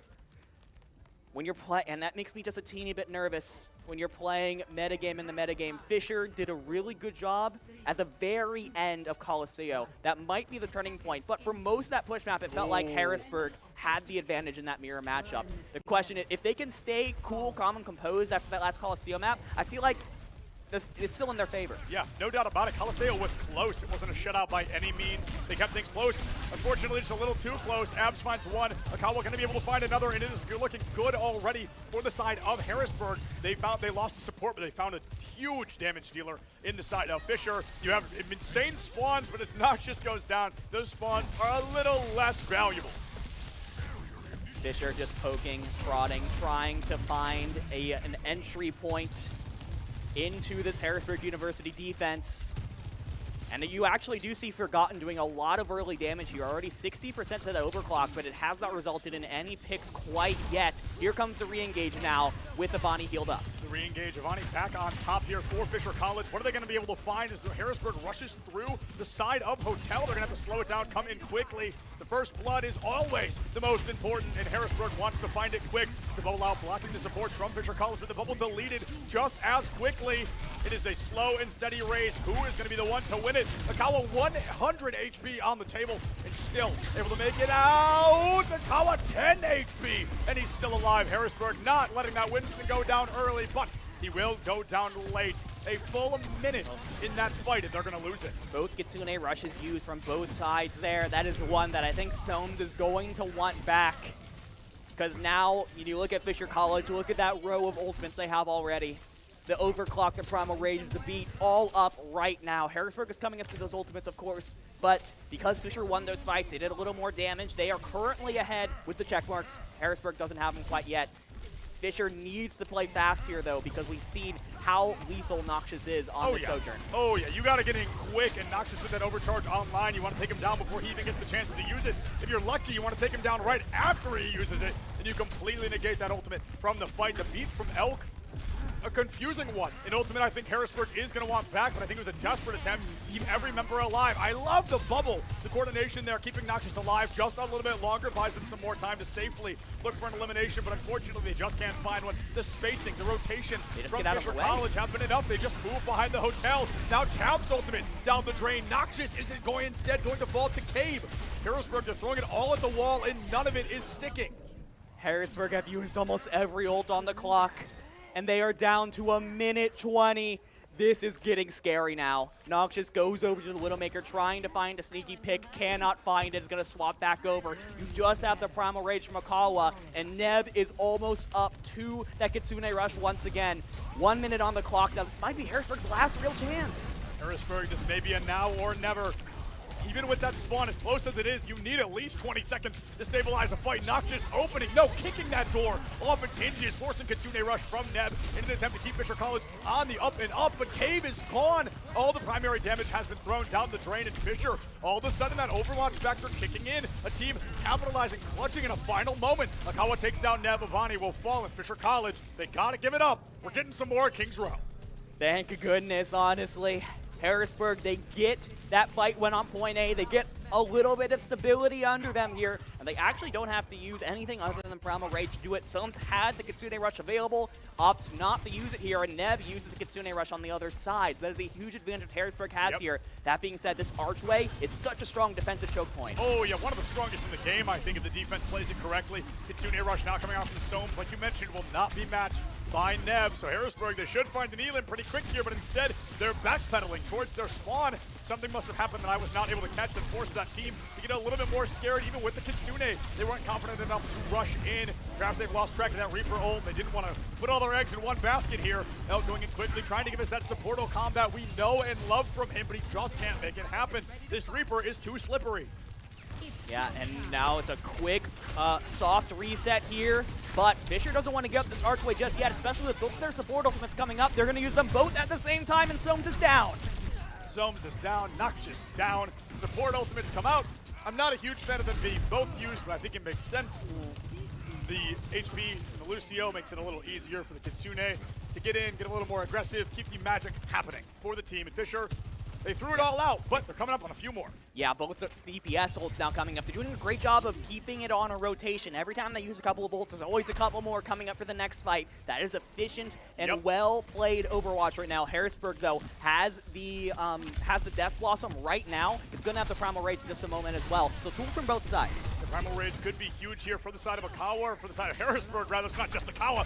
Noxious takes down Neb, a Death Blossom to boot. Not going to be huge, especially if it's a 2-2 trade, a 3-2 now in favor of Harrisburg University. They finally got the wheels moving, but I call this point Kings Row point 1.5 because teams always get right about here. They get right about the second corner of the bar, and I have seen dreams die right here dividing. And this is actually really crucial. Only a minute left on the clock for the Storm. Their spawn point is so far away at this point. If they end up losing this fight, they might not get a chance for another full fight here. They have to finish point B right now with the Primal Rage, with the Kitsune Rush. They have to finish this off and get some more time on the clock. I think this point in particular is a dangerous one because nobody has a true spawn advantage. Everybody's so far away at this point. If you're taken out of the fight, you essentially will not return until the next one. And Akawa goes up and comes down like a bag of rocks. Immediately 5v4, Fisher College, a critical advantage. Kitsune comes out quickly from Soames, a desperate attempt to flip the fight, and they're just not able to do it. Fisher is stabilizing, and that is the scariest thing with 20 seconds left. Akawa had the Primal Rage and goes down anyways. That is a massive mistake from the Storm, as now Fisher College, they push up, 13 seconds left on the clock, and they don't even want to give them a chance to touch. He has the Primal to get to the cart in time, and he's not even going to use it. He's going to just jump up and over the bar, completely neglecting everybody else in the matchup there. Avani finds Soames. Akawa takes down Forgotten. Is this Harrisburg's time to Overwatch clutch? Once again, the Overwatch factor at its finest. Neb and Abs going to be trying to clean things up a double support ultimate commit. Once again, we are now in the overtime. If Harrisburg lose this one, this half of Kings Row will be over and the win condition will be set for Fisher College. Avani with a two-piece, gonna seal the deal. Perhaps Akawa dives in, desperate to keep the team alive, but delaying the inevitable. The wick will tick away, and half number 1 comes to a close. What a beautiful play from Fisher, understanding the time pressure from Harrisburg University, understanding their win condition, making it as difficult as possible to even set up that final fight. They had an opportunity to go in for a rushed fight if Fisher had hung back and given them the space. Fisher did not give them the space. They had to win at the archway and then somehow win again at the point. There was just no way you could do both. Yeah, absolutely. We talked about the importance of that archway. Fisher bought just enough time to then stall out the next fight, make it impossible for Harrisburg to get back. As a full 5 at least. They made it back individually, but it's very hard to win a 1v5. Now, Fisher College, the win condition. Here we 100 meters away, almost to the digit. This is it, ladies and gentlemen. Fisher College with the chance to win the CECC East Regional Competition and earn themselves $1,500 and a spot in the national finals next year if they can just outdo Harrisburg University on this attack. Harrisburg, though, there are chances. There's the full hold. There is the archway. There is the end of the point. That is 3 main. I'm just going to call it Kings Row Light. Point A is the point. Point B is the archway. Point C is the golden box of victory. Those are the 3 checkpoints that Harrisburg really has to play around and melt time off of the Fisher College clock in order to give themselves the best chance possible of outdoing Fisher's defense. And Harrisburg with a very unique strategy at the moment. I'm not going to comment on what it is, so Fisher can find out as they are supposed to, but things are a little bit weird here, and it looks like it's actually working. The overextension from Harrisburg is working out well. They play it low and slow. They confuse the heck out of Fisher for a moment, but was it all worth it? Can you win this fight? Immediately Suzu is used. The disruptive field from the Sojourn Forgotten will also come out early in Harrisburg. They do a lot of damage, but the damage simply not going to cut it. You got to find those eliminations. You got to find those eliminations indeed. As Harrisburg doing a good job. They've kind of flipped the point right now. As Fisher, they tried to go through the hotel. Harrisburg does a really good job of keeping them at arm's length. Just a little bit of a digital stiff arm. Yeah, a digital stiff arm indeed, dividing Fisher College. They're just trying to hold back Harrisburg. This fight has taken a full minute. Ekitsune from Nev may make it even easier in their favor. Fisher College, they snuck in. They did it low and slow. They forced Harrisburg off point before the fight has even ended. It looks like it's working well. 2 ticks already on the board. The third one seemingly just around the corner. Soames did use Kitsune Rush. They want to fight. They want to keep fighting this. They do have the beat from Elk if they really want to try and hold this. And I think this is actually a really good point. The Kitsune Rushers actually force Fisher off of the point for just a moment here. They have the beat as well to keep themselves sustained if they really need it. And it's just all about getting as much time off the clock as possible before Fisher gets that last tick. Yeah, that last tick, I mean, it can make or break, right? You got 2/3, you're close, but close only going to cut it in hand shoes and grenade horses. Harrisburg University looking mighty fine here as Tap does put Avani down early. The Winston is missing, and now here comes a Death Blossom. That's the one we love to see from Tap. Gets a double kill, seals the deal against Fisher. Half the time bank gone, over half the point tapped. Great job there from Fisher. Again, understanding that the win condition, if you let Harrisburg get 2 minutes and 30 seconds on the point right then and there, give themselves 5+ minutes to go 100 meters. I mean, I don't want to say guaranteed, but it's you're going to have basically 3 full cycles of ultimates at that point. You're going to find success. Speaking of ultimates, now you get yourself a chance with under 2 minutes on the clock, and here's the overclock. The overclock comes out large and in charge. It's Avani who goes down quick. Forgotten just can't pick up the slack yet. Cave does find Elk, so okay, now it's a little less winnable as Cave has gone down. Harrisburg, they've stalled out once again. A Kings Row full hold, unbelievably achievable. I always want to say unbelievable and squish those words together, but that's not what that's actually the opposite of what I'm trying to say. Harrisburg University, 80 seconds from being able to do this. This is the best 5. This is the best opportunity though, because Harrisburg is finally out of ultimates. They have absolutely nothing, but they've got a Noxious. They've got a Noxious. Oh my goodness, poor Neb didn't even get into the fight on and that Neb used the Kitsune Rush. Yo, did it get canceled? I've never seen it canceled, but clearly it's not here, so it must have gone somewhere dividing, and it is going to hurt Fisher College. A critical play against them. A minute remains. It is now or never. No ultimates except for the beat, and Elk is going to pop it off. Cool down. Gives the team a little bit more of a boost. Harrisburg University more confidence in their team. And now Soames uses their Kitsune rush. The action's packed here. Abs drops the beat. Avani brings out the Primal Rage. Everybody is swinging. We've got one Angry Monkey here in the back line, and it's going to be Abs with the first blood.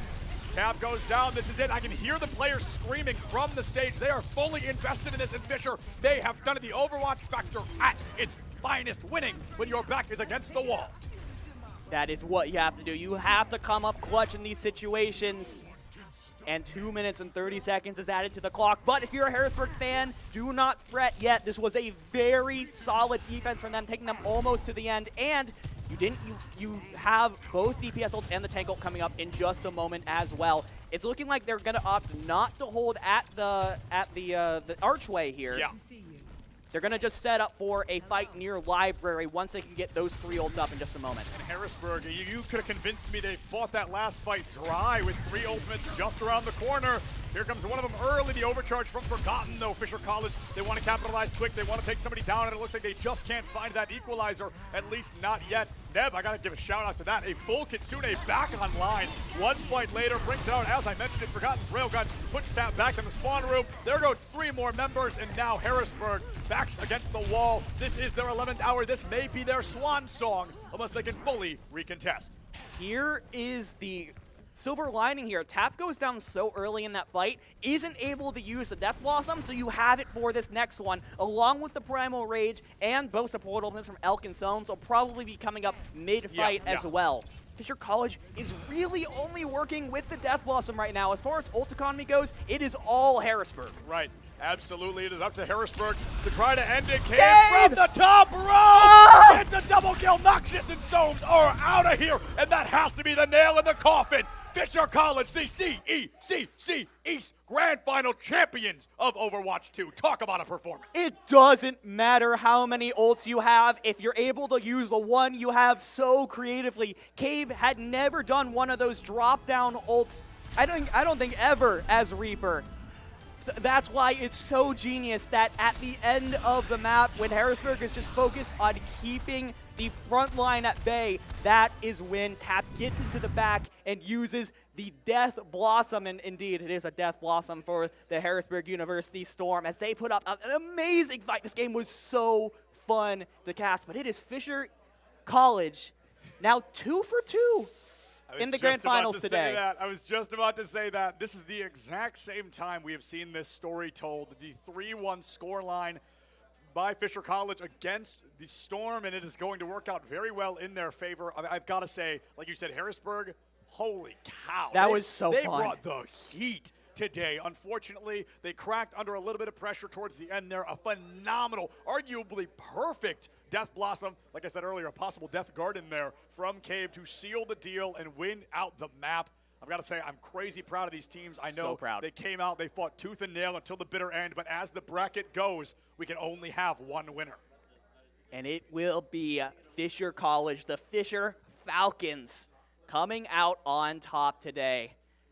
What a good game, man. That's all I can say at the end of this one. That was so much fun. It's so good that we get to have both these teams here in person at Rutgers and put together a real show for everyone today. The fact is that both teams clearly had a really high level mechanics, high level understanding of the meta. But when it came down to those clutch moments, when it was do or die, more often than not, it seemed like Fisher came up huge. Whether it was a boop on Coliseo or a Death Blossom on Kings Row, they came up with those little micro plays, used it very creatively, and forced Harrisburg on the back foot. Yeah, the back foot is where Harrisburg found themselves very, very often, but they fought tooth and nail until what is unfortunately the bitter end. And folks, speaking of bitter ends, this is all Dividing and I got for you here on the caster desk. That was our grand finals of Overwatch 2. So next time you see somebody standing here, it won't be us. Very quickly, thank you all so much for joining us for Overwatch.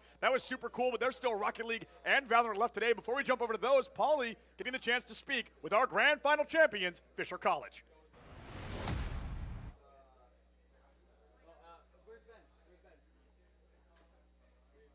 Officer of CSMG, Ray Katz, to present the trophy ceremony to Fisher College for being your grand champions in Overwatch 2 at the East Regional event. Let's make some noise for Fisher College as they have now won 2 games here at the East Regional. I'll get out of the way. Ray will present the trophy. Well done. Actually, I got to interview Neb. Where am I going? I'm forgetting about it. All right, Neb, well done. You guys, talked a little trash, but you came in and backed it up. You said Harrisburg was a training partner of yours. How'd you guys feel going into that one? And, take us through the match a little bit. Well, it kind of went just like when Divio was playing DPS in the qualifiers, right? We lost Koth because it's a Mickey Mouse game mode, and then we turn around, get 3-0 on the normal maps. So it's kind of like the same story, same outcome. Fisher on top. All right, Fisher on top. Talk a little bit, but hey, they back it up, so you got to go with that. Neb, take us through a little bit. How are the comms going? What was the energy like? You're competing here at the East Regional LAN. You guys played well the entire time. Take us through a little bit the event so far and how you're feeling. Shout out the Monster sponsorship. I've been drinking a ton, and that it made us all have a bunch of energy. I was screaming out there. I almost lost my voice by the end of the 4th map, but it was just great. Great comms, great teammates. How about you guys? How was the event so far? Pretty fun. It was good. Very fun. Yeah, it was fun. Oh, it's all business over here. It's subtle and coy. All right, this is Fisher Overwatch 2. They just won. We'll now see them, and they qualify for the CECC Grand Final in May 2023. It's going to be an amazing event. When we come back, we will have more CECC East Regional. Don't go anywhere. Well done, boys. Good job. 2 games. Becoming a leader is a choice. So if you want to learn to make big decisions, start with this one. Decide to lead.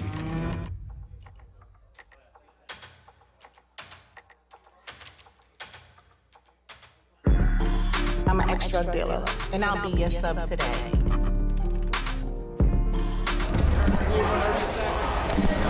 Two milligrams of fentanyl can be lethal. A lethal dose is in here. Who gets it, I won't know. It's cheap, it's potent, and it's profitable. The sad reality is, fentanyl is being mixed into everything now. More kids should know.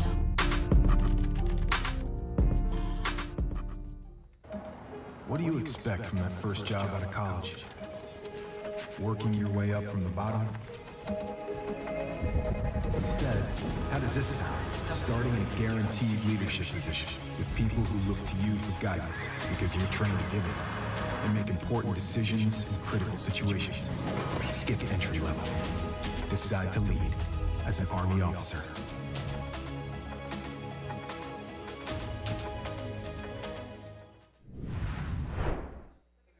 All right, I'm here with Captain Phillips of the U.S. Army. How are you today, sir? I'm doing well. Thanks for having me. From what I understand, you're a commander of not just this department in esports, but you do a wide array of things. Can you tell me more about that? I'm the commander of the recruiting outreach company known as The Rock. It's not just esports. We have what's called the Warrior Fitness Team. That's a group of highly motivated and very athletic individuals here in the Army. They do functional fitness, so we have a CrossFit team. We do strong men, strong women, power lifters. We have people throughout the Army who aren't just on the team here, but also enable us who are actually active duty that when we call, they'll just show up and help out for a lot of events. We have the As You Were band. They are a touring rock band. They don't do cover songs. This is an original band who cutting albums. They make all their own music here in-house. They recently just played Ladder in Life, Aftershock, and Golden Sky. And then we have the Army Outdoor Team, which are 2 very, very skilled individuals who do fishing tournaments, who go hunting, who really speak and live the outdoor lifestyle and kind of showcases like, hey, you can do both. They're actually at FFA in Indiana right now, showcasing our bass boat. I want to jump right into this focus of the esports because this video is going to be shown to a ton of high school and college students and coaches at different colleges across the country and administrators and parents. And I really want to make sure they understand the scope of what esports is in the military for U.S. Army, as well as what it takes to be a soldier and the benefits. But since we're talking to that audience, let me ask you first, though. Are you a gamer? Oh, yeah. Not as good as the soldiers I have on my teams, obviously. But yes, I am. I grew up gaming, and I've just continued all the way into my adult life. Started on Nintendo, then Super Nintendo, PlayStation 1, PlayStation 2, Xbox, and now in my tenure, I finally graduated to PC gaming. and I'll probably never go back. Let's jump into then you leading these soldiers in the U.S. Army esports and what it really takes to be a commander over the young men and women that serve, and how what you're doing maybe out in the community and how you're helping them help other young adults finding their way into the military. What does your day-to-day look like when it comes to commanding these soldiers? So this is actually my third command. Very few officers get the opportunity to have multiple commands. Normally we get one, sometimes two. Three is a very small number. When it comes to leading soldiers, the best thing I found out, and this goes for anybody, you can apply this in any sort of life, is to just be a human being, right? Just be a person. Don't think you're too good for anybody, and just have empathy. My success throughout my 12 years in the Army has just been empathetic, right? Do I get loud sometimes? Absolutely. Do I have to be mean sometimes? Yeah. As long as you sit back and you look at it as a human being talking to another human being and understanding where someone is coming from, it tends to work out a lot better than just there's the commander on his golden pedestal looking down at the peasants below him. You know what I mean? That's not how we interact here. Here in this job specifically, it's a very unique opportunity because all my esports players are sergeant and below, so they're E5 and below, that are actually actively on the team right now. I have a platoon sergeant who's an E7, but our main players for the teams are E5 and below. So interacting with really that first leadership position these soldiers are getting. You go E1 through E4, you're the soldier, and then when you put those stripes on your chest at E5, corporal sometimes if you're identified early enough. I have a couple corporals in there.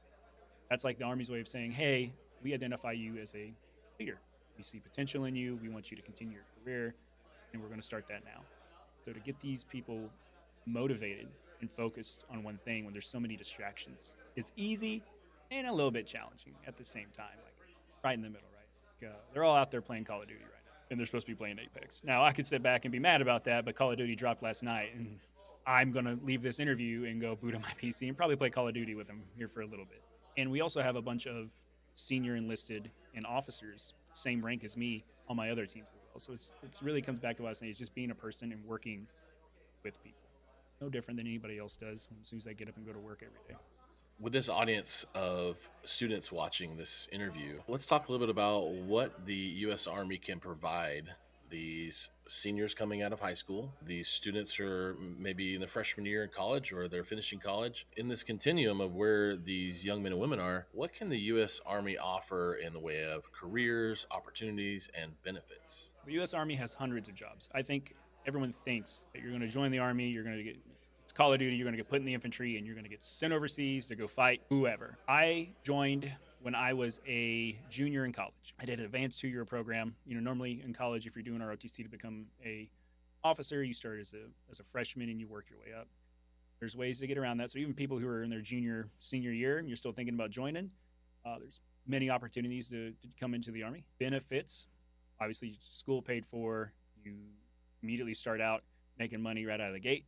For your salary, we provide you food, we provide you housing, we provide you sense and purpose, right? We give you a job and drive. And it really starts to get you going. You think it's like a brand new, just graduated senior out of high school. They're really faced with just a few options. Am I going to go to college? Am I going to get a job? And then if I don't do those two things right now, what am I going to do? The Army's a good place to start. No one's saying that you got to sit here and sign a contract for the rest of your life. You'll have this green suit on, right? I have plenty of friends that joined as lieutenants and got out after their 4-year initial commitment. We said, thank you for your service. We shook their hands, still friends with them today. Play video games together, and I talk about the Army. They talk about their jobs outside. And most of the things that we focus and talk about is how has the Army prepared me for these outside opportunities, right? The skills they gave me, understanding how to work with people, how to see a problem set, analyze it, and then move forward in order to fix it. It gives you on-the-job training too. So I would talk specifically about officers, obviously. That's my demographic, but for just regular enlisted soldiers, it's receiving training, understanding a problem set. I'm a fueler, right? We have a job. It's a fueler. A lot of people just seem all they do is sit at the fuel trucks and they pump my gas for me. Well, that's what they do for you at that time. You see them, but a fueler does a lot of things. They're doing not necessarily chemistry, but they got to know, hey, what are the balances inside my tank? What time am I going out? How am I going to mitigate that risk? How am I going to engage with the people I need to like get things from and also give fuel to, right? My mechanics that work on my trucks, that work on my tanks, that work on my aircraft. These are very technically inclined people who can see a schematic. My brain doesn't work like that. I look at a schematic. I mean, it took me probably 2 hours to put a new fan in my computer the other day. But like some of these people can just look at a schematic and just be like, yep, got it. And then just go fix it. The Army just gives you the opportunity to take your skills that you already have, build upon them, go forth and do great things with it.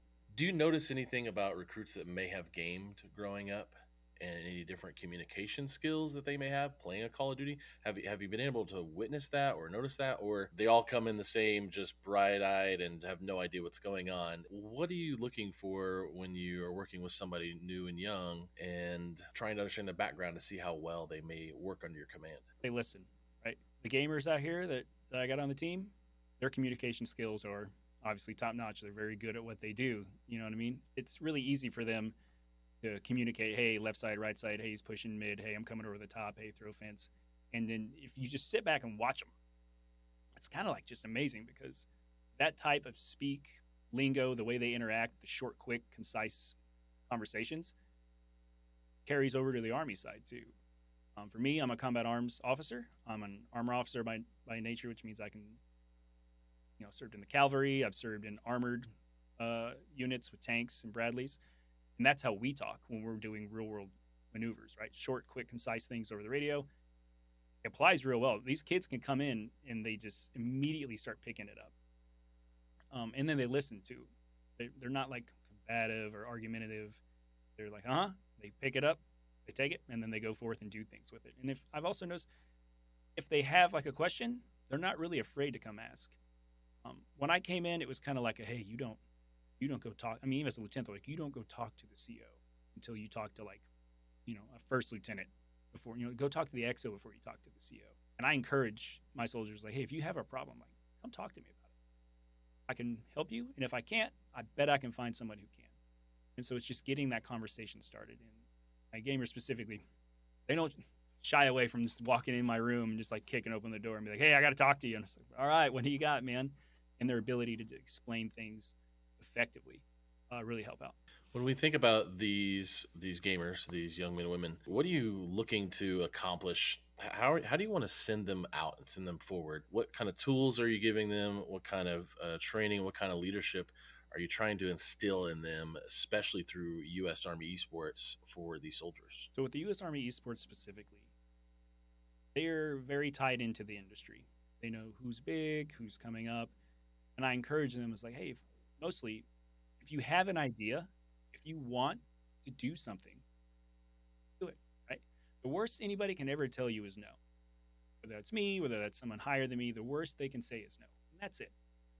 If they say yes, then you've literally done something to shape an entire operation that involves all these people now. And they're all moving towards a set goal.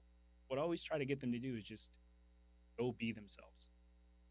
Right? If you want to join the Army, and you're in the esports team and you're like, hey, thanks for playing. I want to do this now professionally outside and stream. I'm here to support you 100%. To get that drive, to get that purpose is what I push them to do. I wake up and I come in here in the morning. Some of them are already in here running scrims on Apex. I'll leave 6 o'clock at night. Oh, I forgot something. I'll come back. They're still in here playing. They're still gaming. They're still talking to each other. So I just push them to go be the best versions of themselves. I'm very hands off with them. I don't really have to give them a lot of purpose and direction. Like I talked about earlier, these are people who have great communication skills. They're driven. And as long as I just kind of point them in one direction at the beginning, say, hey, this is your left limit. This is your right limit. Go for it. They just take off right for it. And I can just be hands back and just support them from the rear. Well, Captain Phillips, thank you so much for your time. Thanks for lending your players, your Apex and Call of Duty first-person shooter players that just gave me a ton of information, and you as well. And any last words of advice or encouragement you can give out to those watching this interview? Just keep doing what it is you're doing. Right? I'm a big believer in you are who you are, and the only way you could really go is up. If you find yourself wanting to do a little bit more and take that extra step to really up your game, your nearest recruiting office is just down the street. They've been more than happy to help you and talk to you. And if you really have any questions of me, I'm always around here in Kentucky and easy to reach. Captain Phillips, thank you again so much for your time. This has been amazing. I really appreciate it. All right, welcome back to the analyst desk. Before we jump into our next segment of Rocket League, the grand finals, we have a little bit of extra fun here for you. But before we get into that fun, it's actually a nice little giveaway. Catnator, somebody's won something. Multiple people won multiple things. Yeah, not just one. We got 2 giveaways that were going on throughout the weekend you could register for here in the venue. And I've got 2 winners for you, Los. The first of those is going to be a pair of New York Rangers tickets. Ooh. Guess who those are going to? Real sports. They're going the way of Valence from Alvernia. So Valence from Alvernia, you've got yourself some New York Rangers tickets. Congratulations are indeed in order. You did it. You filled out the QR code. Nice job. But we got more. Now notice, I said giveaways. So we got one more going with it. We're giving away a gaming PC, a gaming computer here in the venue. And, well, that will go to Josh Case from NJCU. Congratulations to Josh Case. Well done. That's pretty exciting. And another, well, that's big. That That's is, big. yeah. That is big. I want that. I want that. It's a fat rig. Well, fat rig, but now we're about to make some amazing fat content. That's a good thing with a PH. Okay. Right? That's acceptable. Yeah. Anyways. There he is. Josh Case, everybody. Woo! Oh my gosh. That's pretty cool. All right, I am here with the PC winner, our very own Joshua Case. Well done. Congratulations. Josh, what are you going to do with this PC? I'm going to play it, of course. Now, just so they know, your team is NJCU. Correct, I'm the head coach. All right, head coach NJCU. Yeah, head coach NJCU. All right. And how has your regional event weekend been so far? Not only that, you're going home with an iBuyPower PC. I think it's been pretty good so far. We did very well. Obviously, we could do better, but we're going to get them next time. You heard it from Joshua Case. Their team came here on a tour bus. One of the first teams I've ever seen do that. So NJCU winner, iBuyPower PC winner. Well done. Back over to the desk. Congratulations.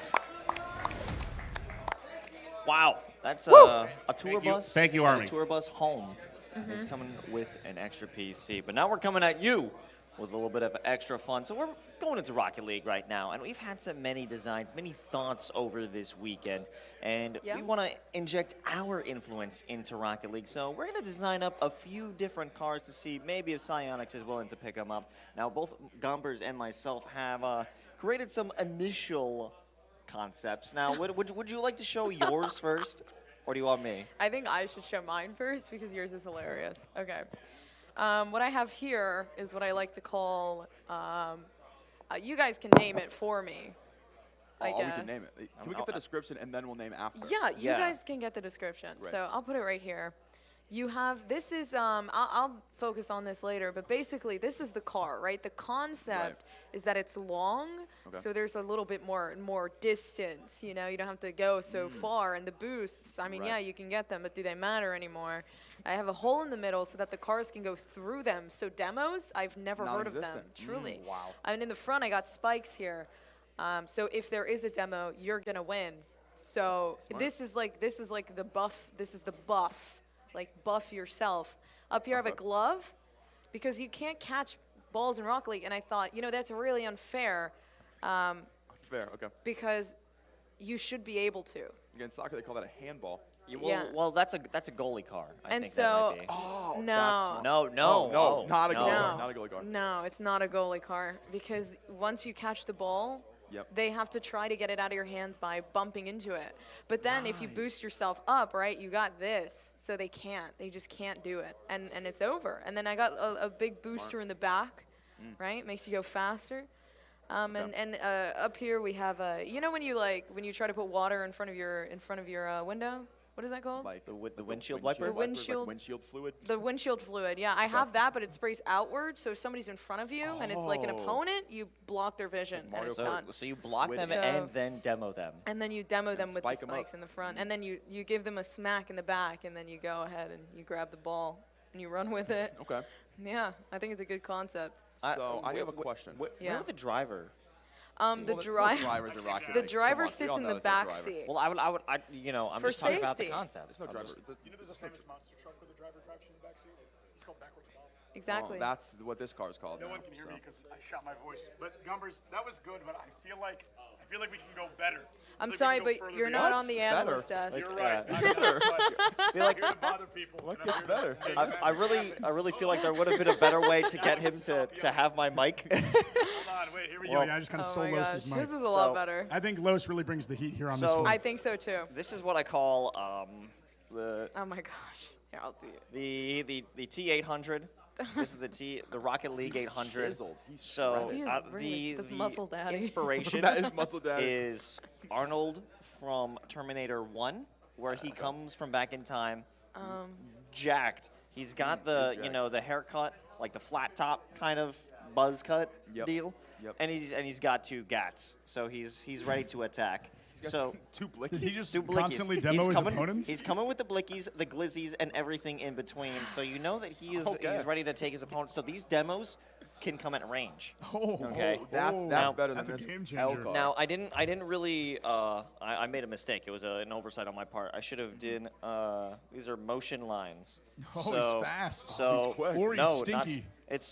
those are speed. Could you hold this for a second, Gumbers? While so as you're driving, it goes like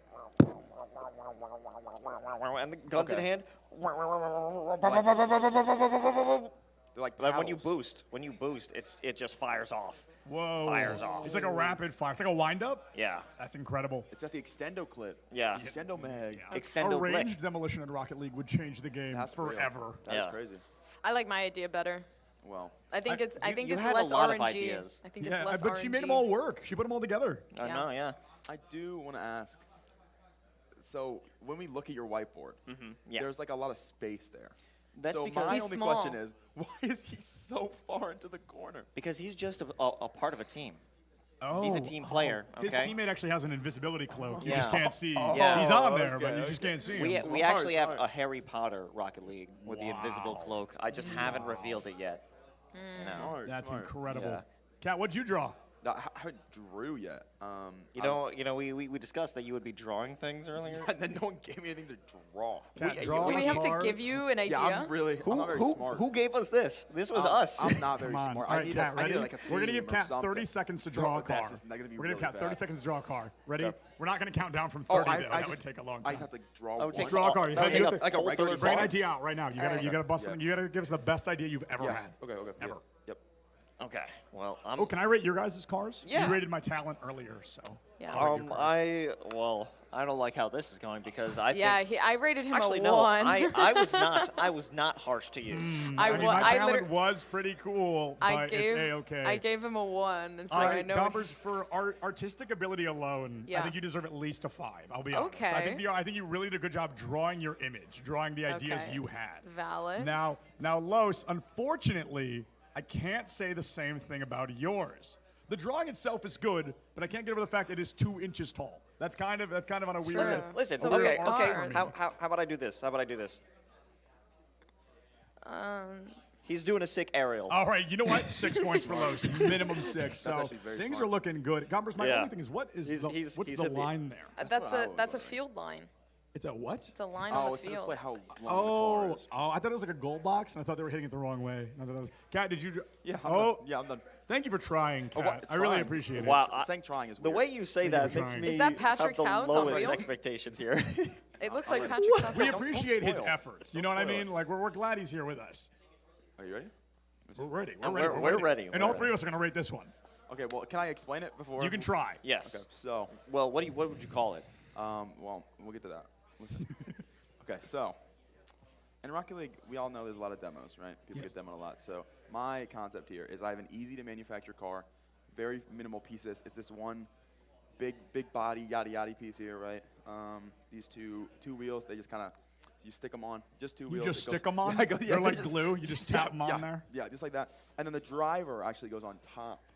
So the steering wheel's on top. I thought you said there were no drivers. I also now have to ask. Well, you said had a two driver, wheels. so I feel like there should be. You didn't say 4. You said Yeah, 2 2. wheels. So there's only 2 wheels on this Yeah, vehicle. it's It's like a bike. You get it. Is this It's in just a a 2D bicycle. space? This is a 2D object, so yeah. that It's a makes sense. 2D Rocket League car. Yeah, there in you a go. 3D. It's for the 4D mobile. game. It's a mobile game only, though. There you go. So I'm a little jealous. That's a cool concept. Like the Mr. So- Game & Watch of Rocket League cars. Yeah, so the driver goes on top so he can jump off before the demo That's happens. pretty cool. So he survives. Okay. And then the car is easy to manufacture, so when it gets demoed, you can quickly make another one. So your demo respawn time what is it isn't as made out long. of? Because mine was not made out of really cybernetic sure. flesh.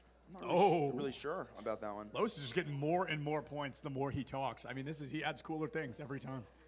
Okay, but what about this one? I feel like maybe I should go last on this one in terms of rating. Oh, I guess we gotta run it down. You know, I'm a nice guy, so I will give you a 3 out of 5. Cool, that's good. It's a good score. Out of Gompers? 20.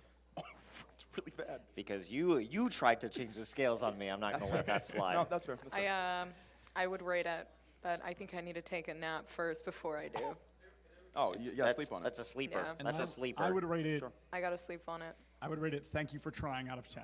You know what I mean? That's Like not we're rating. really So happy it's to like have a you here with us. participation All right. And award. Cat, it's not so bad we have to remove you, but it's so bad we want. So, no, I'm just kidding. Catinator doing 3K is going to be removed from the He's desk, not he's due to been his drawing eliminated. skills. He's been eliminated. But due to the fact he's been here for a while, and he But deserves because a it was break. too good. He's a hard worker. We're going to Yes. send him right to the Rocket League Debs. He's on his way now. Express mail. He's headed right out. But the good news is, it's not me joining the desk. It is Kilomiles. And while Kilomiles is sitting down, I thought of a very cool Rocket League related card drawing challenge for the three of you just now. Just hit me. Okay. It's like a work of art. All right. I understand. And while they're drawing, I came here for one reason and one reason in particular. Because you see, there's a lot of Septilence bothers people's content out there. But what about bothering people while Septilence is bothering people? Oh my God, that's so No meta. We're getting meta. No one does that. So, Septilence, I have a quick little pop quiz, and anyone on the desk is ready to answer. And I'm there ready. are prizes available for victory. Question number 1. Stealing. In Rocket League, who is the reigning CECC Atlanta champion? Atlanta champion Rocket League. National champion. Oh my God. My goodness, I spent that whole weekend You were there. interviewing You were people. I there, spent the whole weekend so- interviewing people. I don't remember. Come on. Is Come on. it? Oh my goodness. I'm running. Bay through the- State College. No. No, it's oh my goodness. I know who it is, and like I wasn't surprised that they won because they're so good. Now I can't think of who it is, and they're gonna be so mad at me. Miles, I'm gonna have to fold. I'm gonna have to concede. Iowa. No. It's not Iowa. Next one. Who is Florida? No. Y'all are getting. No, y'all are as naming soon as states. you I assume only one team made it from. At this present time, our current national champion here in the CECC is Northwood. See, They oh have my so many goodness. wins. Duh, of course it's Northwood. Ask me about another one now that I All right. remember Northwood exists. All right, next question. Next question. What is the only Rocket League car with 6 wheels? 6 wheels. I don't know the name of it, but I can see it in my head. The only Rocket League car. It's with not the 6 Batmobile, wheels? is it? Is that 4 wheels only? That's got to be 4 wheels. The Batmobile's 4 wheels. I don't Oh even. my goodness. This is a trick question. And Gompers gets it She right. gets it. And because of that, Gompers gets 10 real What? American dollars. What? Gompers just got $10.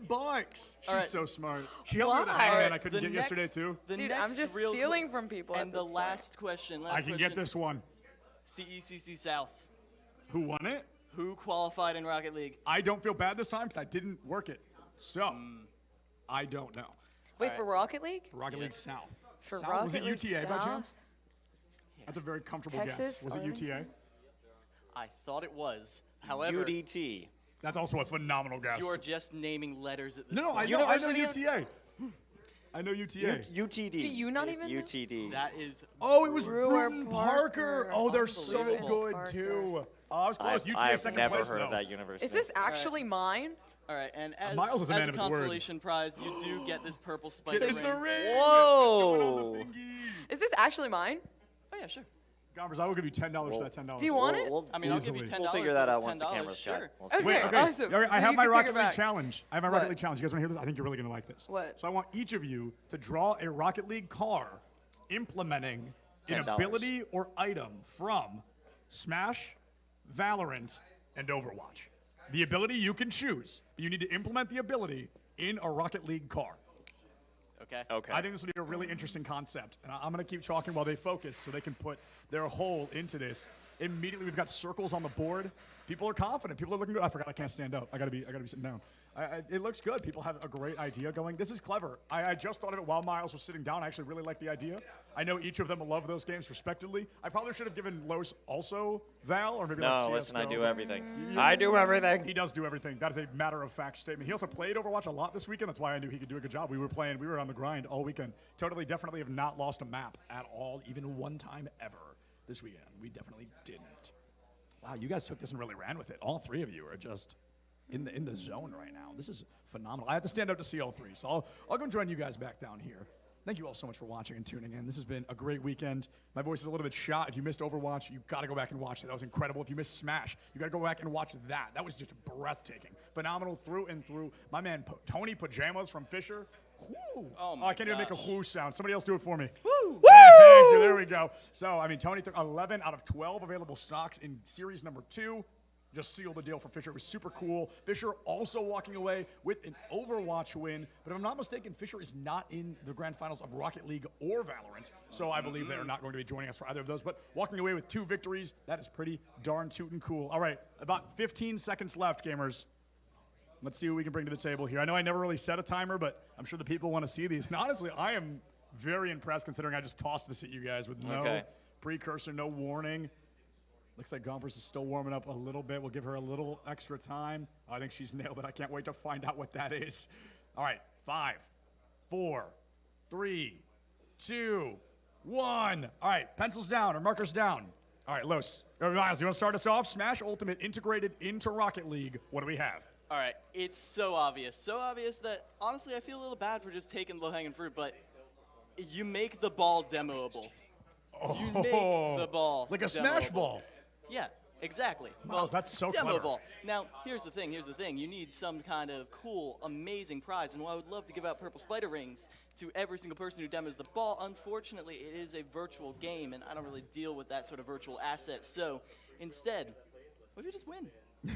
You smash the ball, you win? Oh, What if you just win? that's usually how it goes if you get the Smash Ball, right? That's kind of hype, Like, honestly. At that point, there's no more ball. There's nothing left for the players to fight over. They can just have a hug. They can walk off. There's no conflict anymore without the ball. I definitely can't get behind that. Okay. I need problems always. Now, Gompers, I think we're going to jump right up and over you because yours is clearly the most abstract. I think I want to close with yours. I'm really excited to find out what that is. There's a lot of thoughts there. Los, let's see what you got bringing to the table, man. Overwatch and Rocket League combined. So this is a car based off of Zarya's ultimate, the Graviton Surge. Wow. So this, in the center of it, is a vortex, a black hole, gravity. It's sucking everything in the car. She also has, the little focus beam to see how much charge you have, as well as you got bubbled. Also, the license plate says muscle, but it's MU5L3. That is because creative. she's jacked. That is really nice. That is very creative, Miles. Or not Miles, you're Los. This is Miles. Miles was also creative. It's miles ahead creatively from what we are about to see. Absolutely. Gompers, bring us home. Of course. Rocket League X Valorant happening right now. Let's see what she brings to the table. X Smash as well. I implemented everything that I could, really. So obviously, if we aren't familiar with Hamster in Overwatch, the one and only wrecking ball. It's this is how you get around. This is the car, so you roll around, right? And the biggest factor is that you got a star here. Now, where's the star from? Rosalina. That's where it's from. So that's the demo. It goes and gets the demos for you. So you don't even have to do anything. Wow, it's a Luma. And we have a Sage Wall here because Wrecking Ball has that ability to put a Sage Wall instead of drop those little poop balls or whatever he drops. Mines would be His the, mines. uh, Usually general called consensus minefield. on that one. Well, my hamster doesn't do now, okay? But there is a wall there. So, once somebody's trying to get the goal, what do? If you're playing defense, put the wall up. That is very creative. I mean, Thank you hit all three. That looks like it's an open door, and it is I thought it was too. it is a clown. It is a clown waiting for someone to walk in and ambush you. I thought it was a very disproportionate snowman. Was my initial analysis of that. Thank you. That was good. You guys did a really good job on that. I mean, I got to be honest, Los. I think you hit the creativity aspect the most. The muscle on a license plate really sells me. I think that was a great job. But all three of you did better than I think I would have were I in your position. So a very strong job from all three of you. I'm just happy to be able to flex my brain. You know, I don't get many opportunities to do that on the analyst desk, ironically as it would be. But I'm so happy that you came and bothered us. We got some art out here for Rocket League, but we're gonna go to Rocket League after this quick break. So don't go anywhere. I mean, you might see this on the field after this.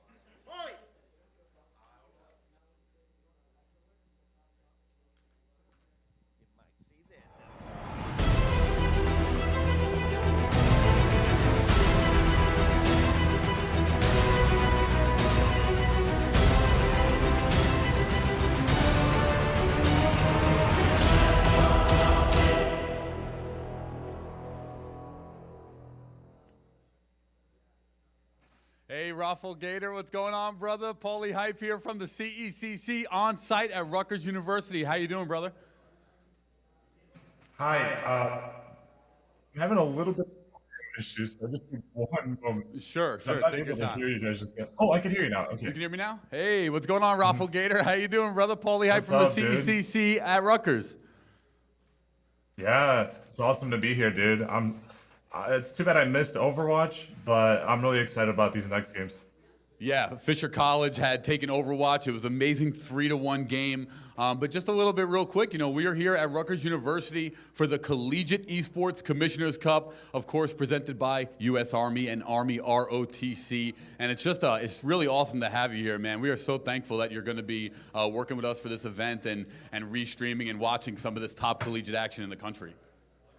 Dude, I'm super excited. I'm really into esports. I used to do competitive Overwatch and a bunch of other FPS games, and I played in the alpha of Valorant, and I'm really excited to see like how the meta has evolved and like what people have been up to lately.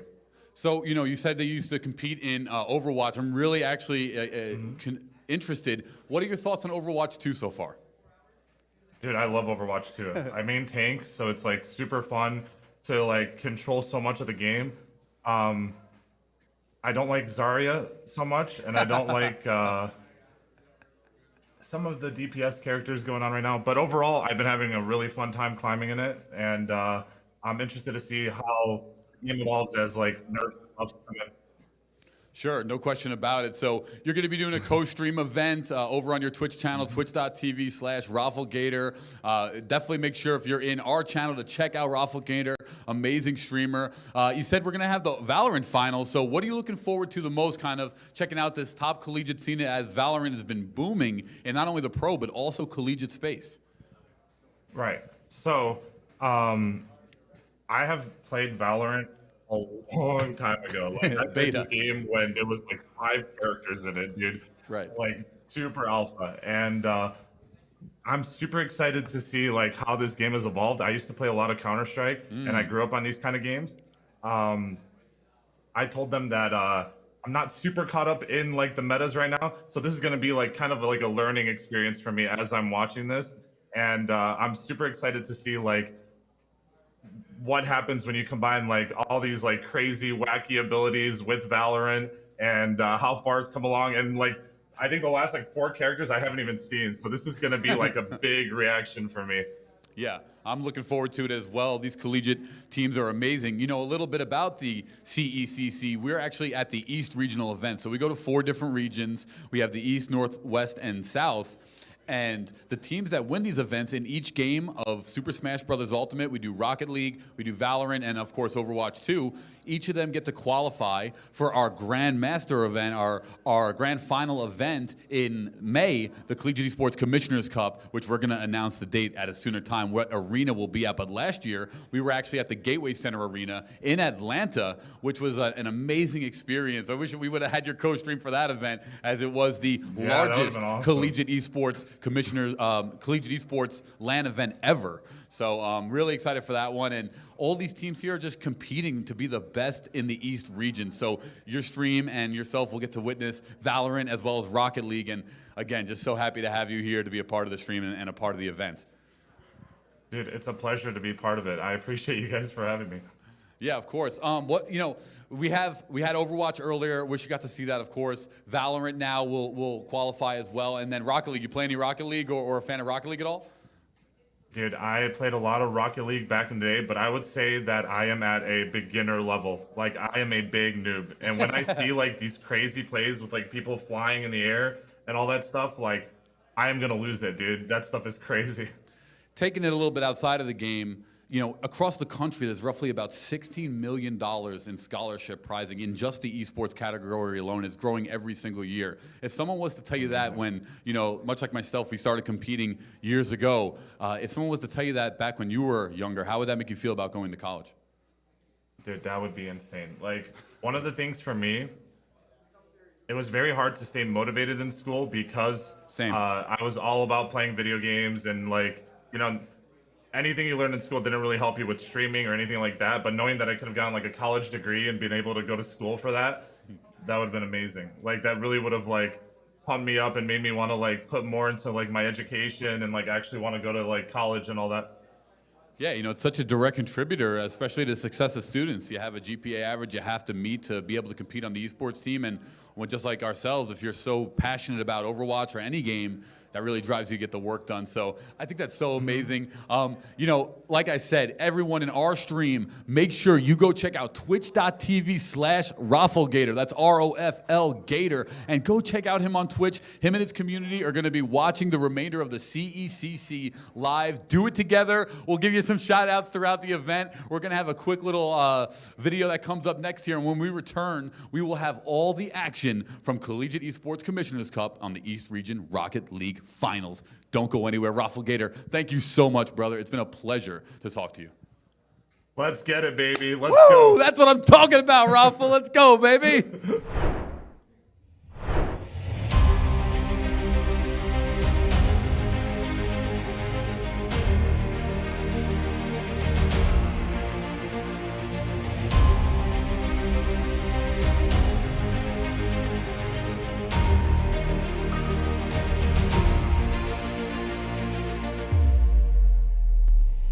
Hello, everyone. I am here with Stockton University Rocket League. It's a pleasure to have you here. Do us a favor, give us a rundown of what your school and your Rocket League team has accomplished so far this year. So far, we're competing in serial, playing in this, and we're winning a lot, so that's all that matters. It's a good thing. How has the overall chemistry of the team been so far this year? I know we're in the beginning half of the semester. In all honesty, the chemistry has been slacking a bit. The team's been pretty interesting, but makes it fun. So. Yeah. Let me ask you, what are you looking forward to tomorrow here at the CECC East Regional? Getting our $500 each. Ooh, okay, a little bit of trash talk, not bad. Is there a certain team you're really looking forward to competing against? I'm pretty sure we're going to end up playing Rutgers, and since they're like the hosting team, it'll be really fun to beat them in their own home. But I appreciate them hosting it. Well done to Rutgers. And tell everyone at home, Stockton, what tournaments on the future, horizon, what's coming up here for the program as well throughout the year? Right now, we're still in league play for CRL, but like soon we'll have playoffs, and hopefully we'll make the national championship and do good in that. Well, we will see Stockton University tomorrow, kicking things off against Rutgers in Rocket League. Don't go anywhere. We'll see you tomorrow at the CECC East Regional Final. Welcome, everyone. It's time for even more CECC East Regional action as we're getting into some Rocket League. I'm Hail Monkey Man. I've been very much gifted, privileged, and having an honor to be with Danger Taco this weekend as we get into our finals, our grand finals. It's been a single elimination bracket out of group stages, and guess what? There's only 2 teams remaining. Collegiate action is just so great. It really is. And it's also great to see the hometown team, as we say, our host, really, in Rutgers, make the final, something they've actually done across a couple esports now here. However, when we're looking at Stockton, this is the team to beat. When we came into this, they weren't even actually #1 seed technically, but they have proved that they really should have been. They're in CRL League play, and even though they've hit their stumbles, this is an elite team. Rutgers has played, I would say, really above what they may have expected out of them. We've been talking to their coach all throughout. They've been walking through the venue saying they're really jacked up for this. The guys are really ready and raring to go, and I'm sure everyone in chat and certainly us in the booth are as well, because this should be a very interesting grand final with a lot of push and pull and a lot of discovery from both teams to see what each other are capable of. I know that you guys have been keeping track with us this entire time, but of course, if you want to continue watching, you better, because there's going to be more and more collegiate action as we still have a couple more finals to go. But, you know, for what you have seen, you have yet to see this Rocket League final. We've got the likes of the Ospreys from Stockton, and of course, the Scarlet Knights from Rutgers. These two squads, they're going to be magical, they're going to be momentous, and I know that this occasion is going to be one that they want to live up to. You've got the home field crowd, you got the home field maybe advantage, but Stockton, this is a really, really tough mountain. Rutgers, at the beginning, they said, give us Stockton. We want Stockton. It's like the Bama chant, but Bama just lost an OT yesterday. No one talked about that. We get to talk about what will happen in Rocket League, and so to that measure, you got to start quick. You got to start fast. You got to start with the ability to really surprise your opponent. But this is a squad that's with his best of 7. It is a long match to have to overcome, and it's kind of a marathon, really, to that measure. Yeah, and it is going to be a marathon. There's a lot to actually think about for the players, and especially on the Rutgers side, coming in as the underdog, they have a lot going for them. So luckily, we were able to talk to them a bit, as we will have been able to actually sit down and talk with these players, as we will see in this video.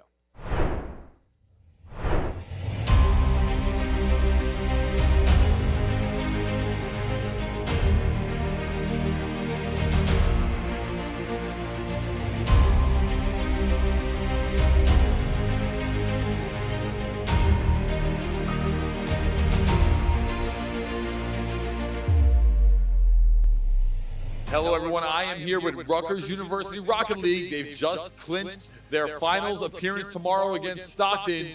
And, you know, we just kind of wanted to get a little bit of insight here. What are you guys going to do to prep for tomorrow to get ready for Stockton University? Nothing at all. Zero prep. Yeah, pretty much. What about you, Fred? Any Yeah. We'll have some prep. We're gonna go get smoothies tomorrow. We'll have a hearty breakfast, and you know, there may or may not be some Monster Energy drinks though up the slam. All right, fair enough. And do you have any final words to say towards Stockton, as you'll be going against them first thing tomorrow and looking to close out and qualify for the CECC? Good luck. The most sportsman-like team here at the CEC East Regional event. That's Rutgers University. They're the hosts. We'll see them against Stockton tomorrow for the grand finals. Let's go. Thank you, everyone. Of course, we got to see those Rutgers, and of course, we get to see them go against the Ospreys as we get Stockton and Rutgers University that goes forward here to our grand final. But of course, a great shout out over to our sponsor in the U.S. Army, as well as the Army ROTC. You can be able to take your studies to a world-class level as you have the ability to become an Army officer. And if you want to do that either part-time, full-time, you can be able to do both right around your studies. If you want to be able to become part of that next great generation, of course, you can make that choice. It's either U.S. Army or Army or ROTC, so go to goarmy.com to be able to see all that. But as we go to our grand finals coming up, we get to see the rosters. I'm so excited to be able to present that to you. It's been some players that we've gotten the chance and the choice to be able to present and just see all weekend long. We saw them through the East qualifier, and now we get to see them to this East regional. 3 big players, Stockton, Danger Taco, we've seen these guys a lot. You've seen them even more. Yeah, and this is a team that is quite formidable. There is Bussy, Top Cheese, and Warbean for this grand final. I do believe they will be having Trap on the roster as that third. Bussy and Top Cheese, 2/3 of the roster that made the CRL World Championship Finals. This is a formidable opponent for our host team in Rutgers, specifically because they have been to the top. They know how to have the ice in these situations, and if you've been seeing these interviews, they might come off as a bit cocky, as overconfident, but it is well earned. This is one of the most prized and really, I would say, historically successful teams in CRL history. It's one of those squads, too, that when they get to the tip top, they kind of stop just a little bit short. So they want to prove that they're not going to be stopping here, keeping all that momentum. So let's check out those Rutgers that they're going to have to go against, as the Scarlet Knights will be just very much waiting to go against them here momentarily. And it's a squad that really can prove that they can be down but not out. Anxiety, Puppet, and Aquario. We've seen some great shooting out of Aquario. Anxiety is that field manager, really able to open up opportunities. And Puppet, when the call is there, to go up and get the shot, they have been able to answer it and be able to give this team some propulsion forward. We saw it in a reverse sweep of Delaware yesterday to get them to this grand final marker.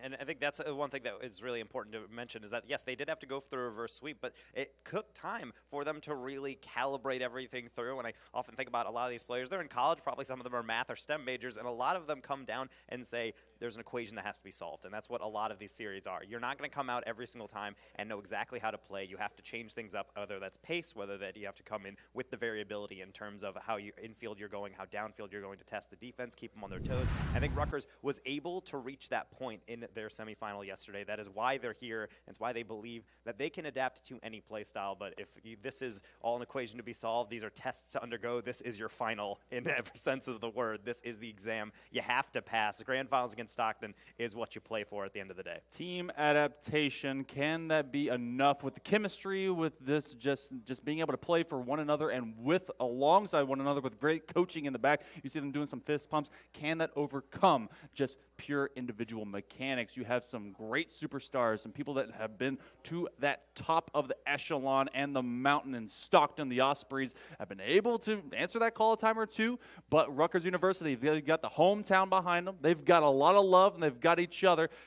I want to see this go the distance. It is best of 7, so you got to be able to get 4. It's not just best of 5s. This isn't just, you know, your old school stuff out in the group stages or in the quarters and the semis. It is a marathon. How much really does an opening game really depict that tone? Because you can start off fast, but you must be consistent throughout an entire series. I would love to see Rutgers really put Stockton on notice early. Yeah, and that's the biggest thing, is that game one, we always say in a lot of esports, but particularly in Rocket League, is very much the feeler out game, where you have to figure out, all right, how much do we have to adjust from what we are really going to come out with? Everyone has their default play style. They like to take to the air. They like to go to solo plays. That's something Rutgers has really relied on, but that's also exactly what Stockton likes to do. They like to bait you in with the threat of getting really stunted on, getting put on their highlight reel, and it forces you into panic to clears. If Rutgers can handle that and they can keep that close in game one, this grand finals is wide open. But even still, as you mentioned, game seven potential, or having that huge marathon to go through, you don't have to stress out about dropping a single game. You can really take it one step at a time and understand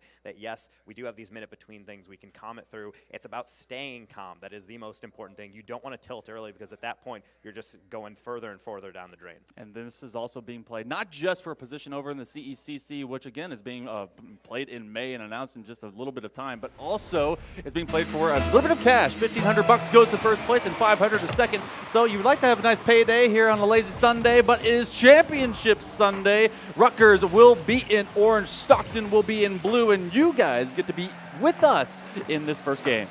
And again, this is a tone-setting game, so if I'm looking towards Stockton, I'm going to assume that they are going to try and dominate through the midfield. They're going to be able to absorb some pressure, but then again, they also might not have scrimmed or played this Rutgers roster too much, so there's always the chance for a bit of a surprise. But of course, you have to have your eyes open as Stockton already looking towards these corners to try to set up these plays, and they are going to be met early, as we'll see Trap try to hit one on target, but not nearly going to get enough contact on it. We're right back out to mid, as both teams playing a bit of ping pong as we're starting off with our first 30 seconds. Stockton's bread and butter is about being able to get out of the danger zone in a very efficient way. They already have players upfield. Bussy puts one on target, but is fielded by Aquario at the goal line. And that is something that you're going to see time and time again. They know how to utilize that extra space, find someone as an option just to extend the pitch in their favor. Rutgers, though, has been able to at least run it up. They are losing the vertical battle just right now. The first minute has come and gone in pretty quick succession. It is just about how opening possession really will dictate where we're playing on the pitch. Yeah, we're starting to see some demos, maybe a double tap, a triple from Anxiety. They're not getting that underneath the bar, but the leading demo, if you watch moments before, that started everyone in Stockton into a tizzy. They did not know how to handle that one, and that's the power of a well-timed demo. If you can coordinate that, you can throw even the best teams off kilter. A little bit of physicality as this one goes to the top level. Top Cheese trying to chase after it. Anxiety, though, will get a chance after that one as well. Challenged and taken away. First extra tries. That first one by Rutgers, as they had that more lethal option, but just couldn't put it beneath the crossbar. But they've been making these challenges. First blood, though, will be found by Puppet as they make a great challenge here in the corner. Sidewall isn't just to hit it right back in the backboard. It's sometimes to put it inside. Trap trying to take that 50. That is mistimed. It is going right on the near post. The trust from Top Cheese was there. They're trying to back up their teammate, but that is only in the case if they get that equivalent contact. They did not. Well-timed from Rutgers, but even better placement on that open net. Aquario, flip reset, is going to chase after this one, and it's just about Rutgers trying to be able to snowball. I love that they've answered the call, haven't really played too passive, too safe. Really working out this one's a bit of a double rotation, so now that'll free some extra space. It is Aquario that's going to be responsible for this one on the back line. Puppet is dodging a demo, and that's a one-on-one in the sky. Travel will get the takeaway, but that's a big challenge. Puppet gets a demo onto Top Cheese that will thin out this attack, but it's still Stockton that's trying to be able to run it downhill. They are losing now all those touches that are going to the ceiling. And as I mentioned, this is what Stockton really likes to do. They like to control the midfield. The problem is they're getting beat to some of these aerials. part of that is because if you start to rotate back and you're fine with absorbing pressure, it also means that you then have to make up that ground, and sometimes you're not able to do that. It's hard to judge the distance to the ball compared to a player who's streaking forward where you're just kind of turning in place. Doesn't matter though when you got Bussy with mechanics like that. Uncontested double tap, or rather flip reset, is never going to end well. Bussy just took it over one, and then that's a nice bump. Top Cheese confirming, finding, and getting rid of Anxiety, who has been so just clutch on that goal line stand, be it a direct touch to the ball and contact, or being able to at least challenge where something else is out in free space. And getting rid of that player that is able to be that glue for Rutgers is so key to getting beyond them, and that will tie us up. Something that Rutgers really needs to be aware of is that they can play the best series of their life, but Stockton is very much a team that does not need an invitation to score. They will make their own. In fact, they'll bring the battering ram. We saw with Top Cheese, as you pointed out, with that bump. That is just another weapon in their arsenal they're more than willing to bring out, such as aggressive rotations alongside of all of that. Trap immediately cut right back in. That might kickstart another attack as the ball will be taking laps around the field, but a bit farther back is Stockton. They're not able to keep it going.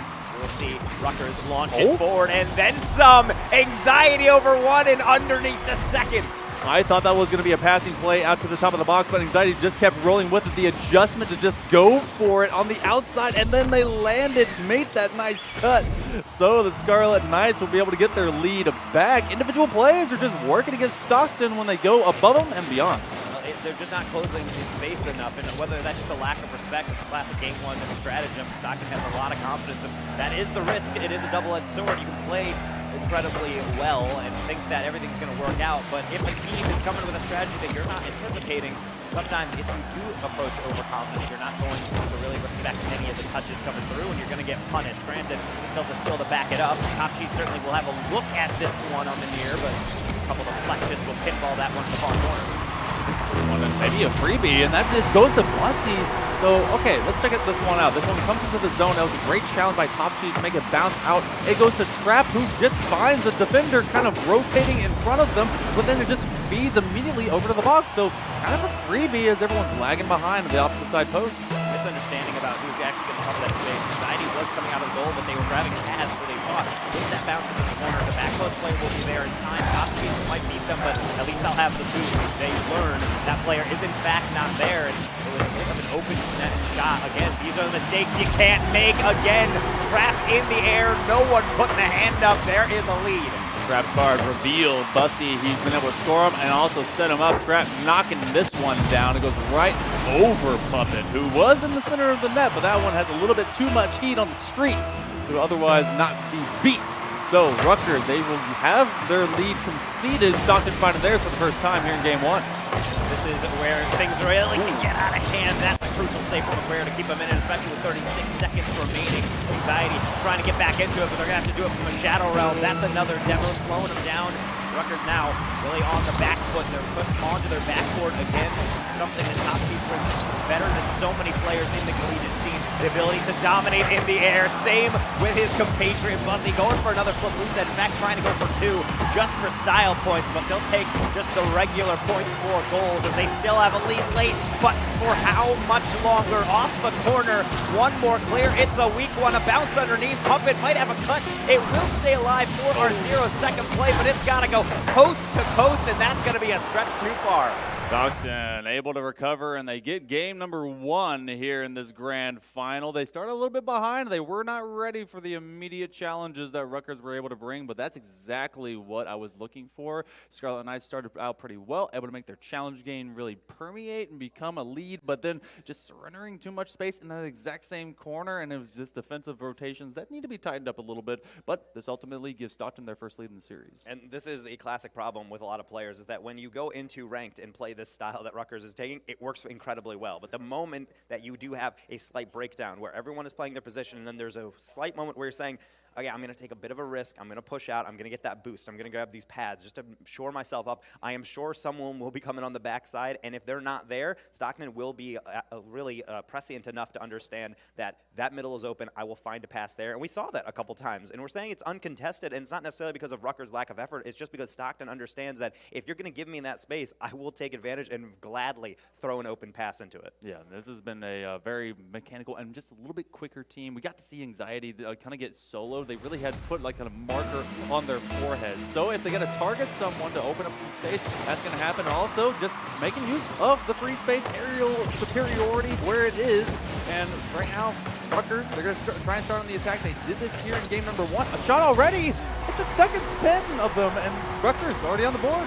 And again, we were talking about open chances. You can't let it go. Trap playing for 50, but in fact, they get the full touch, but it's right off the sidewall. One of the worst things you can do defensively. Not their fault, but certainly something that you're going to have to take as a harsh lesson. Rutgers slapping one in. Puppet, apparently, when given a chance, also will not lose out on that opportunity. I like that they're already answering the calls. And you know what? This is going to be a tough game. This may be a series that could go one way or the other. Be it a sweep, be it a 4-3, we don't know. We're going to play you as close as we can to make sure that this one in the record books is going to be as tight as possible. So now 20 more seconds have elapsed. First half minute of play goes. Puppet is able to thin out this attack as Bussy, who was busting out all those flip resets early on. His reset will be in the corner, gets a free boost and ball control. Be able to at least have this one from the ground. Great bit of patience to be able to take that away from 2, and it will take Anxiety to be able to get this one over the midfield line. The first minute is about to elapse completely. And that's actually a quality touch from Anxiety as that rolled flawlessly. In fact, it took a bunch of the players by surprise, even his own teammates. They didn't get to that one, and someone needed to close that. Luckily, Top Cheese is speedy, shutting down a potential dish into the near post. Now through the midfield, Stockton is still trying to bust forward. Not only have they been outscored here in the minute, they've even outshot. They've been barely able to cross that line. Now they're starting to get demoed. The physical play starting to rear its head again for the Scarlet Knights. Because they've had their rotation reset a couple times, it also has had them going up at the exact same time. So this has been a little bit wishy-washy and not out of control. That is a challenge directly. Anxiety, luckily it will be filled by Trap. He's able to take that post and just make it so much wider with a car, able to bomb around it. Aquario will be rotating away, and that means they send up the third Anxiety. I'll be able to get a chance. The big flick gets beyond them, but Aquario and Anxiety, that is A&A. They're able to just kind of constantly rotate around one another and just feel confident when they can. The shot denied. Anxiety filled the gap. And it's a good job. If sometimes you want to sit on the goal line, you have to make sure you challenge at the appropriate moment so that you can close down those shots early. Same with supposed being on the goal line. And now from the graveyard, Trap needed that clear as another demo is coming through. And I like Rutgers. They're not going out of their way to get these demos. And maybe if not, if Puppet actually completely cuts across the rotation just to get another one. And yeah, as you mentioned, it is resetting the rotation also because you have to go up in waves. You can't go forward all together. Otherwise, you're going to clump together. There's going to be no one there to cover the staggered plays through the midfield. At least Bussy's there for this one. So the attack is not over yet from Stockton. They're just trying to work it into something substantial. Double commit from Rutgers, not going to harm him yet. Top Cheese. Nice little trap, but it ends up pouncing up, so that will turn into a challenge play out of Anxiety as we're well beyond the first half of this game number 2. Rutgers still with the control of a 1-0 lead, but it's been Stockton that's had a lot of offense lately. It feels almost inevitable, but they are on their own back line. Top Cheese, not a whole lot of boost, doesn't need too much, but he will get some as they go back to the grave. We were talking about maybe it's not forced to be able to go for these demos, but they're definitely finding them in surplus. That is from the opposite side corner. Trap made sure to not run away from opportunity, and they will strike. And Trap, you can see them rotate back on the half rotation just because as you look at Anxiety, they're caught between several different options. They can clear that forward weakly. They can maybe touch to the corner, but Bussy is already there, so they try to put it into the far side, potentially trying to put it into open space. They did not anticipate Trap reading that one like a book, and boy, is he literate. I read at the 9th grade level. They read as if they are a post-grad. So, sub 2 minutes to go. Rutgers University have now surrendered one. This is a tied margin. They want to be able to at least try and tie up this series. Don't want to panic about giving up a game, but you definitely want to be able to find one of your own. Aquario from open space will be able to find his own pass. Comes out to the corner. That's a great win. That's actually going to go towards the net. What a save! That goes underneath the crossbar. Top Cheese able to save the day for now. And that's really well done. And one thing I'm liking from Rutgers, they're not throwing the ball down the field. If you notice, all these touches are something they can follow themselves. It forces Stockton not into thinking about a clear, but thinking about just getting on top of the touch.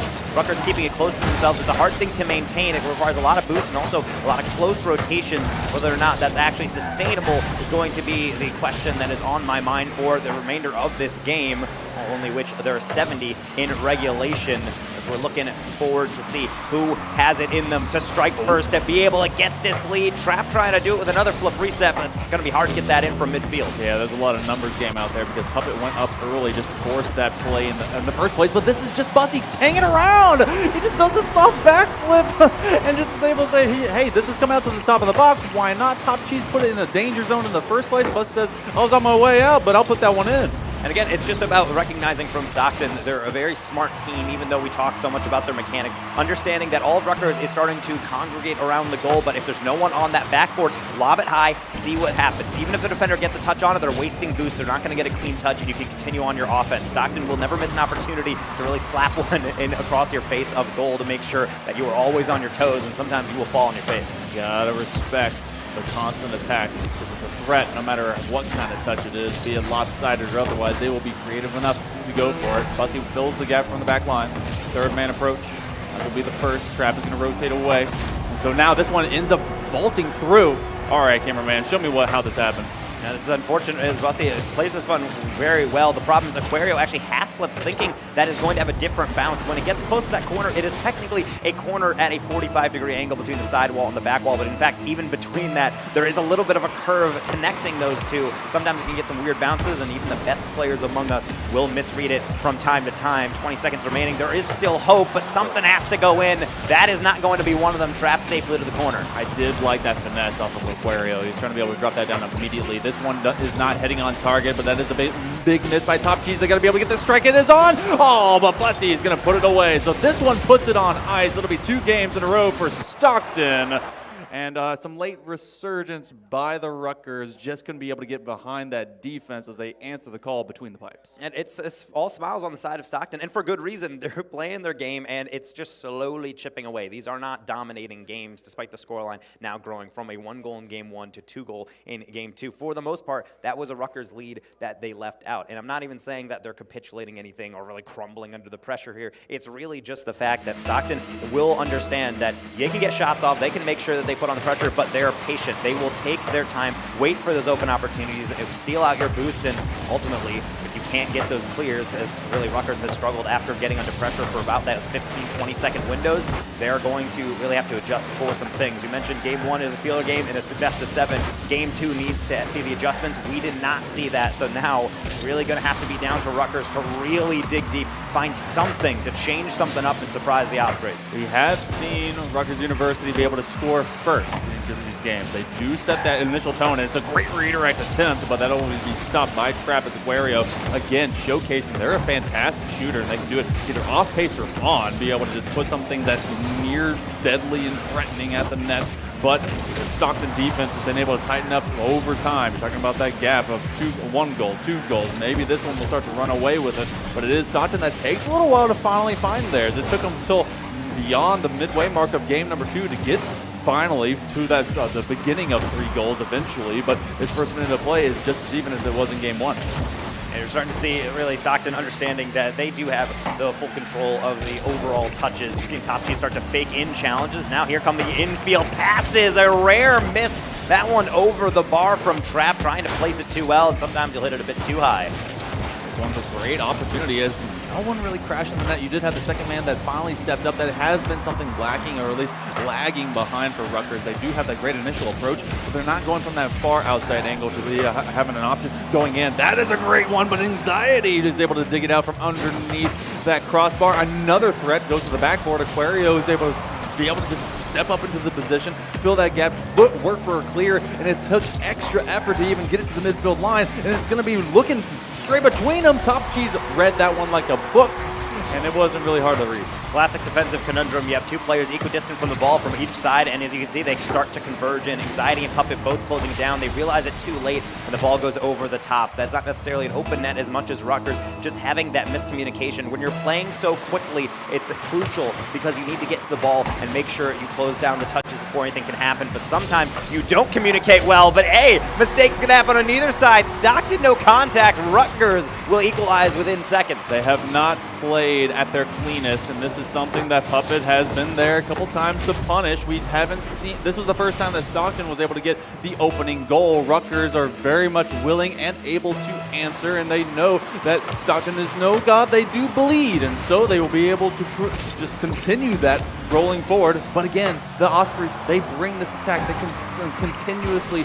put just so much pressure backwards. That is a one-on-one. They've won it. Put it in the backside. That'll be anxiety. That'll be able to extend this lead for the Scarlet Knights. This is so clever. Look at Aquario putting him on skates. Bussy dove in on that. No chance, but then the presence of mind and also the communication, what I wanted them to pick up, to leave that to anxiety, to let them flick it past that second defender. There was still a lot of defenders in the way. Rutgers dealt with it beautifully. Top Cheese and the gang. And Stockton be able to take away this momentum from Rutgers, because this is a position we've seen them be in before. Rutgers knows how to play from behind. They were playing from ahead. Maybe that's a discomfort zone. Maybe they want to play a little bit of a differential that they have to then overcome, and then they feel like that gives them a little bit of more motivation to do. Finding each other in open space, not going to happen, at least on this one, as Bussy's going to turn around the corner. 2:20 on the clock beyond the midway point here of game number 3. If the Ospreys of Stockton were to get this game, they'll be on match point. It'll feel like an easy day at the office, and they won't, I mean, it's the likes of Rutgers that don't want to prove that they are just sleeping on them. Absolutely not, but here comes another downfield. That's a double commit. It's a roller. It's sitting there right on top of the goal. It was looking for a finish, but no one's forward on it. And it looked like even maybe the top spin would take it in, which is why I got to get back as quickly as possible. As we were seeing, Stockton starting to get a bit nervy. That was a double commit. It's not the first time we've seen it. Might not be the last. Aquario flip reset, but gets help from his teammate. That's an offensive double commit. Might hurt him here on the counter as Bussy with limited boost, just trying to build something through the midfield. They will have no support after another demo from Aquario. And every single demo, or at least in the last couple, have been double demos at the same time. They are just thinning this Stockton offense and defense down to just one member remaining, but they've been able to stand strong long enough, have those nerves to survive. Sub 90 seconds to go. Rutgers are trying to be able to extend this lead if they can, and they've been doing it by force. Top Cheese, oh, actually will go and take away boost from Aquario, who's going to have to then take the long route, and Top Cheese does actually get possession. Nice flip reset, but no one's going to step up for that action. It's passivity out of Stockton. They're not going for this direct attack. They're trying to bide their time, be a little bit more methodical if they can, but they're running out of time to try and play that way of that style. Really smart from Puppet. And again, it's Rutgers' strategy of understanding that, yes, Stockton likes to play quickly, but we need to make sure we keep it close to the car. Notice how every touch, even if it could be a bang downfield, they tend to try to tap it, get another follow-up through, because it forces Stockton to really think to play around a play rather than up and over it, or in their preference, through it. How about over top for the flick? That was a good start to the play. Maybe a finish from Trap as they're putting it near goal, but Aquario able to rotate back just in time. And speaking of the time, 30 seconds is going to feel like a full 5 minutes for Rutgers. They have a measly lead. They have yet to be able to hold on to one in this series. Be able to get one, maybe one from the angle. That actually does flow through. Puppet is able to find it. Okay, so this comes in from the corner. It was a great give and go. Puppet is able to make a quick wave dash to go and get the boost, and that gives him just enough to make through. And Bussy, that's a hard angle because you're swinging into your own goal line and you can't quite connect as it's going off the interior post. So this gives him some good insurance. Well, he's certainly going to be showing off quite a lot. Puppet might be made of felt, but it seems like he has an iron will and, of course, a very strong back, as they've been carrying this Rutgers offense a majority of the goals. And with that insurance, they have something to hold on to, but it's going to help if they can hold on to it for the remaining of this game. Anything that goes in before 0 seconds will give Stockton a chance, near post chance. They're certainly not going to be giving up easy, but Trap not able to catch that one. That's going to do it. We will be seeing no sweeps in this grand final. Rutgers not only taking a game, but doing so in a convincing fashion. That's what you like to see. Rutgers defending their home court, their home field, and being able to just provide the same that they had in the previous games. It's just, it took them an extra step. They said, okay, all right, Stockton has been able to kind of overrun us, really just get that offense working. What can we do to bite back against them? It took a lot of extra demos. We saw a lot of those in open space, and especially as it was Stockton beginning their offensive rotations, and it would happen 2 at a time. I don't know how measured that was, but it was cool that it happened twice. It did. It's cool that it does has happened twice. And we always look for those patterns. And right now, the pattern that I'm starting to see from Stockton is that they are being given a lot of space in the air. And that is the one note that I would say for Rutgers. It's good that you're keeping the ball close. It's good that you're actually following these up quickly. And of course, I love the demos to the midfield and the attacking third. However, you can't keep giving so much respect from Stockton. Yes, they are some of the best mechanical players in all of North America at the collegiate level. But if you allow them too much space once or twice, eventually one of those is going to go in the back of the net, at least in the game number 4 here for Stockton in the beginning. Their first shots are not going to trouble Rutgers too much, but certainly they do not want to allow them to get into a trend. Our hosts, and another infield is coming. A screamer from Top G's put forward, and Bussy had a sitter, but it was a bit more difficult in their mind. They didn't really think that one was so open, but it was definitely open, especially off of that initial win. But it was Anxiety that had found that big clear before, and Aquario now trying to be able to extend this one as best as they can. They got a lot of boost. Opening minute of play, just like so many of it before in the previous 3 games, has been scoreless. Shot on target. We just have another big bang downfield, and Rutgers is really being stressed by Stockton to answer those. These are just kind of big power shots, either from just beyond or literally behind the midfield line, and they're trying to force Rutgers to have to scream to it. We've seen double commits just once, but really just the extension of this defense having to stress on their recovery lane, and now Stockton's trying to see if they can be able to pressure and really contain them from here. Well, there's several dimensions to these long clears, and right now Stockton is using them just to make sure that everything is where it should be for Rutgers. Specifically, if you want to press up, fine, we'll just send one right over top of your head, and you're going to have to make sure that you're far enough back to actually compensate for that. But speaking of, Rutgers had been under duress for about 30 seconds straight. Now they're able to break out and even do some extension. That's something that they do not have read. A double commit. It's a sitter on the back post. Can they get it beneath the bar? That shot not going to be enough. Puppet's going to have to double back to be able to get back onto their own side. So shooting woes plaguing both teams in Game 4. The nerves may be settling in on this grand final. That was a tough adjustment. That one went very high, came into the ceiling, and then they were trying to pounce upon it, and then it went back to the backboard, and that one was a great defensive stop by Bussy, who was sideways. Big flick, trap over to Bussy, but that's a challenge that could be able to go in, and Aquario! They're just being outsped, outbeat, outdribbled, and outplayed as Rutgers gets the first lead. A flick out of the backfield is one thing, but Bussy actually leaves it. They understand that they can't quite get that, but Top Cheese has full faith in their teammates. They're thinking, if we have 2 players surging forward, no shot, it's going to get beaten out, but one challenge from Rutgers undoes everything. I'm not even going to count that an own goal, because Top Cheese had no ability to reconcile all of that rotational mistake. They can only hit it into their own net. No own goals in Rocket League. It's credited to Rutgers. Same with their lead right before halftime. Aquario is able to get beyond his teammate as well as get some extra boost, and this will thin out what Stockton is trying to do, at least in urgency. Anxiety and Aquario have been so key to filling in where Puppet has also just been able to fill that gap and then turn it into a dagger that stabs in the back of the Ospreys. Big bump by Puppet, who has been keyed up to getting rid of players individually. Big demos, big bumps, big slowdowns on the progressions of Stockton to be able to get onto this offensive half. They do so only momentarily before Aquario is able to get into this front side half. Rutgers on the back line. Anxiety and more. This has been a bit of a slowdown. Everything just kind of long rainbow volleys, and they're beating them on that top level whenever they try to get to that peak.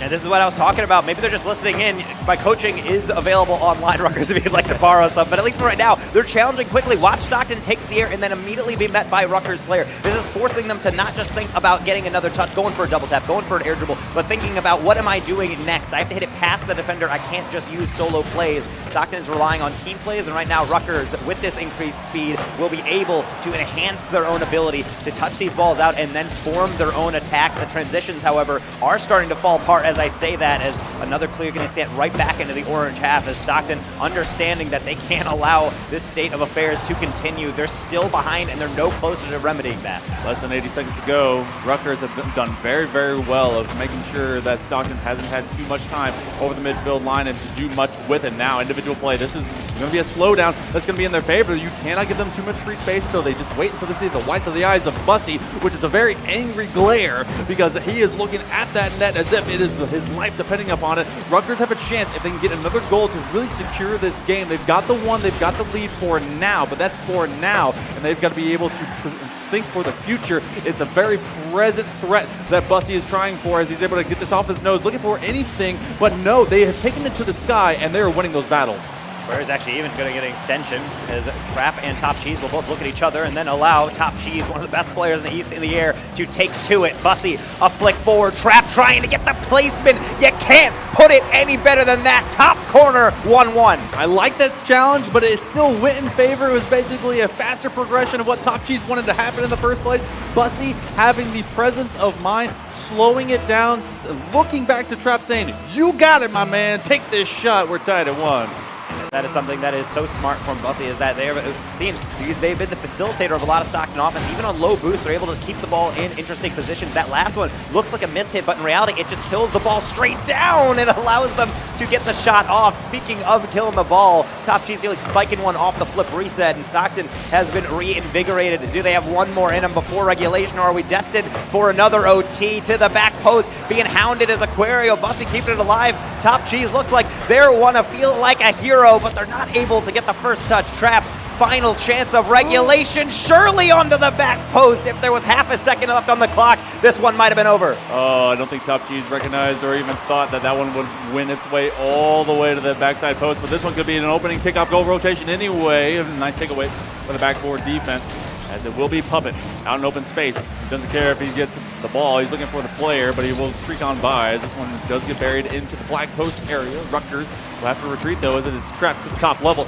Top Cheese maybe just putting a threat into the box, and they have to give it over to Anxiety, who immediately sees threats surrounding them, but this is just back and forth over the midfield. Rutgers trying to run it down. Well, it's a miss. It could be something they can develop. However, Bussy was quick to it and just trying to tap that ball to the sidewall, being able to slow everything down. Aquario off the corner. Anxiety going to be beaten out, and now potentially a 2v1. Bussy trying to get it going, but the third man, a crucial challenge. So well done from the Scarlet Knights, and they will continue to push this game back and forth. A tug of war at the midfield for possession. 2-1 in this series. 1-1 in this game. Minute into OT. This one will drop onto the goal line. Bussy very, very cool, calm, collected. That's a big flick, but it doesn't go beyond and above. Anxiety, who's able to extend it, doesn't have a whole lot of boost, so they will be on a recovery path, as Trap is trying to be able to get it immediately over to Bussy. That 1-2 combo has been able to click before, but it doesn't click now, as this has just been challenge lane after challenge lane, as Puppet and more is extending from that midfield space. This is all about what Stockton has been able to do to respond to each of these press-ups from Rutgers. That's just a shot. It will go high. Do they have a second man to be able to go? No, it's a counterplay. Does that go over the top level? Top Cheese just trying to chase it down. And Rutgers is in the dangerous position, is that they don't want to get countered, but they also don't have anyone in the midfield close up to be able to follow up that backboard. That was open. Stockton did not have that covered, and now they nearly paid for it. So certainly if Stockton hasn't been put on notice already by dropping a game in this grand finals, this overtime certainly make him quite apprehensive. Bussy, flip reset, using it late, high flick. It's not out yet. It is uncontested from Trep up until the death of that challenge. Will be put to the side. Not out yet, but Rutgers just desperately trying to claw this one out of the corner. Top Cheese miss will aid in that endeavor. Oh, they were trying to be able to get a demo on the front side of this current rotation, but this doesn't happen. That was a big miss that they could have been able to capitalize upon. Puppet is able to get this one off the front face of a Stockton player. Top Cheese has just a little bit of boost, so they're going to rotate to the corner instead, go for the steal. Trap trying to rotate right around that midfield crosshair. They will go on the retreat, as now Anxiety is just looking for what options he has. Aquario is going to stay on that back line. Puppet was that next option up, and just constant back and forth, as more than a half game of Rocket League has been played into this overtime. Everyone commits from the side of Stockton. There will be no major counterattack, but they're trying to be able to win those individual battles and get some space.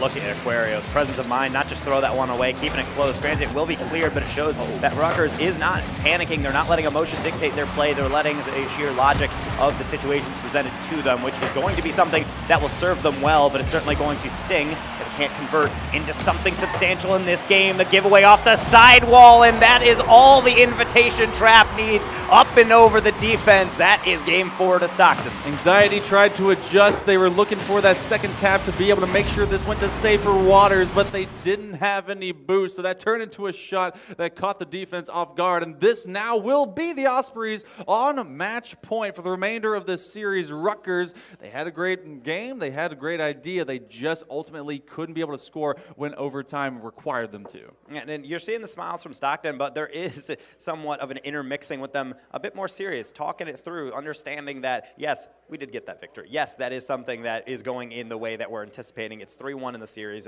match point, as you mentioned. However, that was not an easy trail. That was 3 full minutes of OT. They might have even gotten it stolen in regulation, but all I think they're really focusing on right now is that Rutgers has adjusted. It is causing the Ospreys a lot of concern in the Scarlet Knights. If they can maintain this, it's not really unfeasible of them to take the next 3, to take this grand finals. The problem is it's going to be a marathon, and Stockton is quite the team stacked with endurance, but they're not really ready for this first challenge as they just let them walk through. And who else but Puppet? How many times have they been the person to step up? It was Anxiety that was able to extend this and looking for a bump on the after flip reset, but Puppet, yes, has been able to just be that thread and needle to make sure that they are piecing it all together. So inside the first half minute of play, Rutgers Scarlet Knights, they do get that opening goal, but how many times have we seen that and then not able to ultimately get a second and secure themselves the game? You know, sometimes when they get that second goal, it's not only an endurance goal, but you can see their play style starts to free up a little bit. It also helps that Stockton is forced into that gambit of going along that continuum of playing safe to starting to play aggressive. The more aggressive they make, the more likely they'll make a mistake, and then the more disjointed they'll get. It is not showing any evidence of that really lack of organization. Trap is there yet again, but Top Cheese, the smarts, cutting across but lobbing it high. Man, Puppet was actually just all of a single bumper like width away to be able to get back to that ball. You saw one going up to defend the backboard, whether it would go there for a double tap or if it was just a straight down dunk. But otherwise, it was a straight down lob, and it was Stockton that's able to tie this one up. So they do answer the call as Scarlet Knights are able to get that first blood, but Trap, who has just been so key, really, because Bussy, we've seen the mechanics. Top Cheese, we've seen the speed, but it's been Trap that's been able to fill that gap and be that variable for success. And sometimes that's what you need, and it's why we often mention in Rocket League that the third man is such a crucial position, because the first two can weaken the defense, then it's on you to make sure that once the seam has been created in the defense, you're able to strike Aquario. No third man, the second man, he's lurking in front of the box. That's the reason why. Anxiety wins it from the corner. What a touch to just outspeed him, and just the tiniest little touch to finish it off. Anxiety starts it off. His teammates are able to knock it down, and what an extension, because when he got that extra tap, it went from the wall and it sped so far. Aquario that was a fingertip touch. That's really all you need on that one. Puppet needed the full hand, maybe even the body as well, to block that one away, but here comes Puppet, a deflection, no one marking it, a flawless placement up until the post. Follow-up going to be denied as well, as Rutgers' third players is trying to fill that in. They're trying to get that one through, but Stockton able to wipe the sweat from their brow and move out after another close shave. Rutgers, you're on your way. Keeping up the momentum is key. Oh, Rutgers. Trying to be able to just fight for this out in the midfield. They know that kind of this mid-game is where everything starts really getting into an odd situation. That doesn't turn into a double, as that maybe could have bled into the top of the box, but instead it does find its way out. Anxiety doesn't have a whole lot of boost, so he has to trust in Aquario, and who better to trust in? Puppet's been able to finish things off, but Aquario's really been that key extension. That is another shot by Puppet. It's a setup. Anxiety stays back. I mean, he wanted that strike. He wanted it, but it just didn't ever come. He immediately had the ground double as well. You can see him falling on it. The defender almost committed, and you can see them also kind of alter their car because they weren't sure. Neither are Rutgers. That ball's bouncing all the way around up until Puppet will drop upon it. A crucial touch, as that was something that Stockton was not able to get off. This shot they will get on the near post, followed by Trap, also sent to the sideline. Pass to Top Cheese, near post 50, but again, Aquario is there. Rutgers, they're doing a lot of improvisation at the last second, but it's working oh so well. They just got to make sure that they are not getting too spread out, as we've seen too many times from Stockton. They don't need the largest of gaps to strike into off of the bar. Bussy will get a 50, a double off himself, off the ceiling. What even is that? Bussy got bumped and then turned it into something more. Aquario went for that challenge. Somehow, just a topsy-turvy collective of car parts, and he was able to keep tumbling over a somersault collaborative, and that becomes a 2-2 tie. And that might look like an accident, but that is 100% calculated from Bussy. As they're falling through the air, they realize if you just have to lean a little bit farther with my front bumper, I can put it on over. One of the hardest things to read in the entire game for Rutgers. I can't fault them for giving that one up, but certainly they're going to start blaming themselves. They've lost yet another lead. Now they have to gain it back, and we talk about there's a lot of lives in Game 7. They have run through them all. They need to make this game count. What do you have, Rutgers? You got to dig deep. Puppet's the one that's had the shovel, and they've buried plenty of players with those demos, those bumps. They might as well have been upgrading that Finnick into a bulldozer. Anxiety, though, simply get the most recent demo as they get rid of Top Cheese, but that does not thin out this attack for too long as Stockton does press up. Top Cheese does come back from that respawn, flip reset, trying to be able to get back over to it. Doesn't have a whole lot of boost, so he steals this corner. Trap can't make that read, but it's a Bussy. But maybe it's just a fake to be able to get it over to him. Puppet's being called to come out, and what a win! Bussy is able to just bully the box.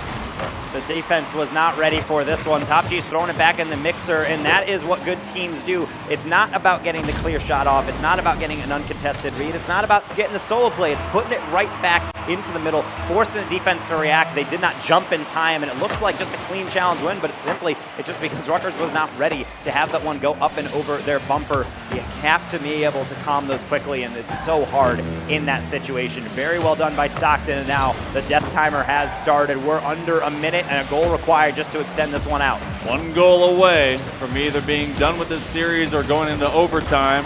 Having that CECC East Regional Championship in your back pocket and a little bit of extra cash as well. Aquario will be running away as Trap is going to be playing this slow, going high. Bussy actually misreads it. This is going to be Anxiety that tries to extend to get back to it.